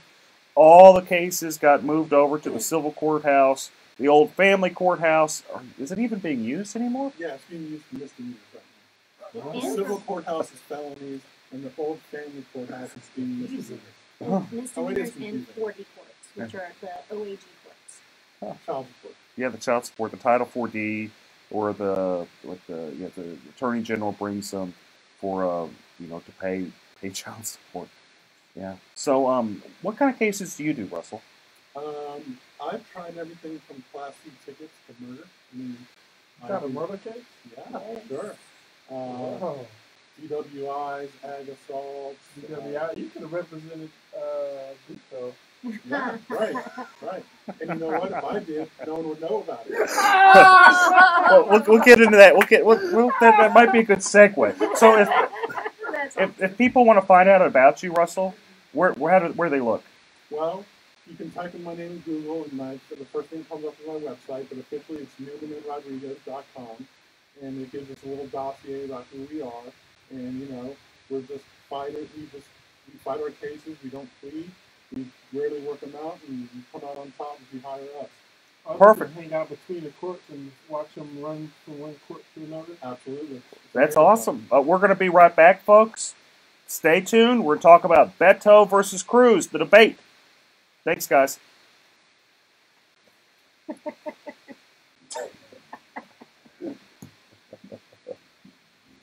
Oh, God. She keeps me on track. The thing is, like, sometimes I'll forget. Like, I won't catch it until it's like, you gotta take a break. You want to hear the news? Yeah. They say 2020 is optimistic by going to fix any of the points. No, I don't doubt it. I don't So doubt that's the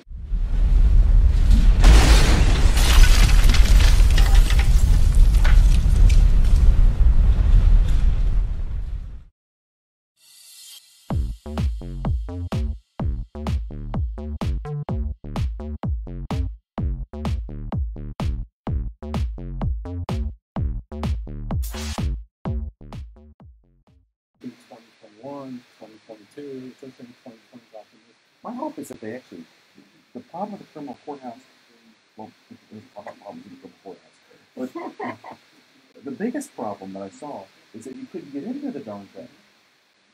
So if they are repairing it, I hope they actually fix it so you can actually go up the elevator. How much are they spent? Might be good to start from scratch. Definitely. Because I mean, the structure is already flawed as it is. And somebody tear the whole building down? Yeah. You know how long does it take you to get to the adult series? Sometimes it's Even if I'm on bond, all I know, my mom could be selected in the vote, and I'm going on time. You gotta come and you got a big line in front of the courthouse. That's just what happened to someone. I was in the DGA, and then they went through the metal detectors and everything at the Silver Courthouse. They told them they needed to go to the criminal court. They went over to the criminal court. They said, no, you need to go back to the Silver Court. And by the time they got back, the line was like around the corner. And I'm pretty sure that they got there following that. Yep. That's insane. And they wonder why why people have big problems with criminal justice. They wonder why people are upset with criminal justice. Yeah, I have to. Hey, you were there on time. They paid you to go to the wrong building, and now they bond you, revoke your bond and put you back in jail. That's You gotta show up to court for 2 hours. system in the town, huh? They wonder. Huh. Smoking always affected my daily life because I was a closet smoker. It really sort of controlled me kind of that. And my boss is saying that I can do too, so I was like, you don't get the odor of smoking, there's no ash all over the car. I would say give it a try. You could feel the unsatisfaction of smoking without the use of cigarette ash going in your nose. Switch to good. Check out JBUL.com. If you don't smoke a vape, don't stop. Warning, this product contains nicotine. Nicotine is addictive to you. Use the good. Use the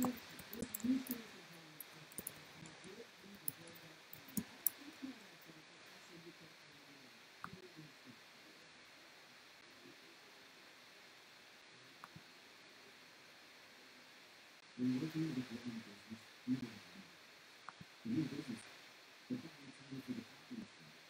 The shipping contains dozens. Weird. It's all working. It is working. Periscope, YouTube, Facebook, streaming, Twitch. Cooking. How you guys on Instagram doing? Thumbs up?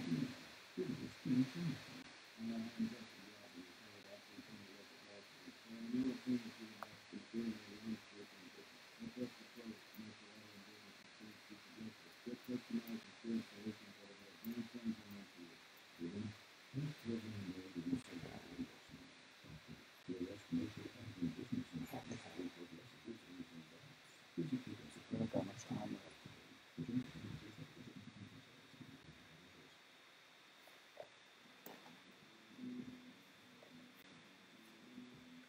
I just can't believe they just let me let me have this show. I think they're just gotten desperate at KPRC. Find some poor lawyer on the side of the street and then just give them a show. That's funny. We'll host for food. Yeah, well, that's right. That's the sign I had.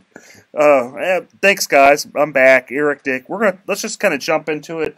Beto versus Cruz. What do you think, Russell? What do you think of the debate that happened last night? I think Beto really has a good campaign on his hands. I think there are many people that are coming to my house day after day asking me to sign for them, and there's more signs on every lawn. I keep getting text messages. Yeah, I get text messages too. You know, he's really trying. He has this grassroots campaign, but I don't think he's going to beat Cruz. I don't think he has what it takes. I don't think he has.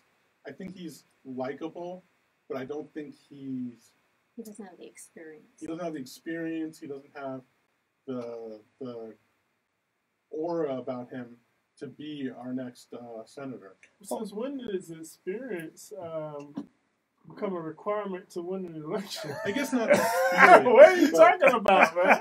Just in comparing the two, when you Right. look at the two of them, when you're trying to determine which do you feel will win in the long run, it just seems like Cruz seems more together. And I'm not saying we're supporting either. We're not getting into that drama here. Well, in my opinion, I'm just talking about as far as the ability to get out the vote, make sure your voters, make sure your base shows up for the election. That's who determines. I mean, because there's a lot of great judicial candidates on the ballot. Phenomenal. Sherry Dean, John Schmoody. Alicia York, yes. Millard. Yes. Prime. It's Prine. Judge Prine is on there. Charlie. Right, but it's not. Hi, Judge Prine. He's probably watching. If you're listening, hi, he Judge probably Prine. is. He probably is. Just kidding. Just kidding. Oh. Yes, there are a lot. But it's not based on that. It's based on who gets the people out to vote. I mean, right. All of those judges are in jeopardy of losing their jobs if the Republican base doesn't get out there and kick butt, or if the Democrats are some way super motivated to come out to vote. Well, I see some of the judges that are really trying. They're going a little bit further than normal because I think they really do feel that they need to just advocate for themselves. And I think they're right. Just me sitting on the sidelines here, I see that I've never seen so many signs. I've never seen so much support for a Democrat running for U.S. Senate. I'm not saying he's going to win because he's not. He doesn't have the ability to get Republicans to support him, and unfortunately, Texas is at least 2/3. I'll be generous and say 60% Republican. And I'm not saying the Republicans like Ted Cruz, because a lot of them don't. Shockingly, a very large amount of them don't. I'm sorry, folks, they don't. I have county commissioners in Harris County telling me what a SOB he is. And these are people in his own county. I'm not going to name names. Not this You're not time. safe on this show. I'm not going to name names, but if you know me, you can deduct it pretty quick. But I have 4 of them. I know there's only 4 of them. But anyway, my point is this: is that for Beto to win, and I think he had more of a shot prior to the debate. But for him to win, he has to have crossover appeal. And all he did is he showed he was a liberal Democrat. Correct. Moderates wanted to vote for him. They still don't like Ted Cruz. I don't know whether they're going to vote or not. Independents, they don't particularly like Ted Cruz, but they're afraid of Beto because he's a socialist. And maybe he's not per se a socialist, but he's very, very liberal. And that can't be denied. So that's it. I think the race truly is Beto's to lose, and he's losing it. And you think if he was in the middle, he'd have a greater shot at that point? I absolutely think he could win. He'd win. I think if he just told Republicans, "Hey guys, look, I'm Christian. I know I don't like abortion. I don't really support abortion, but I think you should have something. You should work there, or at least say, look, I'm just a senator. I'm not going to touch those rights. What I'm first as a Texan, I care about helping people. And I care about keeping us secure. If he didn't have to say, I support building a wall. He just had to say, I understand that something needs to be out there to secure our borders, to take care of us as Texans. And he was right about not having a wall, dividing your property. That happens along the border. You have the government actually build a wall and separate your property, where he's right on that. He is. You shouldn't have government going there and putting a big wall in the middle of your property. Correct. Taking away your real estate. Probably pay your rent. If they would, I wouldn't mind the wall. Right. Chip in. So he's not off on that. I do support a wall being built. I just don't think you should destroy people's property building the wall. Well, I thought he did a really good job of comparing him to Hillary. He kept Ted Cruz? Ted Cruz. He kept saying you and Hillary, which is a really good strategy in my opinion. And he also started talking about him not being lockstep with Texas. That's not what he tried to almost make him the outsider, which I thought he did a really good job. But what Ted also did a good job is acting like a jerk, and that's what he's really good at. And I don't mean to be anything, but whenever you had Beto at the very end try to be nice, and Ted kind of being a little sarcastic, it didn't help him. There's a reason why this race is as close as it is. There has to be a reason why, and I don't buy into a bunch of liberals pouring money into it, because that happens all the time. The reason it's so close is because Ted Cruz is not likable. Correct. And the reason he's not likable is how he treats people. And this is what I tell all the politicians I meet, all the great judges that we named before. How you treat people, how you treat the people in your court, how you treat people that you don't even expect, that plays a giant role in politics. And life. And life, and business, and everything. It resonates. It does resonate. Well, almost 4 million people did vote for Hillary Clinton, by the way. It was, a 43 to 53% Hillary versus Trump, what was it, 2 years ago. So there are a lot of Democrats in Texas who has the ability to vote for Beto. What was the end numbers with Trump and Hillary? I think Trump got about 53% to Hillary's 43%. Well, there you go. So even 4.8 million to 3.8 million. I'm going to give Beto the benefit of the doubt and say he gets the 48%. Well, and that's the thing. That's the whole point that Eric's making, is that even if he needs to do something to make himself more likable to some of the Republicans that are on the fence, or the independents, because even if he gets what Hillary got, he's not going to win. But that line was, you're still talking about half of the state. So in my opinion, a large portion of where Hillary votes came from was the same area that Cruz is on. Well, what I think Eric is saying is that Cruz is vulnerable right now, and Beto could do a better job of grabbing the people that are on the fence by being more moderate, but he's not doing that. He has a shot, and he's not taking it. That's what I think. That's exactly what I'm saying. But I don't think Beto is. I think he comes off as a nice guy, as a passionate guy. Right. I disagree with him strongly on a number of issues, but I think personality only goes so far. Though he has a good personality, he'd have to at least not scare Republicans, even just people that dislike Ted Cruz, to think that even though we dislike Ted Cruz strongly, we might dislike you more. That's basically that's it. Well, you can't underestimate speeches and likability. There was a young black fella a couple of years back who won the presidency a couple times. But he didn't win Texas. He won Harris County, and I will note. I'm not saying Beto won't win Harris County, and this is what we'll kind of maybe end on this, is that we have some really, really great people on the Republican side running for office. And there's been, what I've heard is there have been internal polling with the Republican Party. I've even heard that Dan Patrick has some serious apprehension that the Republicans lose Harris County. Right. And if that happens, it's going to be very sad, because people like Sherry Dean, and I've known her a long time, she is a very, very sweet woman. Roy Moore, too. We almost forgot about Judge Farr. Judge Farr is probably one of the most qualified family law judges on the bench.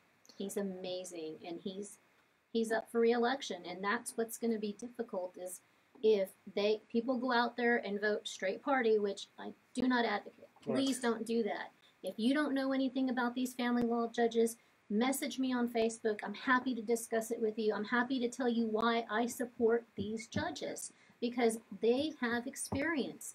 They do well. They do their job in such a manner that you are proud to work in Harris County. Thank you guys so much for tuning in. I'll see you next week. You guys have a great weekend. Thank you. Thanks. Sorry. That's okay. I talk way too much. Everyone, thanks for tuning in. Hope to hear from you soon. Hope to hear your comments. Thank you. Bye. Thanks a lot, everybody. We appreciate you watching.